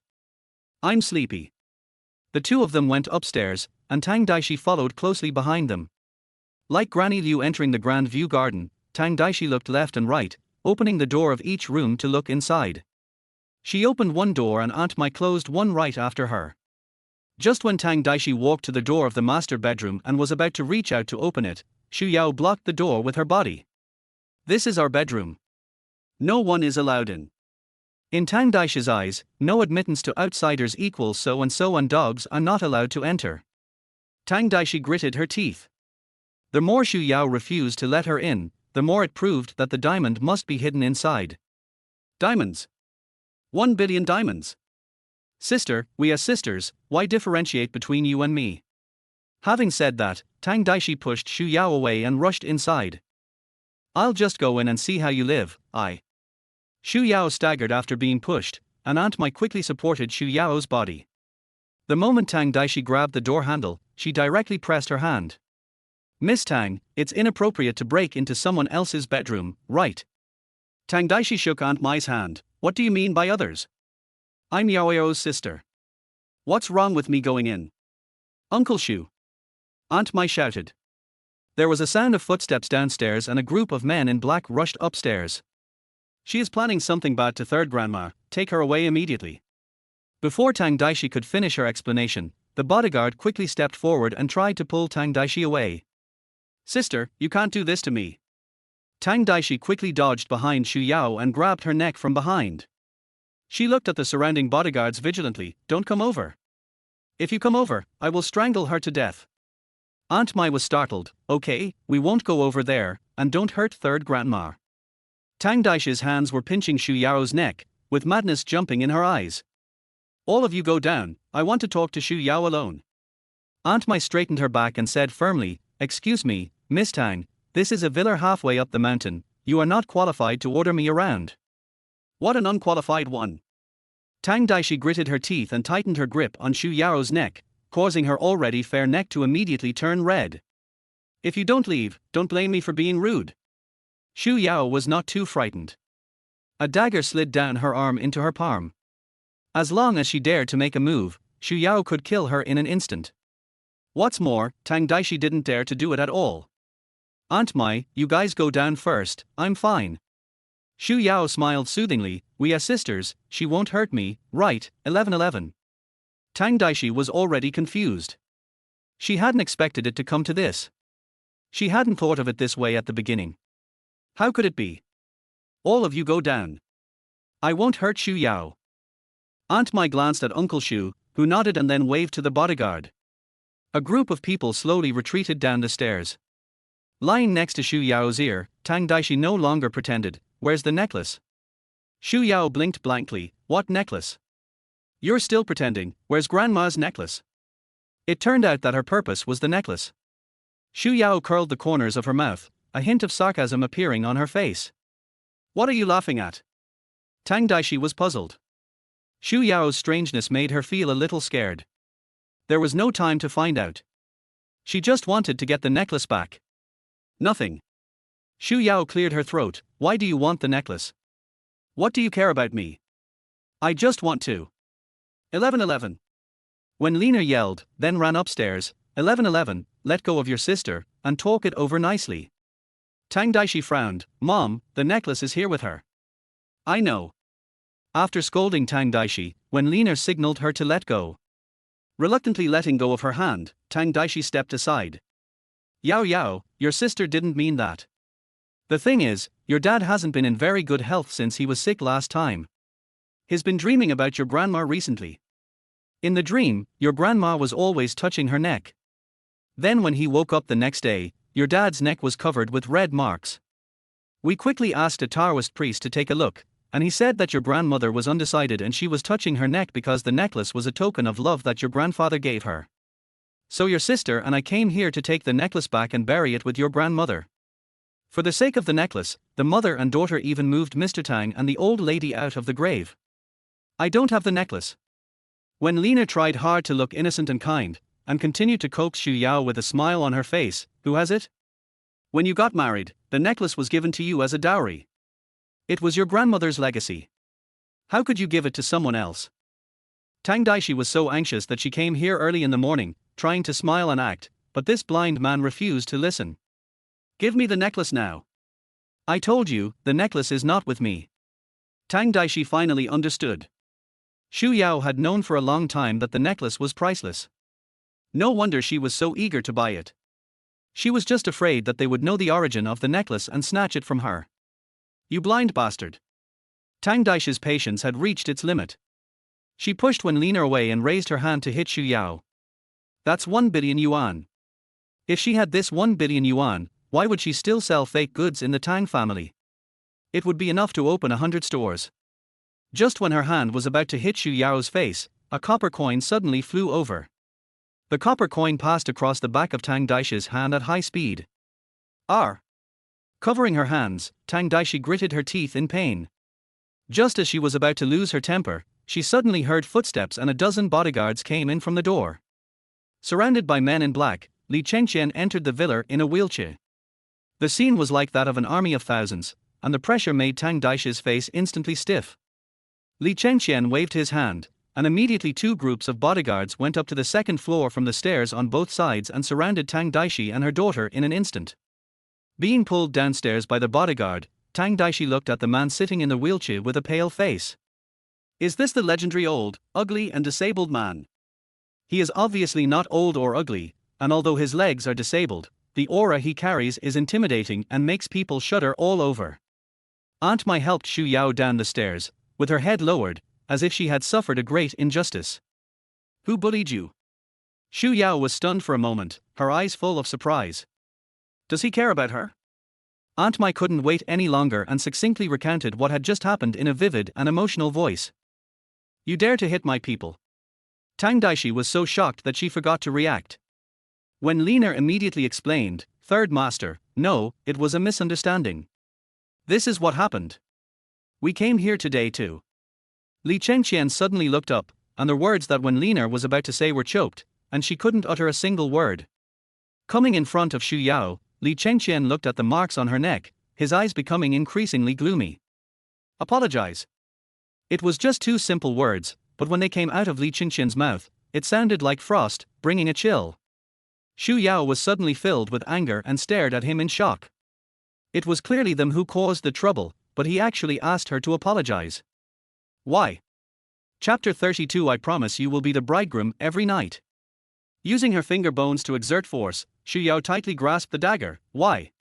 Seeing her heroic look, Li Chengqian couldn't help but glance at her sideways. Tang Daixi smiled complacently. So what if he is the third master of the Li family? He is still an abandoned child of the Li family and he still has to be afraid of their Tang family. Oh, what's there to be angry about? Before the smile on his lips could fade away, Li Chengqian turned around and ordered with a frosty look in his eyes, beat him until third grandma is satisfied. Yes. The bodyguard beside him immediately received the order, held down Tang Daixi and her daughter, and slapped them in the face. After this slap, the spoiled mother and daughter immediately had a red slap mark on their fair faces. Xu Yao didn't expect Li Chengqian to do this. She stared at him suspiciously for a long time before her cochlea started to hurt because of Tang Daishi's scream beside her. That's enough. The bodyguard stopped, but Tang Daishi's face was already red and swollen, and her tears had washed away her makeup, leaving her face covered in all kinds of colors, looking as ugly as it could be. Li Chengqian frowned and looked at her. Xu Yao pursed her lips and said, Third Master, I'm fine. They are my family after all. She was clearly pleading for them, but Li Chengqian felt that she seemed to be secretly enjoying the show. Family. Li Chengqian curled his lips and smiled cruelly, what does it have to do with me? After saying that, Uncle Xu immediately pushed Li Chengqian upstairs. Tang Daixi and Wen Lina were so frightened that they didn't dare to breathe. They were dragged out of the door by the bodyguards. In the living room, Xu Yao glanced at the second floor and couldn't help but pout. It is better to come back accurately than to come back frequently. Can he count with his fingers? Thinking of the copper coin that flashed before her eyes just now, Xu Yao couldn't help but narrow her eyes. If she was not mistaken, it should be the Daixi Tong Bao. So far, only two have been found in the world, one of which has disappeared, and the other has become the most valuable copper coin. A priceless copper coin. And he just used it as a weapon so casually. Xu Yao couldn't help but wonder whether this man knew what was good or not. If he didn't know the value of the coins, how could he have the Daixi Tong Bao coins? If he knew the value of the coins, he wouldn't feel sorry for them at all. Thinking of this, Xu Yao immediately walked upstairs. How can good things be wasted? She is a person who knows treasures. On the other side, after Wen Lina and her daughter were thrown out, Tang Daixi cursed all their way. Mom, how come this blind girl is so lucky? Just look at how much Mr. Li San loves her. Wen Lina was furious. She was so old that she was taught a lesson by a brat. She was furious when she heard Tang Daishi's words. She yelled irritably, what's the use of having a good life? You still married a cripple. But he's so handsome. Tang Daixi got angry when she thought of the rumors. You said he was old and ugly, but he's not only not old or ugly, but also so handsome, except for his disabled legs. You're stupid. Seeing her daughter's envious expression, Wen Lina quickly dispelled her thoughts. The Li family's young master is no better than this cripple. It doesn't matter if he's handsome or not. Even if he looks better than Panan, it's useless. After all, he's just a waste abandoned by the Li family. As soon as the car turned into Puhua Road, Tang Daixi saw a familiar car. The car window rolled down, and Li Yunxuan stuck his head out. 1111. Yunxuan. Tang Daixi exclaimed, but as soon as she opened her mouth, the wound on her face was pulled, and she felt so much pain that she immediately covered her mouth and refused to look at him. Looking at the red and swollen faces of the mother and daughter, Li Yunxian frowned. Auntie, what are you doing? She is not our adopted daughter. Xu Yao. The blind woman who married Li Chengqian. After listening to Wen Lina's exaggerated story, Li Yunxuan's face darkened with anger. He looked at Tang Daixi firmly. 1111, don't worry, I will definitely seek justice for you. After saying that, Li Yunxian was about to leave but was grabbed by Tang Daixi from behind. Xian, don't go. My injury is nothing. If you go to find them and the old man finds out, I'm afraid he will blame you. Li Yunxuan's eyes were full of tenderness, and he gently took Tang Daixi into his arms. 1111, I feel sorry for you. With a choked voice, Li Yunxian said with emotion, I'm sorry, I didn't take good care of you. If I were the head of the Li family now, they wouldn't dare to bully you. But he is my third uncle after all, and I am a junior and don't have any real power. Many times when I was bullied, I could only grit my teeth and persevere. Seeing Li Yunxuan's forbearing look, Tang Daixi held his face distressedly, stood on tiptoe and kissed the corner of his mouth. Xian, I will accompany you from now on, and we will take back the Li family together. Li Yunxian was so excited that he didn't care about Wen Lina, who was standing next to him. He lowered his head and sealed her lips. Hillside Villa. Li Chengqian had just come out of the shower when there was a knock on the door. Third master, young Master Zhan is here. After changing into home clothes, Uncle Shu pushed Li Chengqian downstairs, and Zhan Chao stood up immediately. What are you doing here? Li Chengqian had a bad expression and was not very welcome to Zhan Chao's arrival. Used to being despised, Zhan Chao didn't feel the slightest bit uncomfortable. He took the wheelchair from Uncle Shu with a smile and walked to the sofa. Brother, I'm here to celebrate your wedding. As he spoke, Zhan Chao pointed to Aunt Mai's busy figure in the kitchen and said, I brought you some supplements. With a raised eyebrow, Zhan Chao looked proud. Good stuff, I guarantee you'll be a bridegroom every night. Hearing his words, Li Chengqian suddenly looked up and shot a look like a sharp arrow towards Zhan Chao.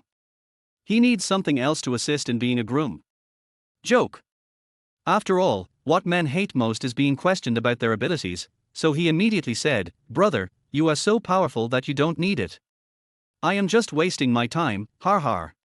With a dry smile, Zhan Chao sighed silently, thinking he was really making himself miserable. Li Chengqian's coldness did not diminish. Zhan Chao immediately added, By the way, brother, last time the media exposed the matter of substitutionary marriage, the media said that they just received the news and no one instructed them to do so. But we checked the surveillance again, and when that group of people were making trouble, Li Yunxian was there too. The meaning is very clear, this must have been done by Li Yunxian. Since he has started, we should not be idle either. He tapped the wheelchair armrest with his index finger. Suddenly, his wrist paused. Li Chengqian narrowed his eyes, and a layer of frost covered his eyes. Plan, start. Aunt Mai prepared the meal and said, Third master, it's time to eat. Aunt Mai, is there a portion for me? Zhan Chao stood up impatiently. Aunt Mai's cooking skills are better than many five-star chefs. Zhan Chao will never forget it after having tasted it once. Yes, yes, yes. Aunt Mai was coaxing a child. Young Master Zhan is here, so of course he has to stay for dinner. Li Chengqian slid his wheelchair to the restaurant and said, Call third grandma down for dinner. Zhan Chao seldom comes over on his own initiative, so there must be a reason why he comes over.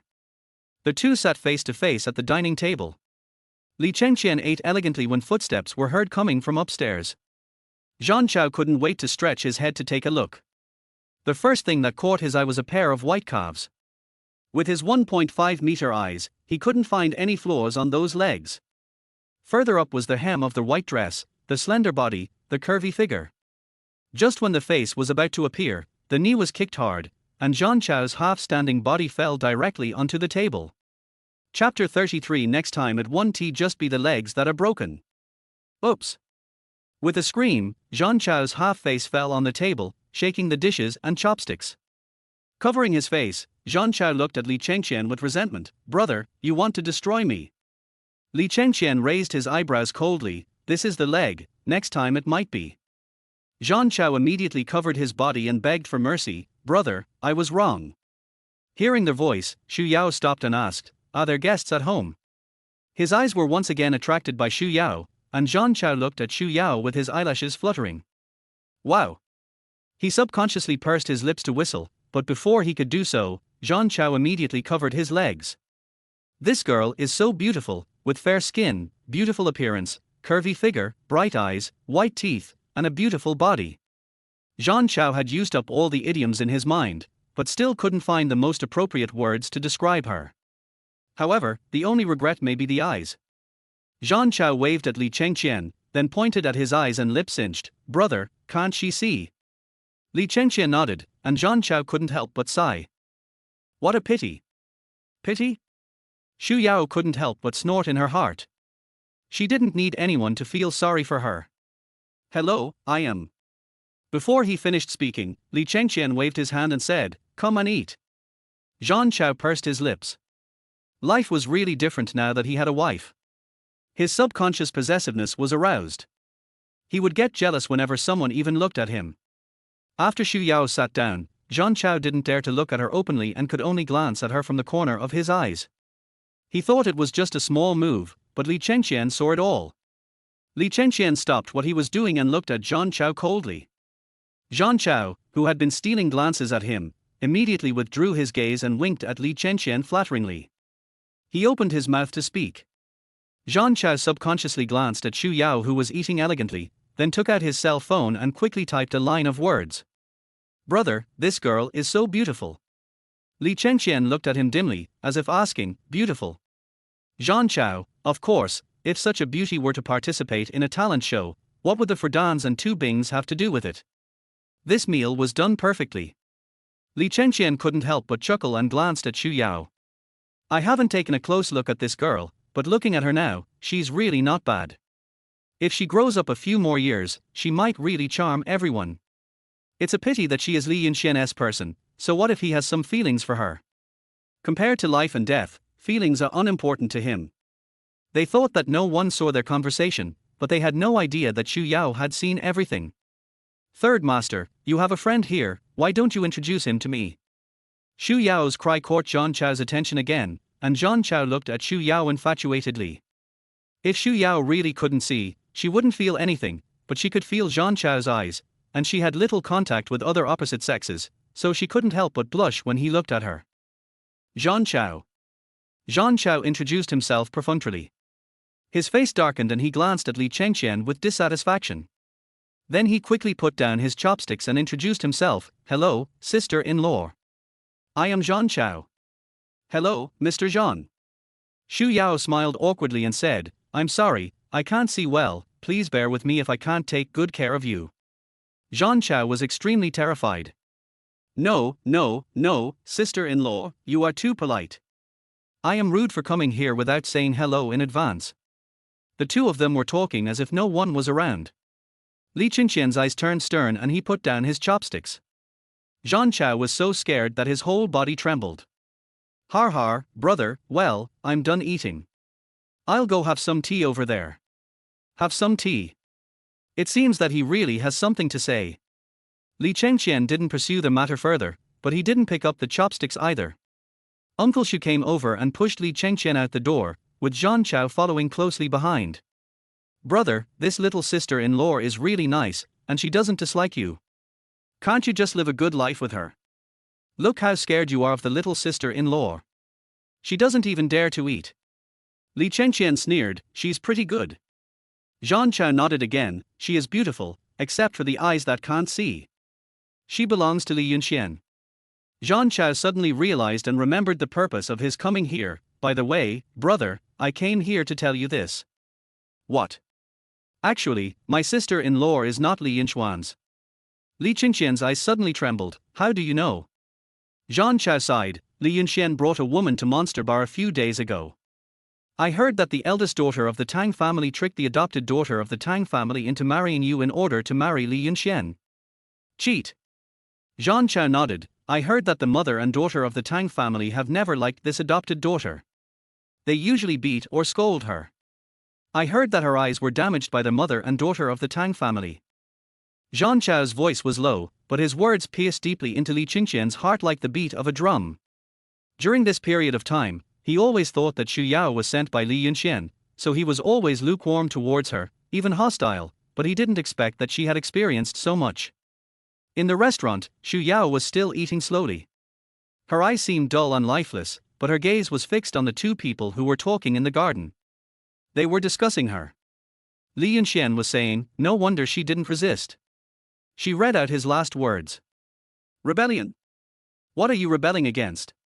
Just as she was wondering, suddenly a pair of eyes looked over at her. Xu Yao felt a chill on her back and her hand holding the spoon tightened involuntarily. The next second, she suppressed the uneasiness in her heart, slowly lowered her head, and continued to drink the porridge.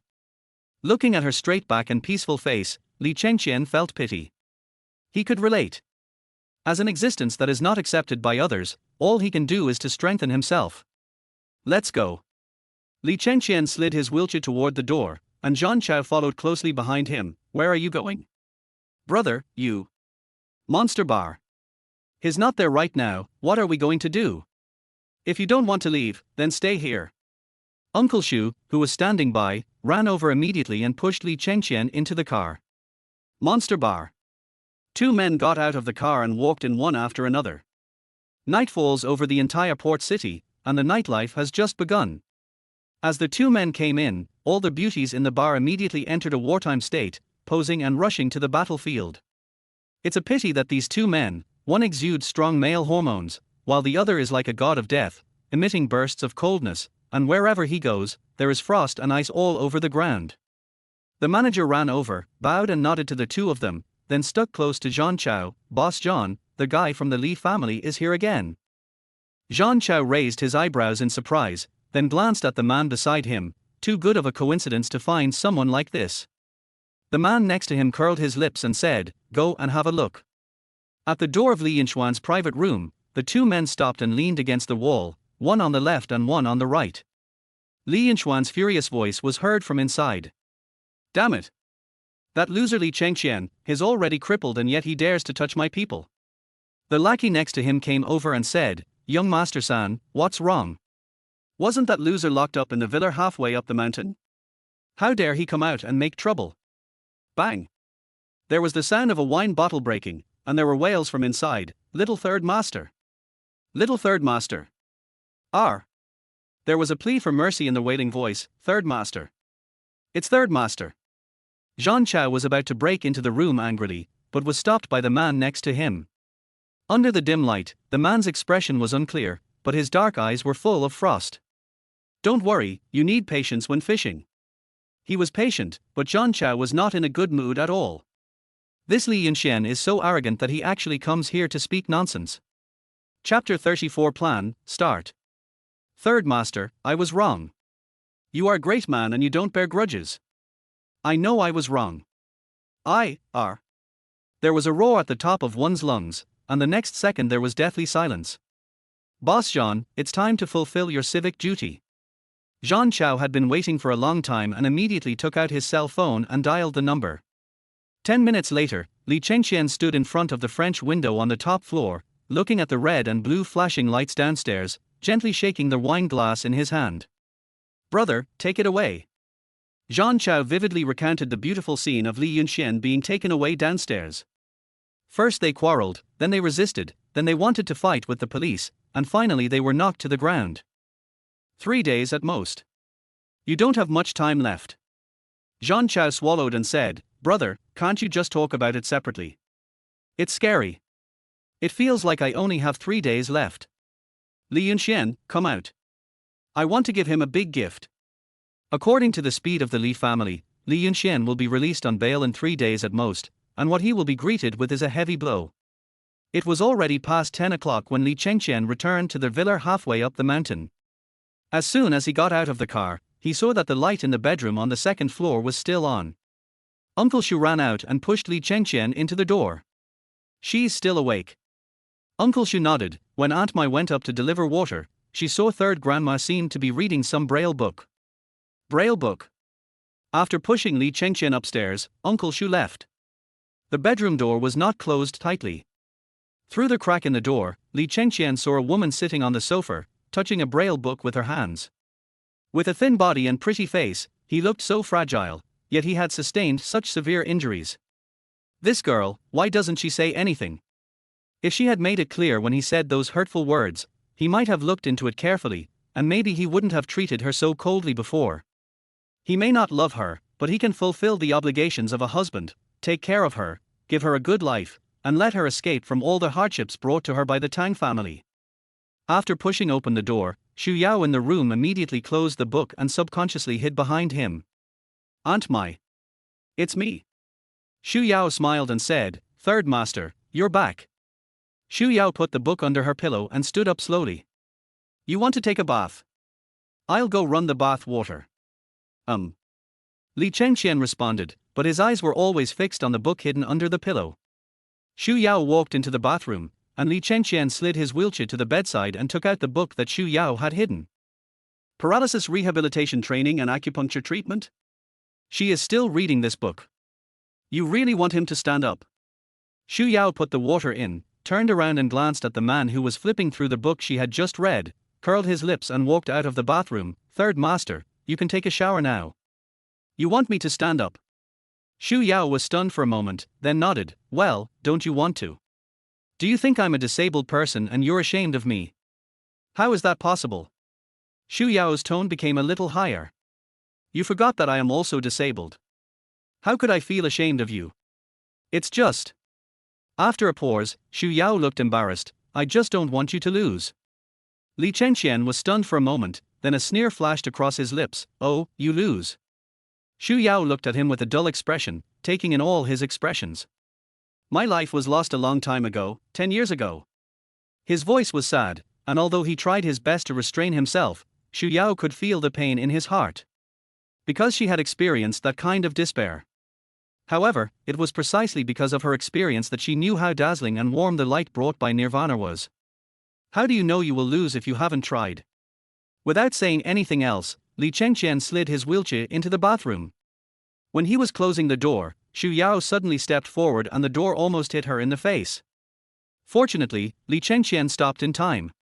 Third Master, have you ever heard of this saying, my fate is determined by myself, not by God? Li Chengqian slowly narrowed his eyes. My fate is in my own hands, not in the hands of God. Well, your life is in your own hands. You won't lose if you don't accept your fate. After saying that, Xu Yao took the initiative to close the door. Looking at the tightly closed door, Li Chengqian was stunned for a long time. He didn't expect that this young girl could say such profound things. What an interesting little girl. Li Chengqian felt very lucky when he thought that she was not sent by Li Yunxuan.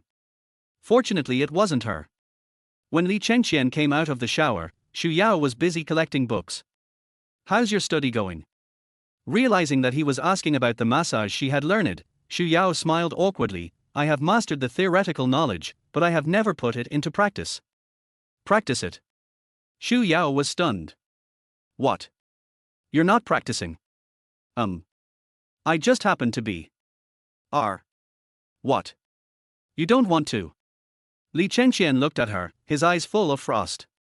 You just preached to me the truth of life, but you gave up first. Or do you despise me for being disabled? No. Xu Yao explained, I don't dislike you. When I met her eyes, they were grey and empty, as if time had stopped in her eyes. If it weren't for her adoptive father, she would have left long ago. The situation is unclear now. If she leaves rashly and the Li family takes action against the Tang family, she is really afraid that Tang Kaihua will not be able to hold on. The last time he was hospitalized, she went to see a doctor on purpose. Tang Kaihua's physical condition was getting worse and worse. If there was another major shock, Xu Yao was afraid that he would not be able to hold on. Then I'll try it tonight. Li Chengqian slid the wheelchair towards her. Xu Yao squatted down, and then helped him sit on the bed. Staring blankly at the other half of the empty bed, Xu Yao touched his ankle with her hand, then moved up to his calf and squeezed it gently. He didn't respond, just looked at her. The girl was wearing a white dress, her fair hands gently pressing on his legs, her eyes fixed on the same spot, her long eyelashes fluttering like butterflies, the flickering air carrying a fragrance. Looking at her fair and beautiful little face, he felt an indescribable emotion in his heart. At first, he thought she was sent by Li Yunxuan and almost never looked at her straight in the eye. But now looking at her like this, he suddenly realized that what Zhang Chao said was right, she was indeed good looking. Looking at her, Li Chengqian gradually became fascinated. She is like a pure jasmine flower, fresh and white yet exuding the most alluring fragrance. Her hands moved very gently, like tickling him, and even through his pants she could feel the muscles in his legs, which were hard and strong. Xu Yao paused. Logically speaking, he had been paralyzed for 10 years, so how come his legs were still so strong? It was not so much swelling as it was the muscle groups that only people who exercised regularly had. The strength in her hand increased, and the small hand slowly moved up along his calf until it touched his thigh. A tingling electric current instantly rushed into her lower abdomen. After years of disguise, Li Chengqian thought he was calm enough, but he collapsed in front of the girl. According to the acupuncture point distribution map she had seen in a book before, Xu Yao tried each one with doubt. She always felt that his legs did not seem to be completely hopeless. She experimented secretly, keeping an eye on Li Chengqian's every reaction, not missing a single detail. His legs really seemed to have no reaction, but Xu Yao was still suspicious. She was busy with her own experiment, but Li Chengqian was trying hard to hold back the sweat that broke out all over his body. Xu Yao took a breath and noticed that something was wrong with him. "Third master, am I too strong?" His throat rolled, and Li Chengqian said in a cold tone, "I have no feeling in my legs." Xu Yao paused. "I'm sorry, third master, the book said that if you keep massaging, your legs will slowly regain feeling." Looking at his legs, Li Chengqian curled the corners of his mouth in self-mockery. His leg had actually healed a long time ago, but he had been pretending all these years. Whether it was for self-protection or secret planning, he had been sitting in this wheelchair for 10 years. Not getting a response from him, Xu Yao smiled at him from the side. She clearly couldn't see, but he felt her eyes were clearer than the moonlight outside the window. "It will be fine." Just as he finished speaking, the next second Xu Yao's wrist dropped and she was pulled into his arms by a great force. Xu Yao reacted instantly, supporting herself on the bed with both hands and trying to get up, her eyes suddenly falling into his deep eyes. His eyes were burning, as if a raging flame was slowly surrounding her. His warm breath sprayed on her face, itchy, and gently touched her heart like a feather. She rarely encountered such a situation with the opposite sex, and her face turned red instantly. "Third master. I'm sorry, I didn't crush you." She struggled to get up, but suddenly her waist felt heavy and she was pulled back into his arms. Their eyes met. If it weren't for the realistic gray in her eyes, Li Chengqian would even suspect that she was pretending to be blind. The doubts were dispelled by the faint fragrance from her body. The girl's fatal temptation and pink lips were like the most precious red wine, and he couldn't wait to take a sip. The two of them were so close to each other that if he wanted, he could kiss her by just raising his head slightly. But she looked shocked, as if he was forcing her to do so. Third master. Li Chengqian chuckled, "Keep learning, it will be useful." "It works?" Xu Yao asked in surprise, "Really? Third master, do you feel it?" Her surprised look was like a colorful rainbow hanging in the sky after the rain, dazzling. Seeing her surprise, he rarely followed her wishes. "Why don't we go to the hospital tomorrow? With massage and the doctor's professional advice, we may be able to regain consciousness soon." Xu Yao said these words sincerely. He was actually a good person, but his legs made him paranoid. And it was also because of this that he was always bullied by Li Yunxuan. Since Tang Daixi likes Li Yunxuan so much and wants to be the mistress of the Li family, she will not follow her wish. The head of the Li family must be Li Chengqian. "I just happen to be going for a follow-up examination soon, so you can come with me." The next day, when Xu Yao went downstairs to eat, Li Chengqian was sitting in the restaurant. "Third grandma, I'll support you." With the help of Aunt Mai, Xu Yao sat down. Li Chengqian, who was sitting opposite her, put down his chopsticks, as if making a noise to let her know. "Third master." Li Chengqian glanced at her and said, "Let's eat." "You didn't go out." Li Chengqian paused. "Aren't you going to accompany me to the hospital?" Xu Yao then remembered that she had promised him last night to go to the hospital for a follow-up checkup. "Oh, I'll eat it right away, and then we can leave." Li Chengqian picked up the coffee and sipped it gently. "Don't worry." Usually it was Uncle Xu who accompanied Li Chengqian to the hospital, but this time with Xu Yao there, Uncle Xu no longer acted as a light bulb. In the hospital, Li Chengqian had his eyes done and Xu Yao had her legs done, and they both entered the examination room together. 40 minutes later, Li Chengqian was pushed out of the examination room by a nurse, and the two entered the doctor's office together. Li Chengqian's attending physician was a middle-aged male doctor in his early 50s with gray hair. When he saw the two people come in, he couldn't help but take a closer look at the girl next to Li Chengqian. "Here I come." Li Chengqian nodded and couldn't help but sigh at Professor Zhu's gossipy look. Qian, why don't you introduce yourself? Professor Zhu has been a family friend of the Li family for many years. He has watched Li Chengqian grow up and is considered a half-elder, so he is also familiar with Li Chengqian. This is my wife Xu Yao. Xu Yao nodded politely. Hello, Professor Zhu. Professor Zhu smiled with satisfaction and said, hello, thank you for your hard work in the future. This brat has a bad temper, please be more tolerant. No, Master-san is fine. At first Xu Yao just lowered her head, but when she raised her head to answer Professor Zhu's question, Professor Zhu happened to see the grayness in her eyes. No wonder Xu Yao didn't look at him straight in the eye from the beginning. It turned out that it was because her eyesight was not very good. Out of politeness, Professor Zhu quickly withdrew his gaze and said, by the way, Qian, how are you feeling recently? Same as always, no feeling. Li Chengqian spoke without any emotion, as if this leg had nothing to do with him. He responded last night. After saying this, both of them fell silent. Xu Yao seemed stunned for a moment before realizing that this sentence seemed a bit ambiguous.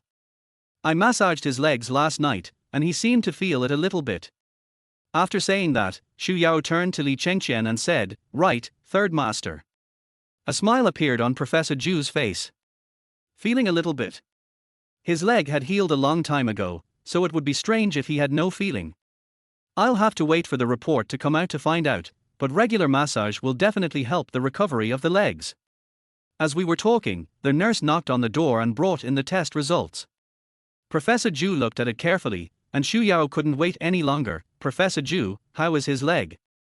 Professor Zhu smiled and said, he has been injured for many years, so it won't heal in a short time. But as long as he persists in rehabilitation training and cooperates with the leg massage you just mentioned, there is still hope that he can stand up. Really? Xu Yao grabbed Li Chengqian's hand in surprise. Third master, did you hear that? You can stand up again, so you have to have confidence. Seeing the joy on her face, Li Chengqian was actually infected and curled up the corners of his mouth. Yeah, I heard it. For a moment, he saw the rekindled vitality in her eyes, but before he could delve deeper, that trace of vitality was buried again. Aegon's wife, don't worry. Aegon's injury can't be rushed. We have to take our time. Now that there is a turn for the better, as long as we cooperate with the treatment, it will only be a matter of time before he can stand up. Looking at the two children, Professor Zhu felt happier and happier. These two children are really a perfect match. Ever since the accident 10 years ago, Li Chengqian seemed to be frozen in time, until she finally saw him melting. Although it's just a small corner, it's a good omen, isn't it? Chapter 35, Chase and Gunfight. The two got in the car, and as soon as the car drove out of the hospital, a black sedan immediately followed behind. The driver was professionally trained and had strong anti-reconnaissance capabilities. As soon as he saw a car following behind him, he glanced at Li Chengqian through the rearview mirror. Li Chengqian noticed something strange and immediately reached out to hold Xu Yao in his arms. Don't be afraid, it's okay. Xu Yao was inexplicably held in his arms. When she turned her head to ask him what he was mainly doing, she caught a glimpse of the black car behind her. Their whole body is covered with protective film, and you can't see clearly inside. Even the sky eye probably can't capture it. You can tell it's professional at first glance. Killer? Xu Yao retracted her gaze and leaned on his shoulder without resistance. The car suddenly accelerated, and the driver sped through the traffic with skillful and swift movements. The car behind him was chasing closely, and suddenly there were two loud bangs. Xu Yao's whole body trembled, and she subconsciously wrapped her arms around Li Chengqian's waist. Third master, what's that sound? Is that a gunshot? Is someone trying to kill us? Xu Yao lay in his arms in fear, her face full of horror, and a layer of mist in her lifeless eyes. This is the reaction she should have given her status. Hugging her tightly, Li Chengqian turned around and looked. In the black car behind them, someone reached out from the window, raised a gun and pulled the trigger at the car they were in. Bang, bang, bang. More gunshots rang out. Although the car had undergone special treatment, the other party was well prepared and the bullets had also been specially treated. They hit the same place again, and with a crash, the rear car window shattered instantly. Li Chengqian reacted quickly and immediately held Xu Yao's head and made her lie in his arms. Broken glass slid across Li Chengqian's face, and a drop of blood overflowed and dripped onto Xu Yao's face. After wiping the marks on his face, Xu Yao suddenly stood up. Third master, you are injured. Li Chengqian put his big hand on the back of her head and pressed it against his chest, saying, "It's okay, just stay here." The driver stepped on the accelerator and the car sped away like an arrow, with the sound of wind cutting through the air filling my ears. Holding her in his arms with one hand, Li Chengqian immediately pulled out a pistol from the back seat, turned around and started shooting at the car behind him. There were the sounds of collision, emergency brakes, and bullets piercing the car. Being held in his arms, the sounds in her ears gradually became muffled and heavy. Suddenly, there was a recoil from his body holding her, and in the blur, she heard a muffled groan from Li Chengqian. The smell of gunpowder was mixed with the smell of blood, and Xu Yao knew that he was injured. "Li Chengqian, you are injured." Xu Yao tried to get up, but he held her tightly. "Don't move." The car was speeding and the people behind were chasing him. He was already unable to take care of himself and he had to take care of her. "If you let me go, I will drag you down." A few more gunshots rang out, this time from Li Chengqian's hands, and a voice came from above his head. "You are my woman, it is my responsibility to protect you." Xu Yao's eyes suddenly trembled, and she nestled in his arms, forgetting to react. There was a loud crash, and the car behind crashed directly into the car they were sitting in. The car suddenly went into space and crashed into the roadside railing while spinning. Due to the strong inertia, the two men crashed directly into the front seat. The car behind stopped immediately, and four men in professional attire, wearing black hats and masks and holding guns in their hands walked down. Although Li Chengqian protected her, Xu Yao was still thrown out when the car crashed into the railing, and her forehead hit the car frame. She felt dizzy and saw someone approaching in a daze. A black gun was slowly raised. The next second, there was a burst of violent gunfire, and several men in black fell in front of her one after another. The door opened and Uncle Xu's frightened face appeared in front of him. "Third master, are you okay?" Li Chengqian's face was pale and his lips were purple. Xu Yao supported his body and felt a warmth in his palms. Xu Yao took a look and saw blood in his eyes. "Uncle Xu, he was shot." Uncle Xu's eyes tightened, and he immediately called out, "Come quickly, send Master San to the hospital." Outside the operating room, Xu Yao came over with the help of the nurse after the examination. Uncle Xu was pacing anxiously at the door, and 2 rows of bodyguards in black were standing guard at the door. 2 hours have passed since the shooting, and no police have arrived yet. Or maybe the news was blocked as soon as this happened. Watching Xu Yao walking towards her, her body was still stained with Li Chengqian's blood, her hair was messy, her face was pale, and her body was bright red. Uncle Xu quickly took off his coat and said, "Third grandma, you are covered in blood. Why don't you put on my coat first?" Xu Yao did not resist. There was indeed something striking about her at the moment. Putting on Uncle Xu's coat, Xu Yao looked anxiously at the closed door of the operating room. "Uncle Xu, what's going on? I've been in there for over an hour, and there's still no news." As he spoke, Uncle Xu sighed, "Third grandma, why don't you go back first? You've been frightened, and you need to rest." Xu Yao shook her head, "I'm fine." He was injured while trying to save her, she couldn't just leave like that. Seeing her stubbornness, Uncle Xu didn't say anything more. "Then I'll help you sit over there for a while." Sitting on the bench, Xu Yao stared blankly at the ceiling, quickly recalling what happened before and after the gunfight in her mind. Guns are prohibited in Hong Kong City, but those people not only had guns, but they were also willing to kill people one by one, and Li Chengqian even took out a gun from the back seat. Who was chasing him? Why? And what did he do? Why did he have a gun? Is he really just a disabled person abandoned by the Li family? Also, he seems to be very busy recently. He disappeared for such a long time before. Could it be related to this hunt? Li Chengqian was not as simple as she thought. After sitting on the bench for a long time, Xu Yao felt more and more uneasy. Over the years, she has relied on herself for everything, except for the protection given by Tang Kaihua. This was the first time she felt protected by someone else, and that person was a disabled person. Time passed minute by minute, and finally the door of the operating room opened, and Professor Zhu walked out, sweating profusely. Uncle Xu ran over quickly, but then he remembered that Xu Yao was still there, so he turned back and helped her forward. "Professor Zhu, how is the third master?" Uncle Xu asked nervously. Looking at the nervous expressions of the two, especially Xu Yao, the anxiety could not be concealed under her grey eyes. "Agon's wife, don't worry, the bullet didn't hit Agon's vital parts. The bullet has been taken out. He is just in shock due to blood loss. He will be well soon. Fortunately, there were no vital injuries. Xu Yao finally let out the breath that had been hanging in her heart. In the ward, Xu Yao sat aside, looking at Li Chengqian, who was in a coma. His face was pale due to excessive blood loss, and Xu Yao frowned. Why would he protect himself? Xu Yao thought of many possibilities, but she rejected them one by one. You are my woman, it is my responsibility to protect you. Is it just because of this responsibility?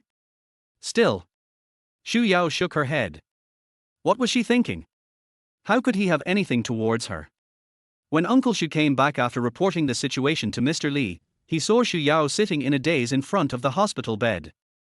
Third grandma, third master is fine now. I'll ask the driver to take you back. It's time to take off your clothes. Coming back to her senses, Xu Yao looked at the man sleeping soundly on the hospital bed. Uncle Xu, please ask Aunt Mai to send some clothes over. I want to stay here to watch over him. Uncle Xu was threatened. He didn't expect that in just a few days, Xu Yao would have such deep feelings for Li Chengqian. Uncle Xu was happy to see how loving the couple was. But you just went through a riot, you need to rest well, you need to. Uncle Xu.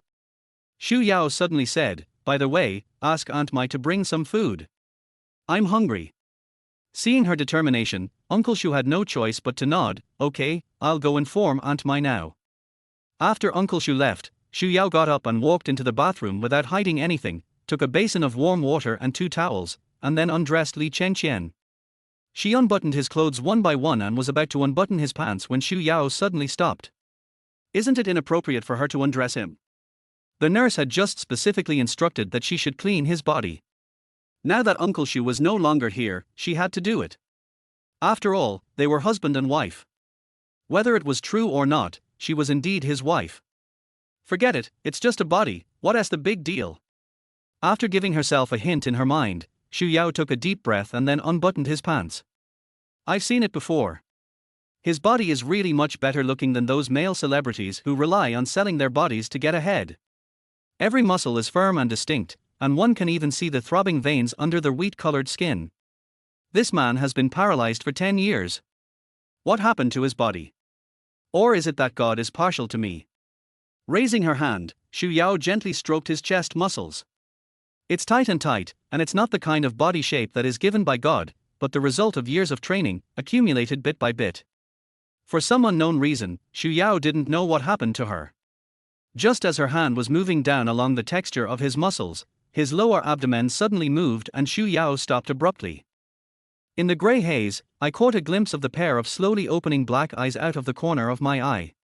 Xu Yao's breathing was stunned, and she subconsciously wanted to withdraw her hand, but when she remembered that she was blind, she let her fingers make a circle and then continued to stroke down. Following her movements, Li Chengqian, who had just woken up, only felt a trace of electric current passing through the place where her fingertips slid, carrying flames and rushing directly to her lower abdomen. What is this girl doing? His eyes gradually became sharper, and Xu Yao could hardly go on, but because she couldn't expose herself, she had to bite the bullet and go on, until he finally couldn't help but speak. Xu Yao. A low cry, a hoarse and deep voice. Xu Yao suddenly came back to her senses and quickly withdrew her hand. She was shocked and her eyes fell behind his ears. You are awake. As she spoke, Xu Yao pretended to stumble and added, I will wipe your body. His hand unconsciously touched his lower abdomen, and Li Chengqian took a breath. Xu Yao immediately withdrew her hand, her face full of horror. Did I touch your wound? I'm sorry, I didn't mean it, It's okay. He spoke slowly, obviously weak. The atmosphere was a little awkward for a moment, and Xu Yao pursed her lips. Oh, the doctor said that you didn't hurt your important trachea, but because of excessive blood loss, you have to rest for a while. He didn't react, just looked at her. How about you? Are you hurt? I'm fine. Xu Yao lowered her head, because you blocked that bullet for me. She didn't dare say it out loud. Even if she saw it, what difference would it make? A blind person couldn't see it. When the bullet came through the rear window, Li Chengqian was injured because he used his arm to block her head and protected her in his arms. If it weren't for her, he wouldn't have been hurt. She owed him one. Shisanyar has always done things in an upright manner. She will remember the debt this time and will repay it sooner or later. The warm towel gently wiped his body, and each time it almost touched the wound, it just avoided it. If I'm about to touch your wound, remember to remind me. He lay on the bed and let her wipe him. The physical stimulation almost drove him crazy.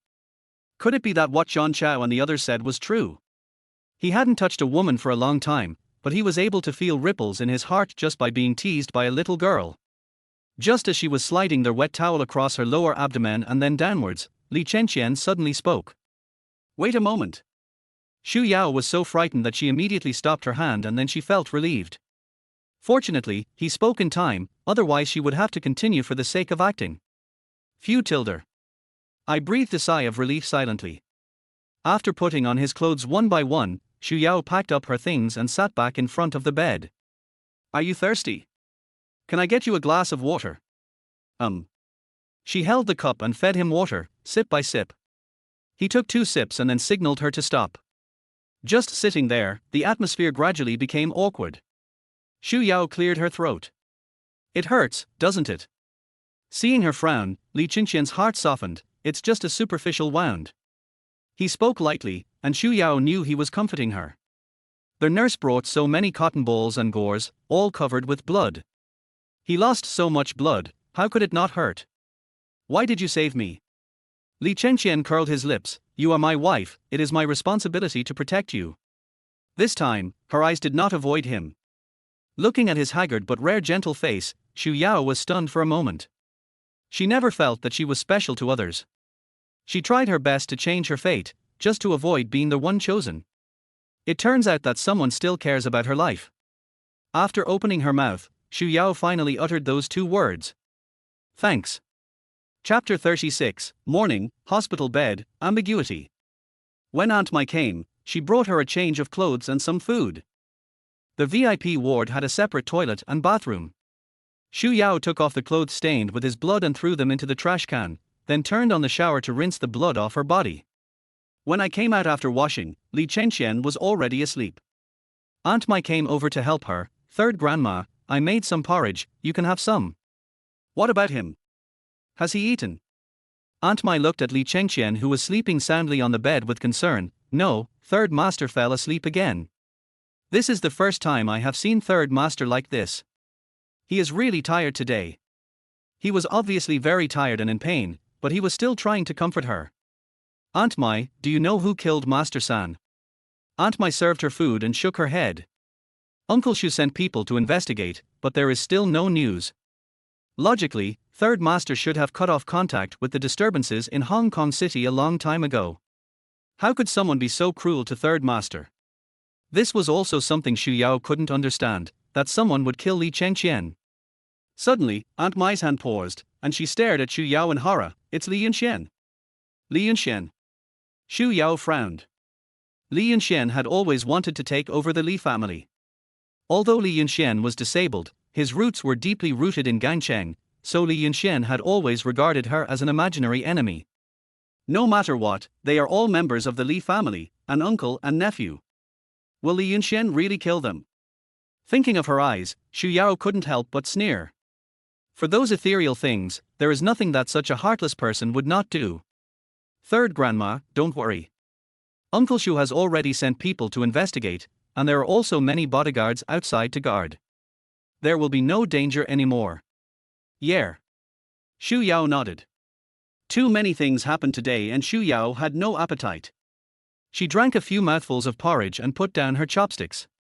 After Aunt Mai left, Xu Yao sat beside the bed and looked at the sleeping man. After recuperating for a while, his complexion improved a lot and he was particularly quiet when he was asleep. Before she knew it, Xu Yao fell asleep on the side of the bed. In the middle of the night, when Li Chengqian woke up, he saw the girl sleeping on the side of the bed in a daze. She took a shower and there was a faint fragrance on her body, and her pink lips were shining alluringly. I don't know what she dreamed about, but her brows furrowed and she muttered, "Hand. Give me your hand. Quick. Hand."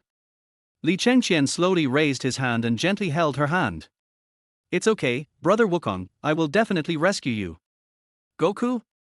Son Wukong? What's in this girl's head? Helplessly, Li Chengqian tapped her pretty nose from behind, covered his shoulder, slowly sat up, then lifted the quilt and got out of bed.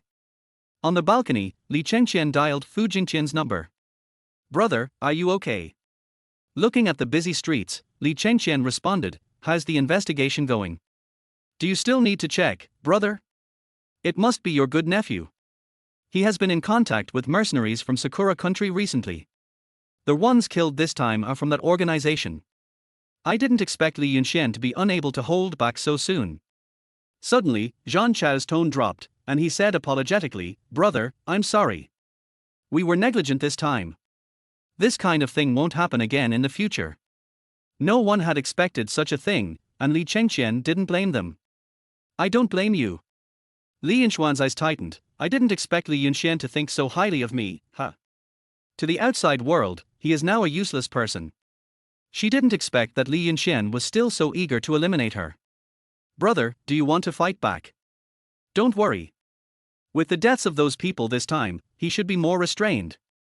You should always pay attention to the developments over there and notify me in time if anything happens." After hanging up the phone, Li Chengqian turned back to the ward. Looking at the person sleeping soundly on the bed, Li Chengqian couldn't help but curl the corners of his mouth. He lowered his head, picked her up, and gently placed her on the bed. In a daze, Xu Yao felt a warmth enveloping her. She opened her eyes and saw a familiar chest. Xu Yao pursed her lips and reached out to stop him. This girl really doesn't know what danger is. If he wasn't injured now, he would have wanted to execute her on the spot. The next day, when Aunt Mai came in, she saw two people sleeping in bed. Aunt Mai quickly retreated. Uncle Xu was about to go in when he saw Aunt Mai coming out. "What's wrong? The third master and the third grandma are sleeping together." Uncle Xu was stunned for a moment, then said unhappily, "Lao Mai, third master and third grandma are a couple. It's not normal for them to sleep together." "No." Aunt Mai pointed to her shoulder. "Master-san is still injured. The doctor said he can't do any strenuous exercise." "What are you thinking about?" Uncle Xu glanced at Aunt Mai. "You are so old, so don't be greedy for things with young couples." Aunt Mai blushed. "I know." Uncle Xu told no one was allowed to disturb her, which resulted in Xu Yao sleeping soundly until her butt was exposed to the sun. Xu Yao yawned, opened her eyes and saw the handsome face enlarged in front of her. After a moment of silence, Xu Yao recalled what happened yesterday. He was injured. Looking at the face so close to her, it was the first time that Xu Yao looked at him at such a close distance, and she even lay in his arms. Although they had been in the same bedroom before, they had never been so close. Usually, when she woke up, he had left. Looking up at him, her smooth skin made her, as a woman, envious. Looking at the sharp profile from her perspective, she couldn't help but sigh at the creator's preference. Thick eyebrows, long eyelashes, a high nose bridge, and a pair of thin lips, so thin that they reveal temptation. Before this, she had never thought that she would have such close contact with him. The reason why she agreed to marry him on behalf of Tang Daixi was simply because she wanted to have enough time and space to develop her career. But as they got along, they got closer and closer, to a distance that they shouldn't have been close to, breaking through her psychological safety line. Just as he was about to stand up, his waist lowered and he was pulled into a tight embrace. His eyes were still closed, and his chest rose and fell as his deep, rich voice came, "Lie in my arms, are you comfortable?" Xu Yao pushed him away. "I don't have any." She would never admit that what happened while sleeping was unconscious. Suddenly, Li Chengqian grabbed her waist, and in an instant, she was pressed under him. Her body instinctively tried to resist, but he had already pinned her down with his physical strength. "What are you doing?" Xu Yao exclaimed. His eyes were filled with scarlet possessiveness. Xu Yao felt panicked and her whole body was tense. Boom! There was a sound of something exploding in his head. Could it be that he was thinking? "Third master, you are still injured, no. You can't move." With no strength in her hands, Xu Yao could only use the strength of her lower body to struggle. His breathing became heavier and heavier, and Xu Yao dared not move anymore. At this time, he still needs to calm down. After swallowing, Xu Yao's face flushed and she dared not breathe anymore. She quietly nestled in his arms and said the words that had been buried for a long time in a strong and calm voice, "I am not Tang Daixi." He was not too surprised, but just raised his eyebrows slightly. "Then who are you?" He deliberately lowered his body, and his warm breath sprayed on her face and neck. She seemed calm, but in fact she was using all her strength to pretend to be cool and calm. Although she and he were husband and wife, it was just a fake one. He raised his head and looked at her with his grey eyes. His eyes were still empty, but his expression gradually changed. Li Chengqian, I'm not Tang Daixi. You should have checked it a long time ago. I was forced to marry you.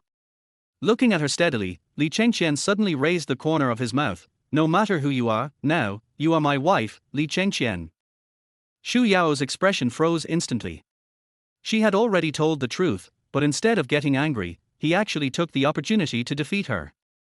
No, I. Before he finished speaking, Li Chengqian stood up and sat beside the bed with his back to her.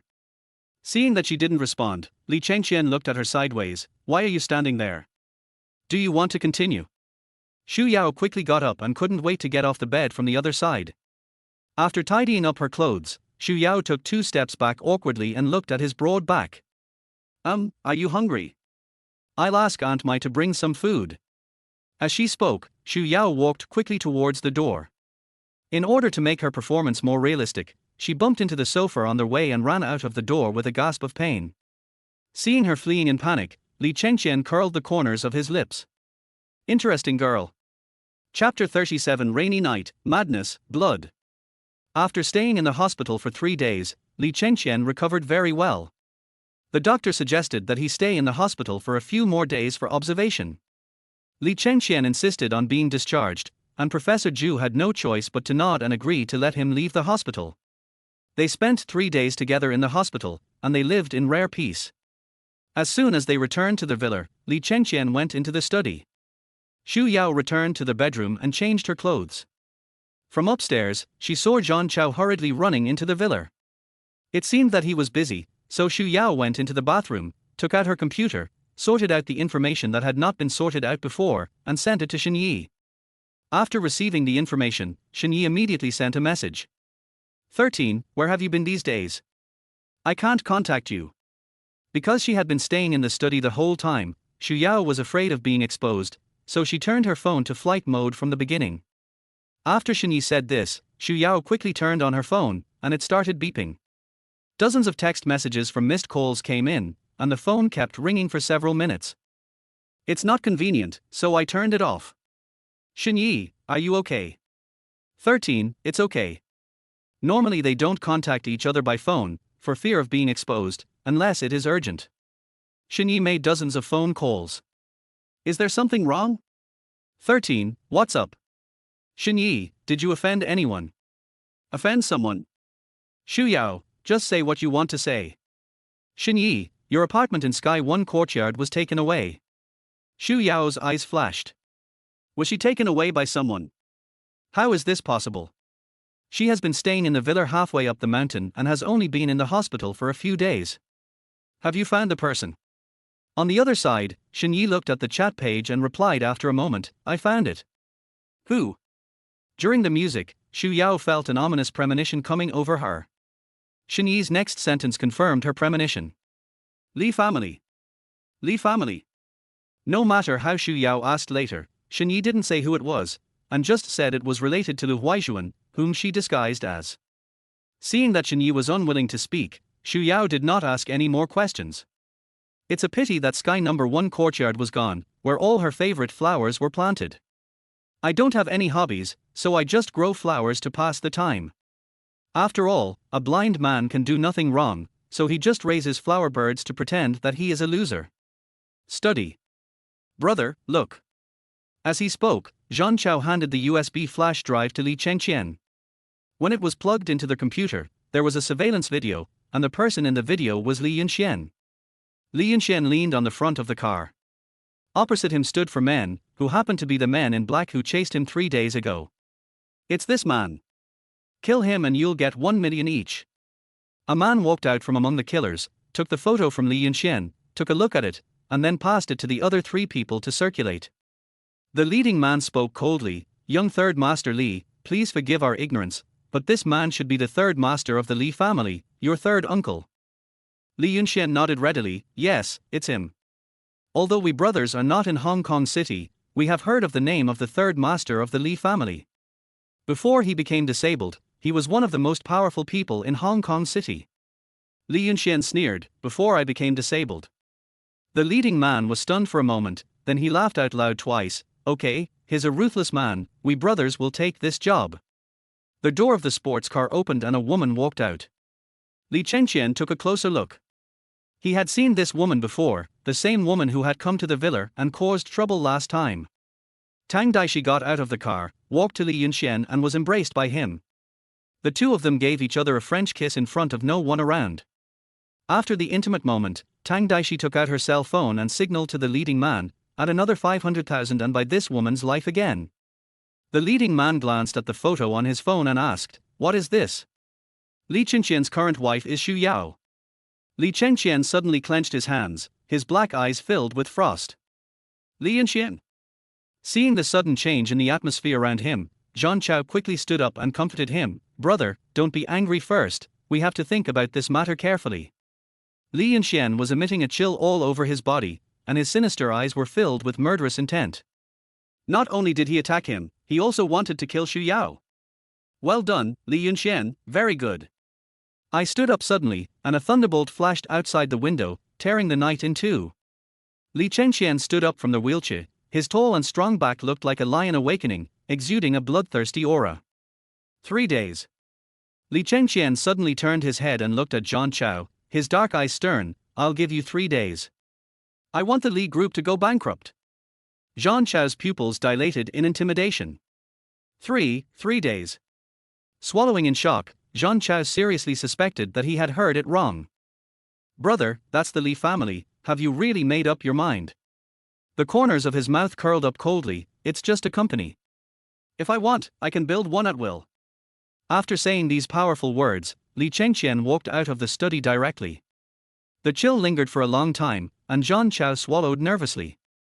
The port city is about to be hit by a storm.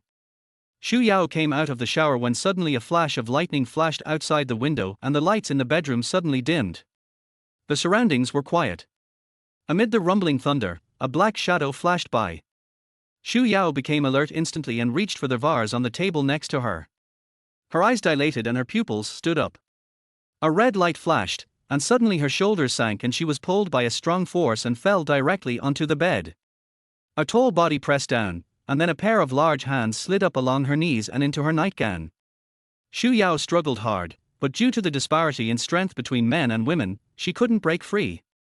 Suddenly, a familiar smell entered her nostrils. With the flickering of lightning, Xu Yao finally saw the outline of the man pressing on her.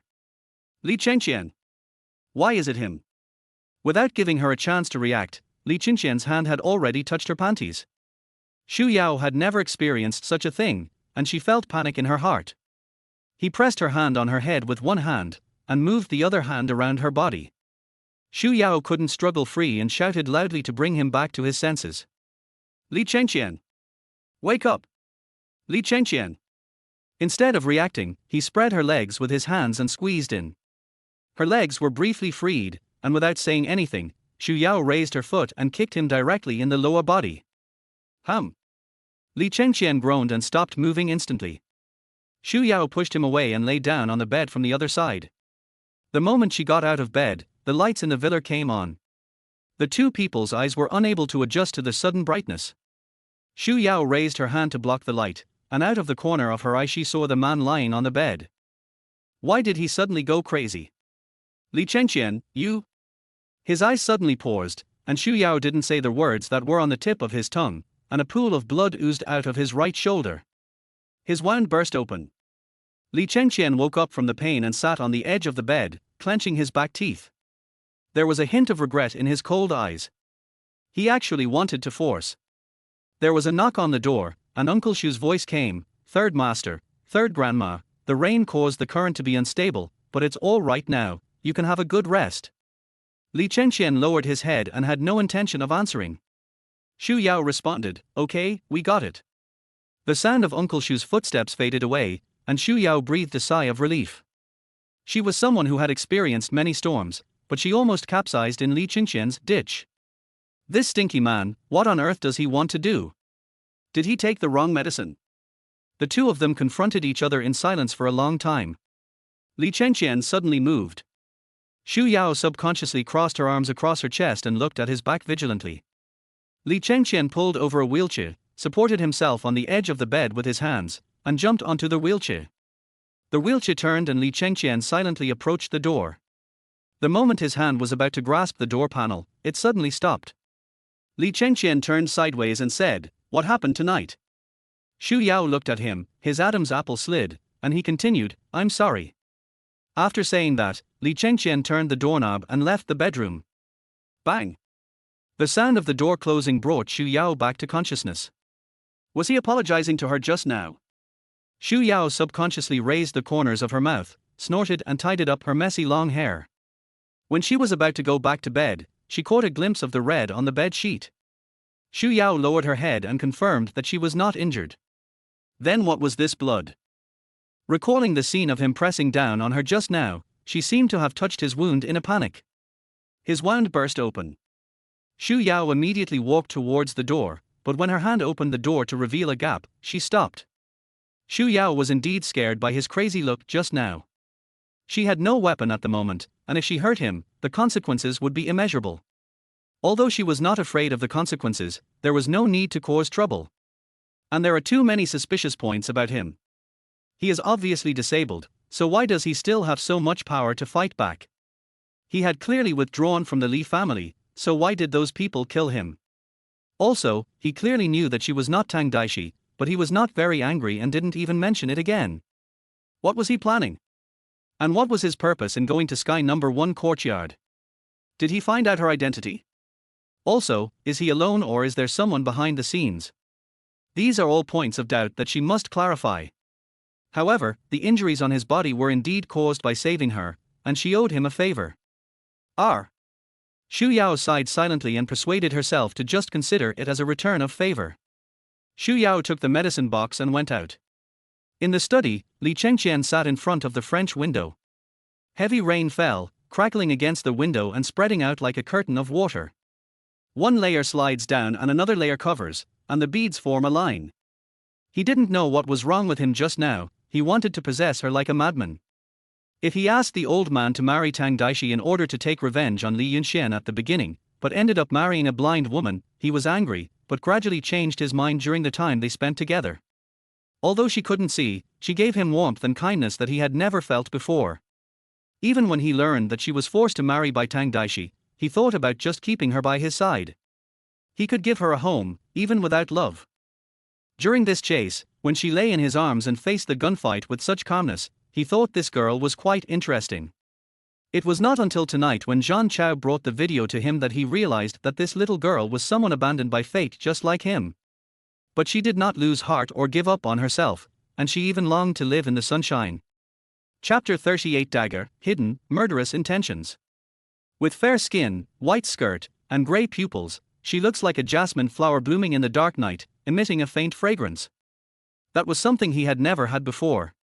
After living in hell for a long time, when he saw the sunlight and encountered the light, he couldn't help but want to devour it without leaving a trace.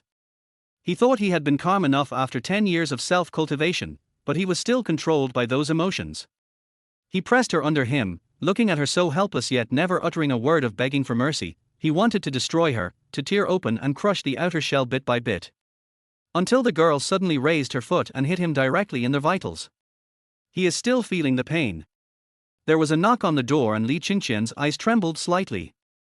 The door opened and Xu Yao's voice was heard. "Third master, it's me. This little girl actually dared to come here. Isn't she afraid of him? Get out!" Li Chengqian roared, his eyes flashing with coldness. The wound on his shoulder was still oozing blood, leaving a large patch of blood on his beige home clothes. Xu Yao took the medicine box and placed it on the table, then walked forward by feeling her way. Her shadow was reflected in the mirror, and he would definitely be able to see it, so she had to disguise herself. Xu Yao walked forward carrying the medicine box until she bumped into the edge of the bed and groaned in pain. Against the backdrop of the endless darkness, the floor-to-ceiling window reflects everything in the bedroom like a mirror. He saw everything about her, from her furrowed brows due to pain, to her pursed lips and her aggrieved expression. Sighing, Li Chengqian turned his wheelchair to face her. You were struggling like a heroine just now, and now you're offering yourself to me? What do you think of me? Let me change the gauze for you. She suddenly spoke, her wrinkled expression as if she had suffered a great injustice. The unpleasant words that were on the tip of his tongue were swallowed back. Looking at her, the frost in his eyes gradually melted. Seeing that he didn't say anything, Xu Yao stretched out her hand and walked forward until her hand touched his shoulder. Xu Yao slowly moved back to find the wheelchair handle and pushed him to the bed. Finding the medicine box, Xu Yao knelt on the ground and opened it. Because she couldn't see, Xu Yao could only pick up the medicine bottles one by one and smell them. Seeing her clumsy appearance, Li Chengqian couldn't bear it anymore, so he took the medicine bottle from her hand and put it down, then took the alcohol. Alcohol. Xu Yao shook her head. I want iodine. Li Chengqian frowned in annoyance. Looking at her empty eyes, he breathed a sigh of relief and patiently found the iodine in the medicine box and handed it to her. He was simply suffering during the entire process of treating the wound. She couldn't see it and he couldn't reach it. At first, both of them were angry and neither of them spoke. In the end, Li Chengqian had to give in and gave her instructions while holding a mirror and looking at the wound. She could see that several times he deliberately touched the area around the wound but did not touch the wound itself. Fortunately, the wound did not injure his muscles or bones. The bullet passed through the car window before hitting him, diluting the force. Otherwise, his shoulder would have been pierced through. The new granulation tissue at the wound has gradually opened and closed, but it was torn apart during the struggle between the two people just now, and it is really shocking to see at this moment. Xu Yao remained calm and composed throughout the entire dressing process, but after tying the gauze at the end, her fingers trembled so much that she could hardly hold the medicine box. There was no conversation between the two of them. He was in command the whole time and she was following. After the wound was treated, the atmosphere sank to the bottom. Xu Yao packed up the medicine box, stood up, and looked sideways at the ground. You should go to bed early. After saying that, Xu Yao turned around to leave, but suddenly her wrist sank, and the next second she was sitting on his lap, and the medicine box in her hand fell to the ground. With a loud crash, everything fell to the ground. Xu Yao was startled and tried to get up with her eyes wide open, but he held her waist tightly. Afraid of me? She was not prepared before, but at this moment she already had a dagger in her hand, small but powerful enough to kill. Xu Yao suppressed the pounding of her heart and shook her head. I'm not afraid. He chuckled. Aren't you afraid? The next second he accurately grasped her hand and the dagger in her palm. Xu Yao couldn't fight for it, and the dagger was taken away by him. Buckstrider 888. Xu Yao's eyes flickered. He actually knew about this dagger. Li Chengqian was playing with the dagger and couldn't help but look at the girl in front of him with new eyes, just like the dagger. It looks like a kitchen knife, with a simple and honest appearance, but beneath the surface it hides a terrible murderous aura. The Buckstrider 888 is short and thick, with a saturated cutting line. It can be used as a stealthy and fast kitchen knife to cleanly kill enemies. With a slight smile on his lips, Li Chengqian said in a light tone, Grandma Li-san has a good eye. This dagger is a model of CQB small straight knives. What 888? I don't understand what you are talking about. Xu Yao looked confused and spoke sincerely. Don't understand. Li Chengqian's expression changed, and he suddenly raised the knife in his hand and pressed it against her throat. Do you understand now? The moment he made a move, Xu Yao subconsciously wanted to take action, but he had restrained her with lightning speed. If I remember correctly, King was stabbed by this dagger. Xu Yao's expression suddenly changed. The situation was urgent at the time and she quickly fought back to protect herself. The golden python was indeed stabbed by the dagger. Remember. His warm breath brushed against her ear. Xu Yao's heart tightened and she swallowed subconsciously. I just use it for self-defense. After all, I can't see. If I encounter any danger, I feel safe with the dagger. What she said made sense, but it was a pity that the other party was Li Chengqian. How could he be deceived so easily? With a chuckle, Li Chengqian continued to ask, if I did anything to you just now, you were going to stab me in the heart with this dagger, right? It's more of a confirmation than a question. No. Then why do you come to me with a dagger? The knife moved closer, and the blade had already touched her skin. If she made the slightest movement, the blade would cut her throat. Xu Yao didn't dare to swallow, and pursed her lips. It was just a subconscious reaction. I won't really hurt you. If I wanted to hurt you, I wouldn't have waited until now. I have many chances to kill you, and before in the car, you saved my life. I can tell the difference. It's so clear. Li Chengqian believed in her rationality and sincerity when she said this, but unfortunately, the consequences of impulse are often unpredictable. I took the knife. Xu Yao immediately wanted to snatch it, but he had already put it away. Why? He pinched her chin with his big hand and brought them closer. Li Chengqian's deep voice rang beside her ear, because I am Li Chengqian. Xu Yao frowned. Because he is Li Chengqian. So what? Since you are my woman, it is my responsibility to protect you.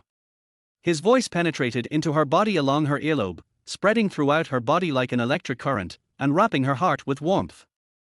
He has talked about responsibility too many times. Just because they are husband and wife, he will protect her. He made such clear distinctions that Xu Yao increasingly felt that he was not as detached as he appeared to be. Xu Yao couldn't see through how many secrets he was hiding, which made her feel sad and uneasy. Why, third grandma, you're still not satisfied with what happened just now? Still wanting more? Suddenly realizing what he meant, Xu Yao realized that the hand that was restraining her waist had been released. Xu Yao quickly stood up and ran towards the door, not caring whether she was really blind or pretending to be blind. Until the door closed, Xu Yao leaned against the door, her heart beating violently. She wiped her neck in fear. The blade of Buck Strider 888 was sharp and he controlled the strength just right. Although she could feel the coldness of the blade, her neck was not hurt at all. How did he know the dagger hidden in her palm? Xu Yao thought she had hidden it very well during the whole process, so how could he have noticed it? Or did he just want to hold her hand and accidentally touch the dagger? I can't figure it out. Xu Yao touched her hair irritably. She couldn't see through this man. When it comes to things she can't see through, she always has two inexplicably conflicting emotions in her heart. Back in the bedroom, Xu Yao fell on the bed but couldn't fall asleep. It was not until the second half of the night, when her eyes were sore from staying up late, that she fell asleep in a daze. It rained all night, and the sound of the drops was very noisy.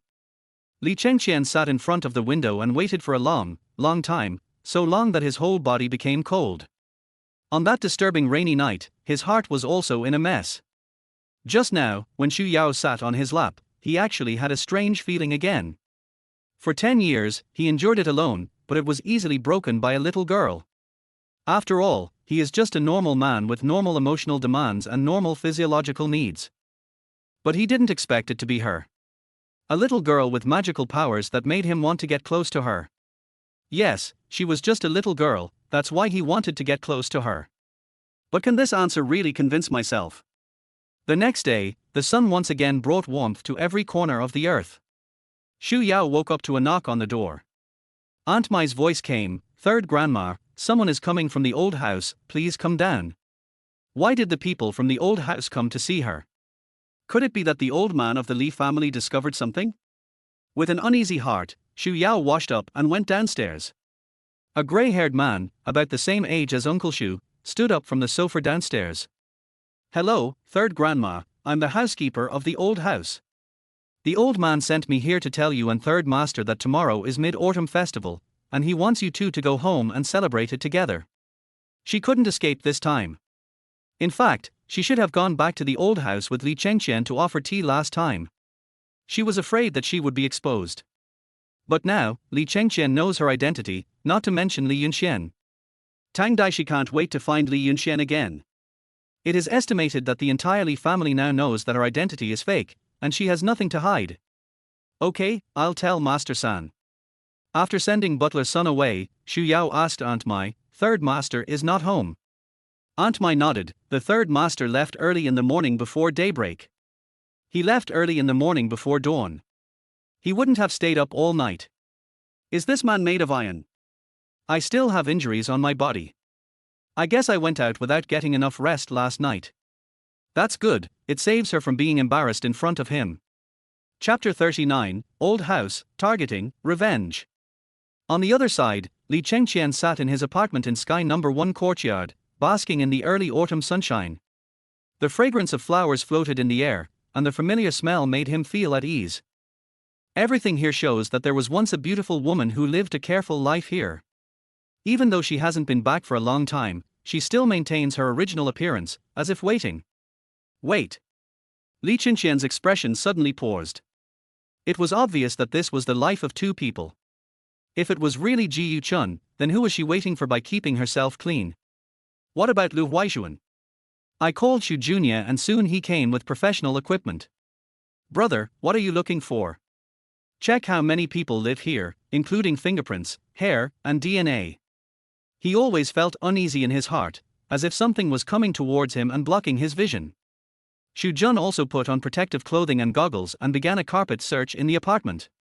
After a full hour, when Li Chengqian was almost getting impatient, Xu Jun finally came out. After taking off his hat, Xu Jun, whose whole body was soaked with sweat, handed the transparent bag to Li Chengqian. Brother, this is all the evidence I can find. Looking at the few strands of hair on it, Li Chengqian's eyes darkened. That's all. Where are the fingerprints? No. Xu Jun also panted, there are no fingerprints in there. It was cleaned thoroughly. Li Chengqian couldn't help but sneer with the corner of his mouth raised. Not even a fingerprint was left. Send the hair for examination. In the afternoon, the test results came out, and none of them matched Ji Yuchun's DNA. Li Chengqian's finger bones were tightening. Whose hair is that? Xu Jun also handed the result to Li Chengqian and said timidly, Brother, I compared the hairs one by one, and it turns out that they are all the bodyguards who have been in and out of your apartment with you these days. Bang! Li Chengqian slammed his palm on the table. The loud noise startled Xu Jun so much that he straightened his back and dared not breathe. What about this one? Who is Lin Fang? Xu Junior's mouth was twitching. It's the housekeeper of the apartment. There was the bodyguards, the butlers, and even his own DNA, but there was no DNA from the person who lived there. I'll have to search for it again, even if I have to turn the whole apartment upside down. It had been a long time since Xu Jun saw Li Chengqian so angry. Yes, I'll go right away. Wait a minute. Li Chengqian called out to him, what has Shen Yi been doing recently? Shen Yi is preparing for the Burmese public auction, so there is nothing major going on. Li Chengqian's eyes narrowed, he wants to participate in this auction. Yes. Xu Jun also pushed the frame of his gold-rimmed glasses. Since the last Yinjiang public auction, Shen Yi's company, Setting Jewelry, has been shining in the industry. Many people are speculating that Setting Jewelry is likely to take the lead this time. What a unique one. Li Chengqian curled the corner of his lower lip, tell them that Dingxing Group is also involved. Xu Jun was also startled at first, then asked, Brother, we never participate in any public auctions, and we have our own ore, so participating in public auctions will not benefit us. How could Li Chengqian not know? Just think of it as making some friends. After all, if we want to break into the jewelry industry, we still need to have some solid connections. Dingxing Group is an information and communications technology ICT solutions provider established by Li Chengqian to compete with Li's technology. Dingxing technology is the top priority of the entire Dingxing Group. In just 10 years since the establishment of the company, Dingxing Technology has ended Li's Technology's 20-year-long dominant position and become the number one in business and tax payment in the national electronics industry. A new company that has emerged out of nowhere, although with a strong momentum of development, has been respected but also ostracized because its emerging technology has broken the original fixed patterns of many companies and affected the interests of others. Li Chengqian didn't care about the hostility from those companies. Since he dares to bring new technology, he is not afraid of changing the default rules of the industry. Now, Dingxing has grown from a small communication product agent to a world-leading telecommunications equipment supplier. The team is also led by a professional leader who works with the world's top team. He is now also preparing to develop in other industries. The reason why he chose jewelry and jade was that he had a certain obsession in his heart. Ji Yuchun's biggest wish is to become a jewelry designer. He thinks that if she were still alive, maybe she would still do what she loves most, so he would find all the good stones in the world and wait for her to come back. Finally, just a while ago, the closest he came to her, she still ran away. The person living there must be Ji Yuchun, she is avoiding him. Is it because of what happened back then? His heart was beating fast. Li Chengqian waved his hand, go ahead.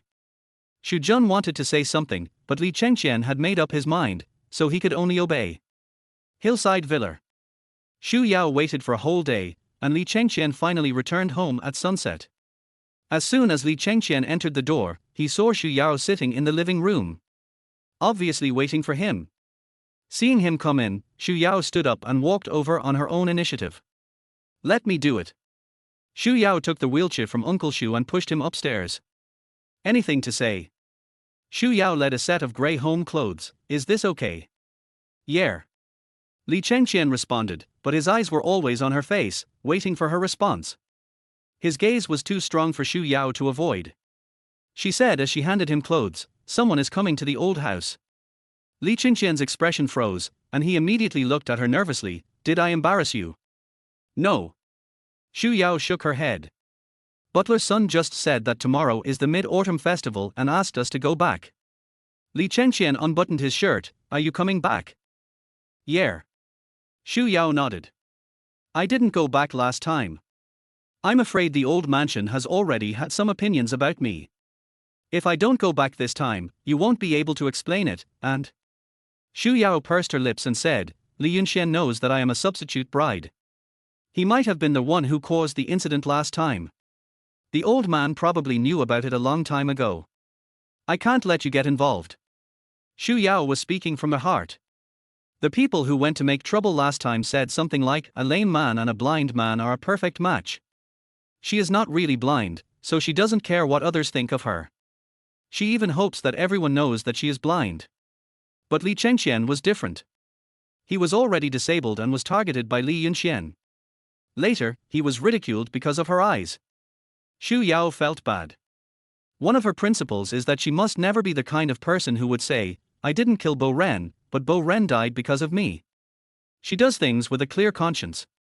His dark eyes fixed on her, as if he was thinking about something. After a long while, Li Chengqian slowly spoke, You are my wife, this is an unchangeable fact. Moreover, you are also a victim, so there is no question of whether you are implicated or not. Knowing that he was comforting herself, Xu Yao nodded without arguing any further. At night, he did not return to the master bedroom. Perhaps what happened last night made both of them feel awkward.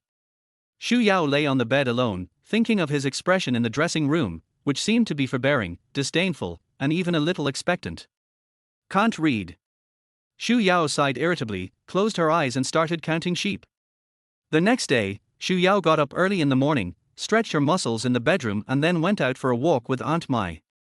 She slept too late last night and her face was a little swollen. She needed to reduce the swelling, otherwise how could she go to the party? During breakfast, Li Chengqian was in a better mood than yesterday. Seeing her uneasy look, he asked, Are you nervous about going back to the old house today? I wouldn't say I was nervous, but I did have a feeling that it was finally here. No, we'll see each other sooner or later anyway.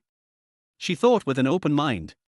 He drank his coffee elegantly and suddenly said, An ugly daughter-in-law will have to meet her parents-in-law sooner or later. Is this to comfort her? Or is this to make fun of her? Xu Yao rolled her eyes silently and said, he, to him twice. Xu Yao went upstairs and took a bath to relax her whole body. When she was thinking of secretly putting on some light makeup, Li Chengqian actually prepared 3 stylists and makeup artists.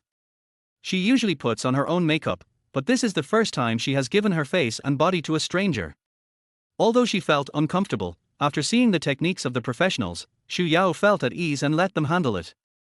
Half an hour later, Xu Yao sat in front of the mirror, staring at her reflection for a long time without coming to her senses.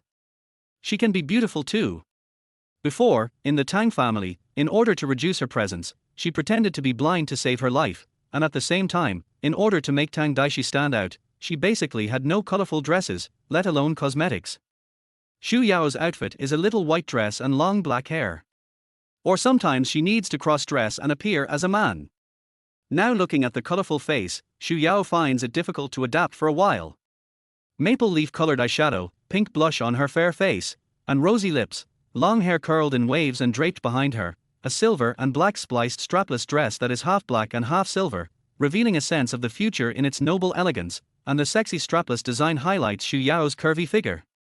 As the skirt swings left and right, their high-slit design reveals the white and slender lines of the legs while walking, which is sexy and elegant. Wow, third grandma, you look so beautiful. Aunt Mai walked in and saw Xu Yao standing there. This dress is so beautiful that it is hard to take your eyes off it. Xu Yao pretended to be confused and turned around. Aunt Mai, is this okay?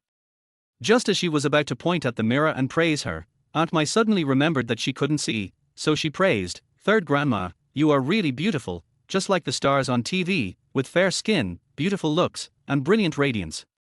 Aunt Mai praised it very seriously, and Xu Yao herself thought it was actually quite beautiful. With her confidence rising, Xu Yao waved her long hair, looking ready for a battle, but as soon as she raised her foot, she nearly fell out. Fortunately, Aunt Mai was there to support her. I felt embarrassed. I have worn flat shoes for so many years, and high heels are really hard to get used to. Chapter 40, Beauty, Clothes, and Amazement. Downstairs, Li Chengqian had been waiting for a long time. Hearing the footsteps, Li Chengqian turned his head and looked over there. A look of surprise flashed across his eyes. Uncle Xu praised excitedly, Third Grandma is so beautiful. Pretty? Li Chengqian curled the corners of his mouth imperceptibly. She was indeed very beautiful. After going downstairs, Xu Yao glanced at him from the corner of her eye, and his expression didn't seem to change. Isn't she pretty enough? Is it so difficult to give a compliment to this man? Li Chengqian turned the wheelchair and said, let's go. Then he walked towards the door. Looking at his back, Xu Yao followed leisurely behind him. Silence spread in the car. When Xu Yao first saw herself in gorgeous clothes, she was excited. As the car slowly drove out of the mountain road, Xu Yao began to get nervous unconsciously. Seeing her tense expression, Li Chengqian suddenly reached out and gently patted her hand. Don't be afraid, I'm here. The moment he touched her hand, Xu Yao subconsciously wanted to withdraw her hand, but when she heard his words, she was stunned as if she had been acupunctured. Is there him? It was as if they were going to participate in a battle. Her grey eyes looked at him, and he suddenly laughed and held her in his arms. Nestling in his arms, she seemed to be back to the scene during the gunfight when he held her tightly. I felt an inexplicable sense of security in his arms, as if everything would be solved with him around. This was something she had never felt from anyone except Tang Kaihua. It was a pity that Tang Kaihua was no longer the father who took her out of the orphanage. Xu Yao didn't blame him. After all, she was not his biological daughter. She was lucky that he adopted her and gave her a home. He has his own family, his own relatives, his own wife and daughter. Xu Yao understands his choice for the sake of his family. Leaning in Li Chengqian's arms, Xu Yao felt unprecedented security, and even a sense of familiarity. Before this, Xu Yao had never seen him, but the sense of familiarity made Xu Yao confused. With the soft and fragrant body in his arms, Li Chengqian held her smooth shoulders and looked out the window with a casual smile on his face. The car drove into the Li family's old house, a 3-story villa with a combination of Chinese and European architectural styles, and it was brightly lit at this moment. As their car drove in, someone immediately ran over and opened the door. Butler's son greeted the two men respectfully, then took the wheelchair pushed by the bodyguard. The two helped Li Chengqian out of the car, and Xu Yao followed closely behind, and walked towards the villa with the servants carrying her. The servants lined up in 2 rows at the entrance of the villa, bent over and shouted in unison, "Hello, third master, third madam." Xu Yao was surprised by such a big scene. Xu Yao nodded politely and smiled, "Hello." It was the first time for the servants to see Xu Yao, and they couldn't help but be a little surprised. Third Grandma is so beautiful. No wonder when Third Master got married to her, he was so angry that he almost overturned Grandpa's desk. As the door of the villa opened, a lively laughter was heard, and Xu Yao instantly smelled the smell of gunpowder. After the two entered the room, the laughter stopped instantly and everyone looked over. The expression changed in an instant, but was quickly captured by Xu Yao. There was disdain, ridicule, disgust, and indifference. The only bit of kindness might be the white-haired old man sitting at the main seat. When he looked at them, there was a flash of excitement in the old man's eyes. When they saw that it was them, everyone reacted immediately and all their expressions were replaced by hypocritical smiles. "Oh, the third brother is back, hurry up, come in quickly. This must be the third son's wife, right? It's the first time I see her. She's so pretty. Hurry up, come and let the old man take a look." A group of people suddenly swarmed over, saying all kinds of nice things to him. They were so friendly that they seemed like a family, and the praises were endless. This is the Li family, a group of hypocritical strangers. Li Chengqian didn't even look at her, but reached out and held Xu Yao's hand. Xu Yao realized what he meant and immediately took the wheelchair from Butler Sun. The two of them moved around without paying any attention to the people in the living room. He doesn't have to, but Xu Yao is a new daughter-in-law after all, so she still needs the due understanding. Walking forward, Xu Yao bowed respectfully, "Hello, elders." Li Chengqian's eldest and second sisters-in-law had disdain in their eyes and acted superior, but they were struck by a stern look from the old man next to them. They immediately changed their attitude and walked up attentively. "Oh, this is our third son's wife, how nice." It was such a dry compliment that Xu Yao didn't even want to reply. But since someone was deliberately provoking her, she couldn't just sit there and wait for death. Zhu Jingya smiled so much that wrinkles appeared under her eyes. "Third wife, let me introduce you to the people in my family." Without further ado, Zhu Jingya pulled Xu Yao down from her seats and introduced them one by one. "This is my second uncle, this is my aunt, this is my fourth aunt, this is..." Xu Yao greeted everyone one by one and even received a red envelope. Xu Yao pushed it away, not wanting it, but Li Chengqian behind her nodded directly, "Take it." Zhu Jingya agreed, "Yes, accept it. It's the first time for the new daughter-in-law to go home, so let's celebrate." When they reached the second sister-in-law Gao Minglan suddenly spoke up, "Third wife, we've met before. Do you remember me? Have you seen her?" Tang Daixi and Li Yunxuan came out so blatantly and attracted a group of media. How could they not know Tang Daixi? This is deliberately making things difficult for her. Xu Yao pursed her lips and chuckled, "Second sister-in-law, you are getting younger and younger. I didn't dare to recognize you just now." Gao Minglan curled her lips, with disdain flashing in her eyes, "Really? Am I younger? 1111, your eyesight is not good. Second sister-in-law is old. 1111. Eyes." Every word was deliberately meant to poke at Xu Yao's feelings. Are you deliberately exposing her secrets in front of so many people? Xu Yao snorted in her heart, "Let's see who will be embarrassed. How can second sister-in-law look old?" Last time, second sister-in-law was standing with Nan Ku, the popular idol recently. They didn't look like two generations apart at all. Gao Minglan's expression suddenly changed, her eyes widened with flames burning as she looked at Xu Yao angrily. This damn girl, she looks so weak and fragile, but her words are so vicious. How could she let go of such a good opportunity? Zhu Jingya immediately stepped forward and asked, "Alan, who is Nan Ku? Have you invested in a film and television company recently?" It would have been fine if she hadn't asked, but when Gao Yaller didn't answer this question, it seemed like she was deliberately avoiding it. "Yes, I'm looking at a project recently that's related to the entertainment industry."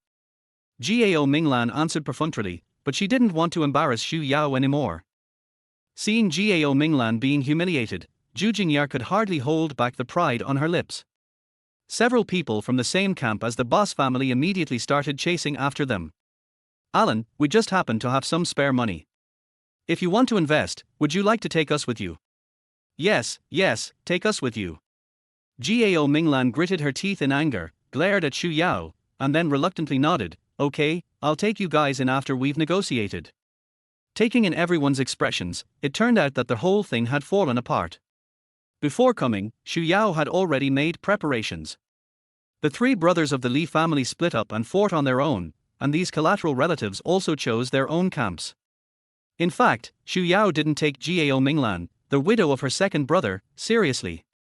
If possible, she would even pull her over to fight together. However, Li Chengqian and his wife were Li Yunxuan's parents, not to mention that Zhu Jingya was the one who caused the initial smoke of war. The target is set, the bullets are loaded, and the enemy can only sacrifice himself. Chapter 41, Fight, Attack, and Win. Li Chengqian was in a wait-and-see attitude at first. When Zhu Jingya deliberately asked Xu Yao to identify her, he was ready to fight back. As a result, Xu Yao started attacking herself at this time, and easily brought Zhu Minglan down. This girl was quite good at responding, and how come she happened to step on the relationship between Gao Minglan and the male star? The vigilant look in his eyes gradually relaxed, and Li Chengqian felt like he was watching a good show. How could Gao Minglan suppress her anger after being treated like this? She walked towards Xu Yao and deliberately swayed in front of her. 1111, why do I feel like you're a little strange? Before coming here, Xu Yao had already decided to reveal her cards. Since Li Chengqian already knew her identity, And this incident was originally done by Li Yunxuan. Why should she take the blame for Li Yunxuan and Tang Daixi? Really? Second sister-in-law, you may be forgetful.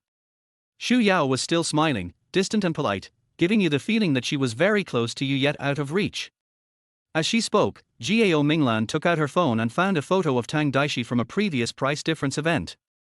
She looked at it carefully, and her brows tightened the more she looked. That's not right. The eldest lady of the Tang family in the photo is more beautiful than you, and she doesn't have a teardrop mole like you on her face. Glancing at Zhu Jingyao with pride, Gao Minglan continued, or are you actually not Tang Daixi, the eldest daughter of the Tang family? What do you mean it's not? Zhu Jingyao panicked, not caring that her insistence on defending Xu Yao was seen as an invisible solicitation by those around her. Zhu Jingyao reached out and took Xu Yao's arm. This is Tang Daixi. I saw her at the Tang family party last year. She was fatter than she is now. Girls nowadays are obsessed with being thin and beautiful. It's only been a year, and 1111 has lost a lot of weight. The people around nodded desperately to agree with Zhu Jingya's statement. Yes, yes, yes, they say losing weight is like being reborn, and the third madam is young, and she is sure to become more and more beautiful. That's right, photos are not accurate either. They definitely won't look as good as the real person. Seeing everyone tacitly agreeing with Zhu Jingya's words, Gao Minglan became enraged. Okay, you can get plastic surgery to change your appearance, and you can lose weight to change your weight, but what about the eyes? Gao Minglan grabbed Xu Yao's other arm. Look. This girl is blind. That's enough. Li Chengqian's eyes were cold. He hadn't spoken a word since he entered the room. The chattering of the group of people almost ignored him. At this moment, everyone's eyes were focused on Li Chengqian, who was like a towering mountain. The strong sense of oppression made everyone shut up. 1111, come here. Xu Yao didn't move. After all, both of her arms were held tightly. My two sisters-in-law, this hand. Zhu Jingya and Gao Minglan gritted their teeth and swore at each other, secretly exerting force. Xu Yao clenched her teeth in pain. Li Chengqian's eyes turned cold, and just as he was about to speak, Xu Yao suddenly slipped and fell backwards. With their whole bodies falling, Zhu Jingya and Gao Minglan were pulled by inertia and collided head-on. Oops! It hurts so much. After two exclamations, Xu Yao relied on the flexibility of her waist and abdomen to turn around gracefully and walk towards Li Chengqian when the two collided. She handled the threat perfectly, and Li Chengqian admired her proud smile under her delicate makeup. This girl is really not easy to mess with. Holding the wheelchair handle, Li Chengqian turned his head to look at her. You should serve tea. Okay. Xu Yao pushed him towards Mr. Li. Butler's son brought over 2 cups of tea. Li Chengqian took them and handed them to Xu Yao. Just one move from him caused the onlookers to gasp in amazement. They looked at each other in bewilderment and couldn't help but pout. Who has ever seen the third master of the Li family handing something to someone else in such an intimate manner? It is said that the third master of the Li family changed his personality drastically after he became disabled. Not only did he move to the mountains alone, he raised wolves and snakes and didn't interact with anyone. But looking at him now, he seems like a normal person. Is this really Li Chengqian's way of making friends with snakes and wolves, and not getting along with people? The two stood in a row, and Xu Yao respectfully bowed to old man Li and offered him tea. Hello, Dad. I'm Tang Daixi. Xu Yao lowered her eyes and did not look directly at Mr. Li.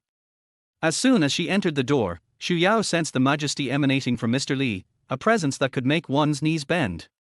Whether she was real or fake, Mr. Li had already noticed it. Subconsciously avoiding eye contact is a wise choice when facing a strong enemy. Zhuangzi said, only by knowing how to avoid the sharp edge can you protect yourself. Uselessness is of great use. Looking at the 2 children in front of me, it would be great if the third child was not disabled. These 2 children are really a perfect pair. When the accident happened 10 years ago, Li Chengqian changed completely. He didn't talk or go out, and he couldn't even handle basic life. Dozens of psychologists were changed but to no avail. It was not until he said he wanted to move to a villa halfway up the mountain that Mr. Li brought Uncle Xu and Aunt Mai, who had been with him all his life, with him. Away from the crowd, his condition gradually improved, at least he could communicate. Later, when he got older, Mr. Li was worried about what would happen if he couldn't find a partner. Fortunately, the eldest daughter of the Tang family did not dislike him, and the two of them looked very intimate, so he felt relieved. Taking the teacup, Mr. Li nodded with satisfaction. Good, very good. Old Master Li drank happily with big gulps, and the stone in his heart finally fell to the ground. Our Qian, Xiao Tang, from now on you two are husband and wife are one body, from now on you two must love each other and treat each other with respect. Dad is here to wish you a long and happy life together. As he got older, Mr. Li, a legend who once dominated the business world, actually had tears in his eyes. Hey. Mr. Li calmed down and said, okay, the banquet will start soon. You two should go upstairs and have a rest. Mr. Li was mainly taking care of Li Chengqian's legs, and he didn't like the noisy chatter downstairs. After greeting everyone, Xu Yao followed Li Chengqian's wheelchair into the elevator and went upstairs. Because Li Chengqian's situation is rather special, he is the only one living on the entire third floor, so it is quite quiet. Chapter 42 Provocation, huh? Bedroom on the third floor. As soon as Xu Yao entered the room, she finally let out the breath that had been hanging in her throat.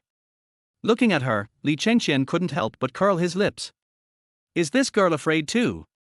I should have thought of this consequence before marrying off someone else. It's too late to be afraid now. Tang Daixi. This is how she introduced herself. Li Chengqian really wanted to know how long she would continue to pretend. Holding her chest, Xu Yao took small breaths. The old man of the Li family was so scary that she almost thought she was seen through with just one look. Fortunately, Mr. Li didn't say anything, but she suddenly felt that it was meaningless to pretend like this. She had originally agreed to marry for convenience, and now there was no need for her to endure these difficulties for Tang Daixi. The looks from those people downstairs just now seemed like they wanted to eat her up completely before they would stop. Moreover, she could no longer see through Li Chengqian. Due to her biological instinct, she sensed a sense of crisis, so it was only a matter of time before she left. With a plan in mind, Xu Yao sighed and turned around. Li Chengqian, I don't. He looked into her eyes calmly. Don't worry, I'm here, they won't dare to hurt you. The words that were on the tip of my tongue got stuck in my throat because of his words. He himself has become a thorn in the side, but he still cares about her. Before she could digest it, he continued, get ready, the party will start soon. It was just a small party, but she had to dress so formally. Xu Yao was not used to being covered in jewels. Not only did her movements feel uncomfortable, but she also had to be careful all the time to make sure she didn't show off. But fortunately, over the years, she has successfully portrayed a blind person vividly.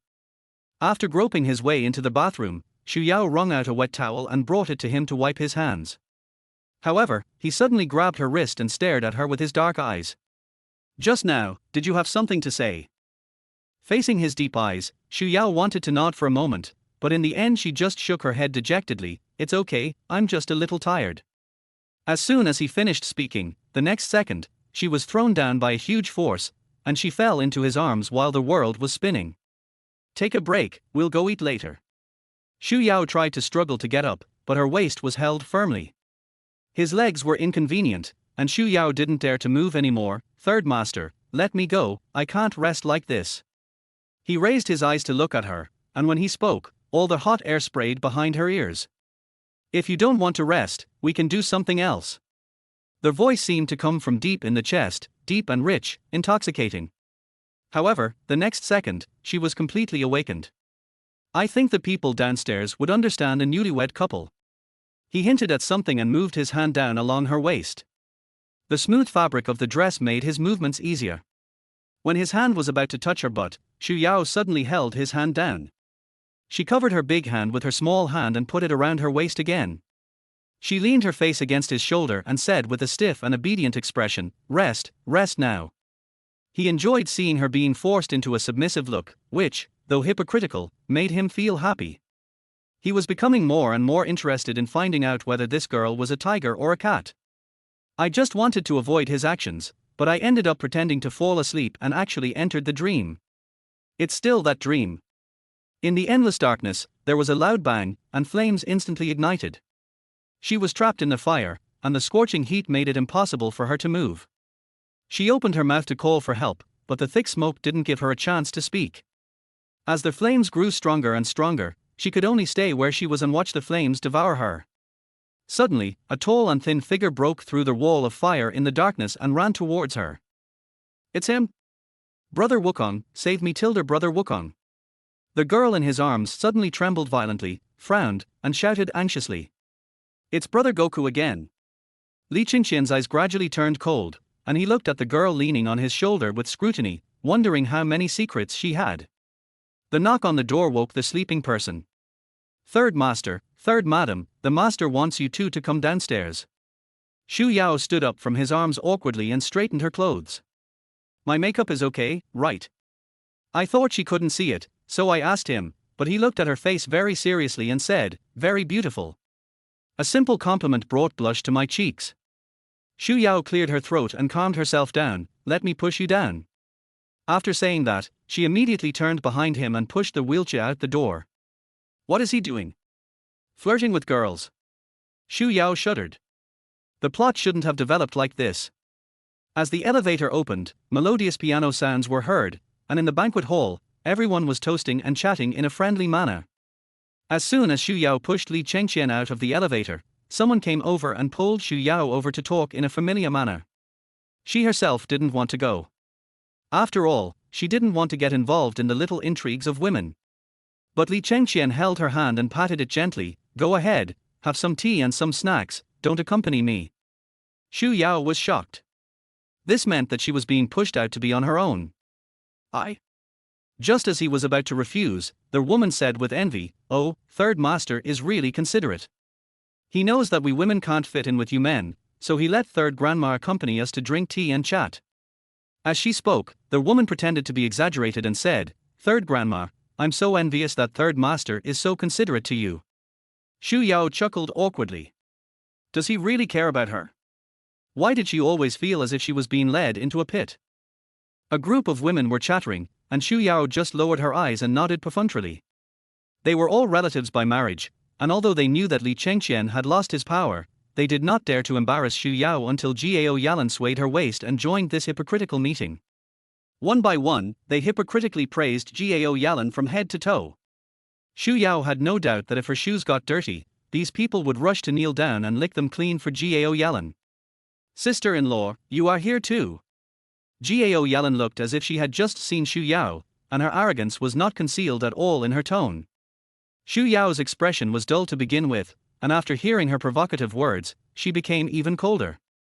Second sister-in-law. No matter how upset you are, you must not lose your proper manners. Why didn't you follow third brother? He has difficulty moving around, and it would be terrible if he got bumped into something if you didn't follow him. She seemed to be concerned about Li Chengqian, but as soon as the subject changed, Gao Yalan's true colors were revealed. Sister-in-law, I shouldn't say this, but I am your sister-in-law anyway, and this is for the good of you and your wife. My third brother has bad legs and feet, so you should stop running around. It's a small matter if you bump into someone else, but if you get hurt, how do you think we should explain it to the old man? After Gao Yalan finished speaking, the women around her looked at each other, and the corners of their lips, which were trying hard to hold back smiles, began to tremble. This is a provocation, right? Well, this is a fight you started, so don't blame me for being ruthless. Chapter 43 I am tired of bullying my man. Xu Yao nodded repeatedly, looking like a punched bag. Second sister-in-law is right, I have to take good care of our third master, I can't be like second brother and die early. With just one sentence, Gao Yalan's eyes immediately turned red. You. Xu Yao seemed not to feel her anger. She stepped forward and grasped Gao Yalan's outstretched hand. Second sister-in-law, you are so kind. You care about my husband even though your own husband is gone. Thank you. Xu Yao deliberately emphasized the three words, thank you, almost squeezing them out from between her teeth. The people around couldn't help but gasp, looking at Xu Yao in horror as she said these forbidden words. However, her expression was so sincere, as if she was really just thanking Gao Yalan from the bottom of her heart. Good. Very good. Gao Yalan was so angry that her nostrils were burning with anger, but because there were so many people around, she had to suppress her anger and not vent it. Seeing Gao Yalan's chest heaving with anger, Xu Yao's lips flashed with a hint of pride, and the next second, she changed to an anxious expression. Second sister-in-law, are you okay? Are you sick again? The doctor told you that you need to take good care of your lung disease and not overwork, but you just didn't listen. This disease is contagious. Our family doesn't mind, but what do you think these relatives should do? When they heard that Gao Yalan had an infectious disease, all the women who had been fawning on her instantly scattered and took 2 steps back. Well, we still have to toast the madam, so we'll go over first. With that, everyone ran away immediately, covering their noses and mouths, wishing they could escape with wings. Xu Yao didn't stop pretending until everyone left. Don't provoke me, otherwise, you will be the one who suffers. Gao Yalan looked as if she had heard a joke. Oh, I'm so scared, how dare you, a fake, threaten me. Xu Yao was about to speak when she caught a glimpse of a figure approaching from a distance. She then revealed a pitiful expression, second sister-in-law, I don't know why you really hate me. Third master and I just want to live our lives well. We have never thought of snatching your family property. Don't worry, we will definitely not. Asshole. A deep scolding came from behind. Gao Yalan was startled and her whole body trembled. She turned around suddenly and saw Mr. Li standing behind her without knowing when. Gao Yalan panicked immediately. Dad, why are you here? I was just chatting with my brother and sister-in-law. Chatting about family matters. Old Master Li sneered, second son's wife, for the sake of second son, I will let you go once more. If you dare to start a family property dispute again next time, don't blame me for being ruthless and kicking you out. When she heard that she was going to be kicked out, Gao Yalan immediately gave in and was no longer as complacent towards Xu Yao as before. Dad, I know I was wrong. I will never mention it again. I promise to get along well with my eldest sister-in-law and my younger siblings and be filial to you. I know I was wrong. Dad, please don't be angry. Give me another chance. The attitude changed so quickly that Xu Yao didn't have time to react. Mr. Li gave her a disgusted look and said, go back to your room and reflect on this. Gao Yalan bent over and went upstairs with a feeling of relief. The melodious music and lively conversations drowned out the scolding, but some people around still noticed something was wrong. However, they were suppressed by the aura emanating from the old man, and no one dared to look at him any longer. Gao Yalan left, and Mr. Li turned his attention to Xu Yao. Where's Chen? Xu Yao shook her head. I don't know. Mr. Li showed a hint of displeasure. Why don't you go find him then? Xu Yao wanted nothing more than to nod and immediately turned and ran away. It was just a small banquet. The people who came were basically relatives of the Li family or some good friends in the business world. There weren't many people. Looking around, one could see the whole place at a glance. However, Xu Yao didn't see Li Chengqian's back for a long time. Just when Xu Yao was about to give up, she saw another familiar figure. Li Yunxuan. He seemed to be speaking with his head down, his expression stern and even a bit hateful. After walking through the crowd, Xu Yao saw the person he was talking to with his head down. It was indeed Li Chengqian sitting in a wheelchair. Just as he was about to move forward, Li Yunxuan suddenly turned around and pushed Li Chengqian towards the back garden. Xu Yao quickly followed him out of the banquet hall. Next to the swimming pool. Li Yunxuan looked at the swimming pool sparkling in the moonlight, and found it funny when he thought of the scene where Li Chengqian was pushed in that day. Uncle-san, aren't you afraid? What are you afraid of? Li Chengqian was righteous and fearless at all. Aren't you afraid that I'll throw you into the swimming pool and drown you like I did last time? You dare. Li Yunxuan seemed to have heard a joke and laughed twice. Don't worry, I will do it perfectly, and then tell everyone that you fell in by accident. Xu Yao heard the conversation between the two as soon as she walked out of the banquet hall. Xu Yao finally understood why Tang Daixi loved Li Yunxuan so much. Green Bean and Turtle fell in love at first sight. Tang Daixi is not a good person, and Li Yunxuan is even more cruel and ruthless. He even tried to kill his own uncle. Are you so impatient? Li Chengqian didn't seem to be afraid. He looked at the clear swimming pool under the moonlight, but the sparkling waves could take his life at any time. Of course, for the disabled Li Chengqian. If you don't die, how can the old man feel at ease to hand over the Li group to me? Anyway, you are already disabled, so just die. You will suffer if you live now, so why bother? Li Yunxuan's twisted logic was so convincing that even he himself believed it. My father is a loser, and my second uncle died a long time ago. Now you are the only one who can compete with me for the Li family, but you are already disabled. Just take the dividends given by the Li family and live a miserable life. Who told you to be so persistent that you dare to covet my woman? As he spoke, Li Yunxuan laughed loudly twice. But God has eyes. You thought you were robbing my woman, but you were too clever for your own good, and she was actually switched, and the eldest lady of the Tang family has become a blind person. Har har har. A blind man and a cripple, absolutely. There was a dull pain in her back teeth. Li Chengqian could bear it, but she couldn't. Li Yunxuan, you are tired of living if you dare to bully my man. Curling the corners of her mouth coldly, Xu Yao walked out from behind the tree. The two who heard the noise turned their heads at the same time, and Li Chengqian spoke first. Why did you come out? Xu Yao pointed to the right side of her face and said, my tooth hurts. Looking at Xu Yao approaching, a hint of surprise flashed in Li Yunxuan's eyes. He had always known that Tang Daixi was very beautiful, but this woman was several times more beautiful than Tang Daixi.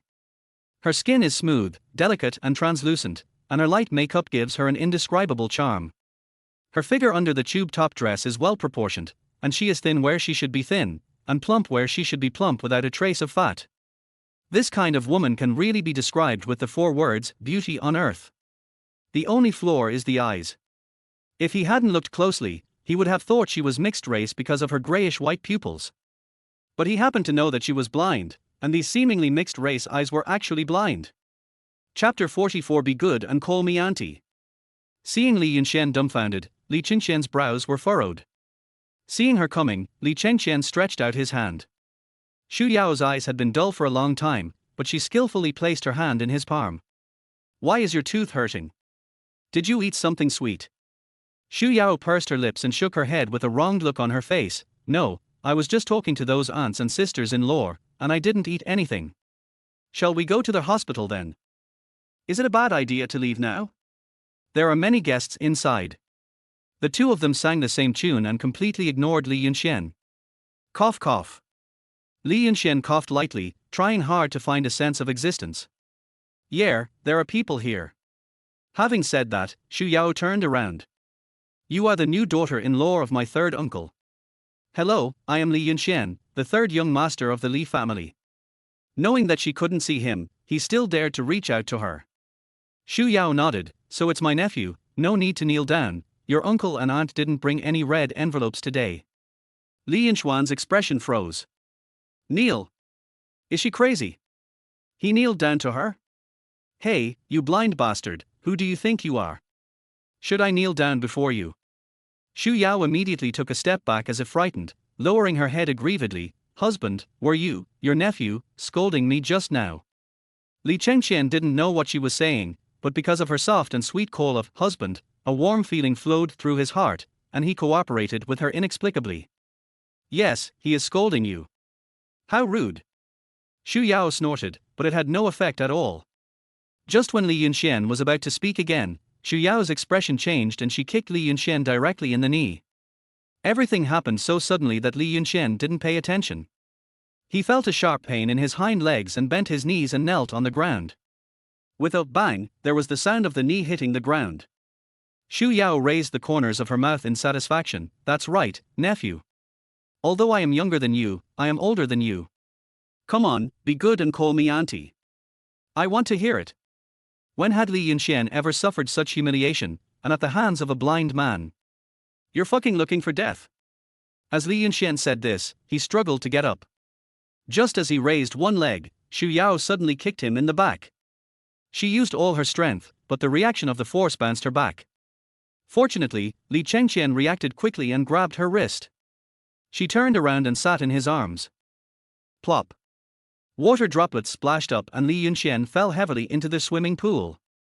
Ripples spread across the water, with spots of bloody red floating on the water.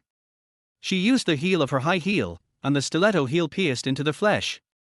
Li Yunxuan struggled non-stop in the swimming pool. The pool was only 1 meter deep, but he looked extremely funny as he struggled so hard. Sitting on Li Chengqian's lap, Xu Yao touched her chest in fear. I almost fell down, luckily I had.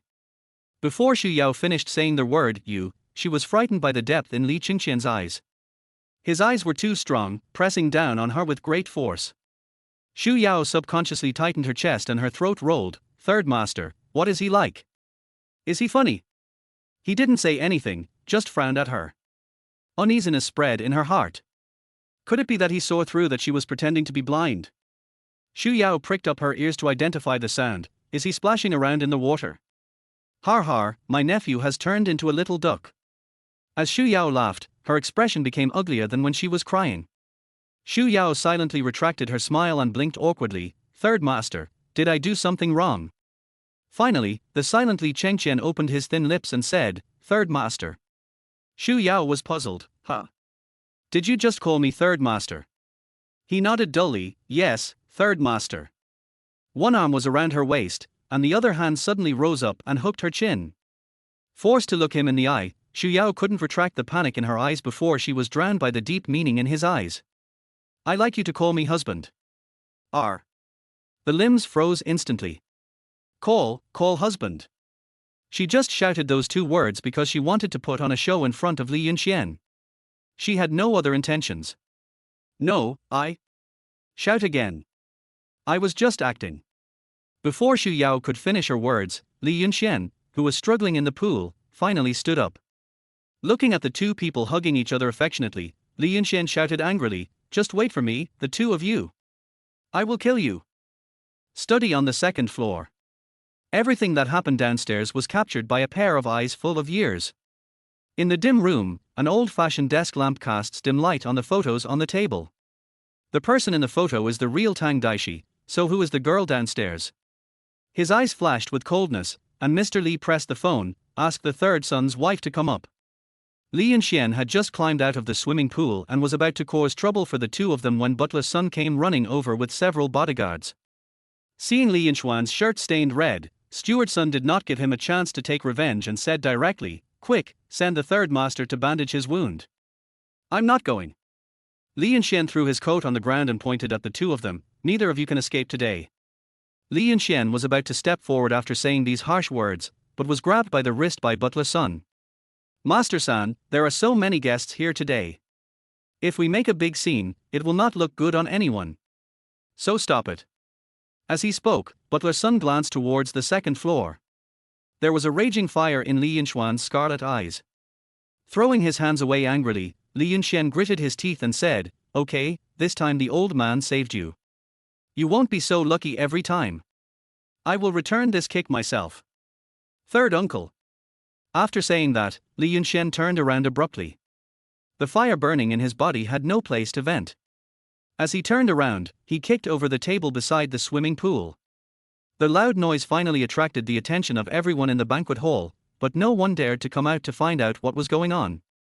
Third madam, the master asked you to go to the study to see him. He has something to tell you. The smug smile on the corner of his mouth suddenly froze. Why did the old man look for him? Just because I bullied his grandson, he wanted to avenge him. No matter what, she had to go if the old man called her. Just as he was about to nod, Li Chengqian took the lead and said, Tell the old man that we will talk about it in a few days. We are tired and need to go back to rest first. After saying that, Li Chengqian took Xu Yao's hand and was about to leave. Butler's son waved his hand and the bodyguards immediately stepped forward to block the two of them. Old Master Li upstairs had a panoramic view of everything that happened below. He was a little surprised when he saw Li Chengqian reaching out and holding Xu Yao. Sure enough, things were different after getting married, but his new wife was a fake. Normally, Li Chengqian is the smartest, both in terms of martial arts and intelligence, but this time he lost his composure because of a little girl. The phone rang and Butler's son handed the phone to Li Chengqian. Aegon, don't worry, I won't hurt your wife, Dad just wants to talk to her. Li Chengqian wanted to refute, but the phone was hung up. They were so close that Xu Yao heard the old man's words and smiled at Li Chengqian in a comforting way. Don't worry, Dad just wants to talk to me and will be back soon. Looking at Xu Yao's receding back, the cruelty in Li Chengqian's eyes could no longer be hidden. Chapter 45 Try touching her. Li Yunxuan changed his clothes and came out, and saw Li Chengqian guarding the stairs on the second floor. He is truly philanthropic as he is so affectionate towards a blind man. Li Yunxuan curled the corner of his mouth in a mocking manner, turned around and tried to dodge past him. Xian, you haven't finished what you just said. Li Yunxuan was stunned.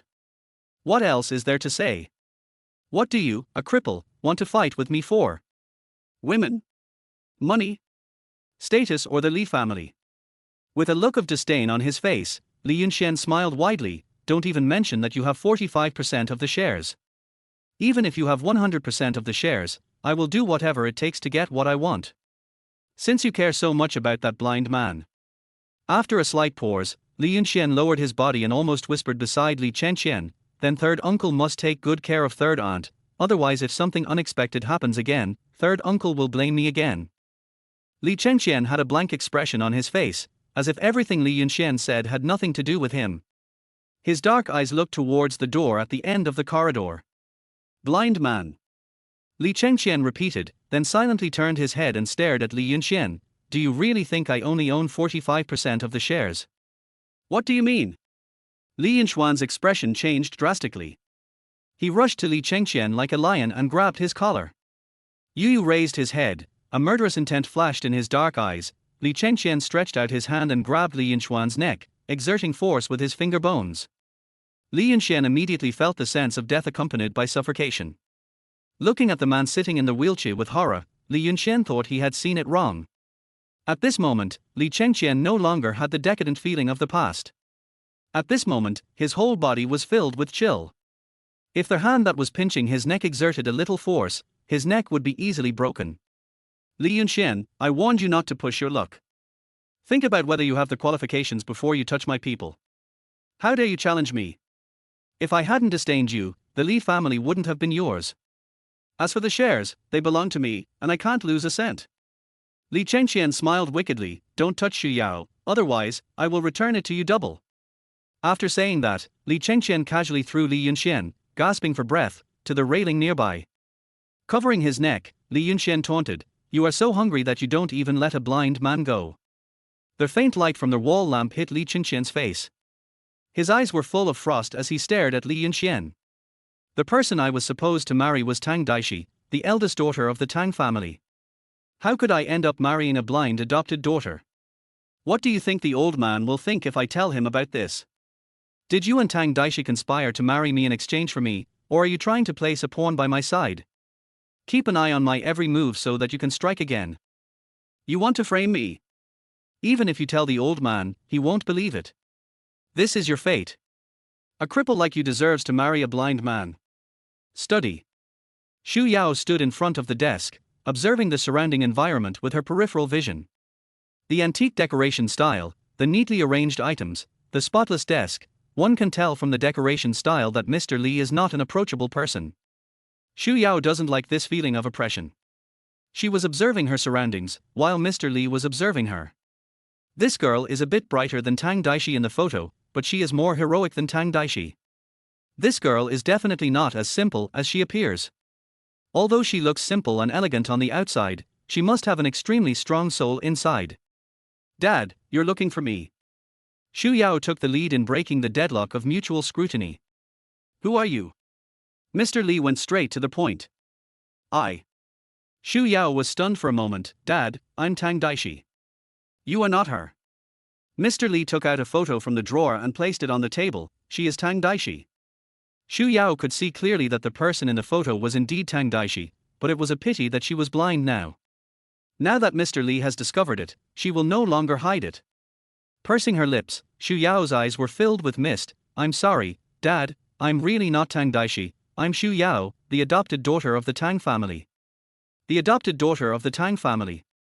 Xu Yao pressed her lower lip and nodded. Well, 1111 didn't want to marry the third master, so in order to repay the favor, I agreed to marry into the Li family for them. The Tang family is so awesome. They actually dare to provoke the Li family. Finding an adopted daughter to appease them, just because Aikian is paralyzed. After she spoke her true thoughts, Xu Yao felt relieved a little. I'm sorry, Dad. I didn't mean to lie to you. It's just that the Tang family raised me, and I must repay them. It was not until Xu Yao looked directly at Grandpa Li that he noticed something was wrong with Xu Yao. Your eyes. I'm sorry, Dad. I'm blind. Par. Mr. Li slapped the table and stood up angrily. Even if Aegon is disabled or paralyzed, we cannot allow a third-rate family to use a blind girl to humiliate him. The adopted daughter is blind and yet she dares to marry into the Li family. This is the Li family, you can change people if you want. Outside the door, Li Chengqian heard the noise in the corridor and immediately slid his wheelchair into the study. Dad, this has nothing to do with her. Xu Yao looked at him in confusion. What did he mean? Was he helping her? You go out first. Li Chengqian pulled Xu Yao's wrist. I have something to say to Dad. But, Li Chengqian patted the back of her hand and said, go ahead. Xu Yao had no choice but to leave first, but when she turned around, she looked at Li Chengqian deeply. As the door closed, Mr. Li asked in a stern voice, Aegon, what on earth is going on? Li Chengqian's expression was indifferent. It's just what you see, a cat replacing a prince. I married a blind man. Nonsense. Old Master Li shouted angrily, you think this is a game? If you want to change people, just change them. Even if his son is a cripple, he cannot just marry a blind person. It's a done deal. Li Chengqian said calmly, marrying a blind man is safer than marrying Tang Daixi, isn't it? Mr. Li's expression froze, and he was speechless for a moment when Li Chengqian asked him back. Ever since Li Chengqian became paralyzed in an accident 5 years ago, he has been living in a villa halfway up the mountain. He seldom goes back to his old house and is just a figurehead in the company. Even so, Li Yunxuan has always been resentful towards Li Chengqian, and would like to kill him if he gets the chance. The silent struggle between the two has long become the norm, and even the company has become divided into two camps. This engagement with the Tang family was made more than 10 years ago. One reason was to consolidate Li Chengqian's position, and the other was to testify to the affection between the two old ladies. However, Li Yunxuan got there first and secretly contacted Tang Daixi and fell in love with her. As soon as Mr. Li found out, he immediately interrupted the relationship and put the marriage on the agenda. But he didn't expect that the marriage went as planned, but the person had changed. The Tang family actually found an adopted daughter to make up the numbers. This is an insult to the Li family. How could Mr. Li tolerate this? Li Chengqian has always suspected that the car accident that year was caused by Li Yunxuan, but he has no evidence. The balance has been maintained for a while with great difficulty. If this peaceful situation is disrupted again because of a woman, it may even bring disaster to Li Chengqian. It seems acceptable to marry a blind person. Go back, I'll think about it. Old Master Li leaned back in his chair tiredly, closing his eyes and taking a deep breath. As soon as he walked out the door, Li Chengqian saw the girl standing at the stairs. The well-tailored clothes showed off her figure to the fullest. He didn't know what was wrong with him. Just now in the study, the old man insisted on finding the Tang family to find out more, but he stopped him. Son, don't worry. Let this girl go immediately. I will personally ask the Tang family for clarification. If they don't give me a satisfactory answer, my Li family is not easy to bully. Old Master Li paced angrily in the study. His youngest son, whom he valued the most, was left disabled for life due to a car accident. He was already angry enough, and now even a third-rate and insignificant company dared to look down on Aegon. At that time, he was afraid that Li Chengqian would be looked down upon, so he transferred 45% of the company's shares to him. If you dare to disrespect our Li family, I will make the entire Tang family pay the price. What do you want to do?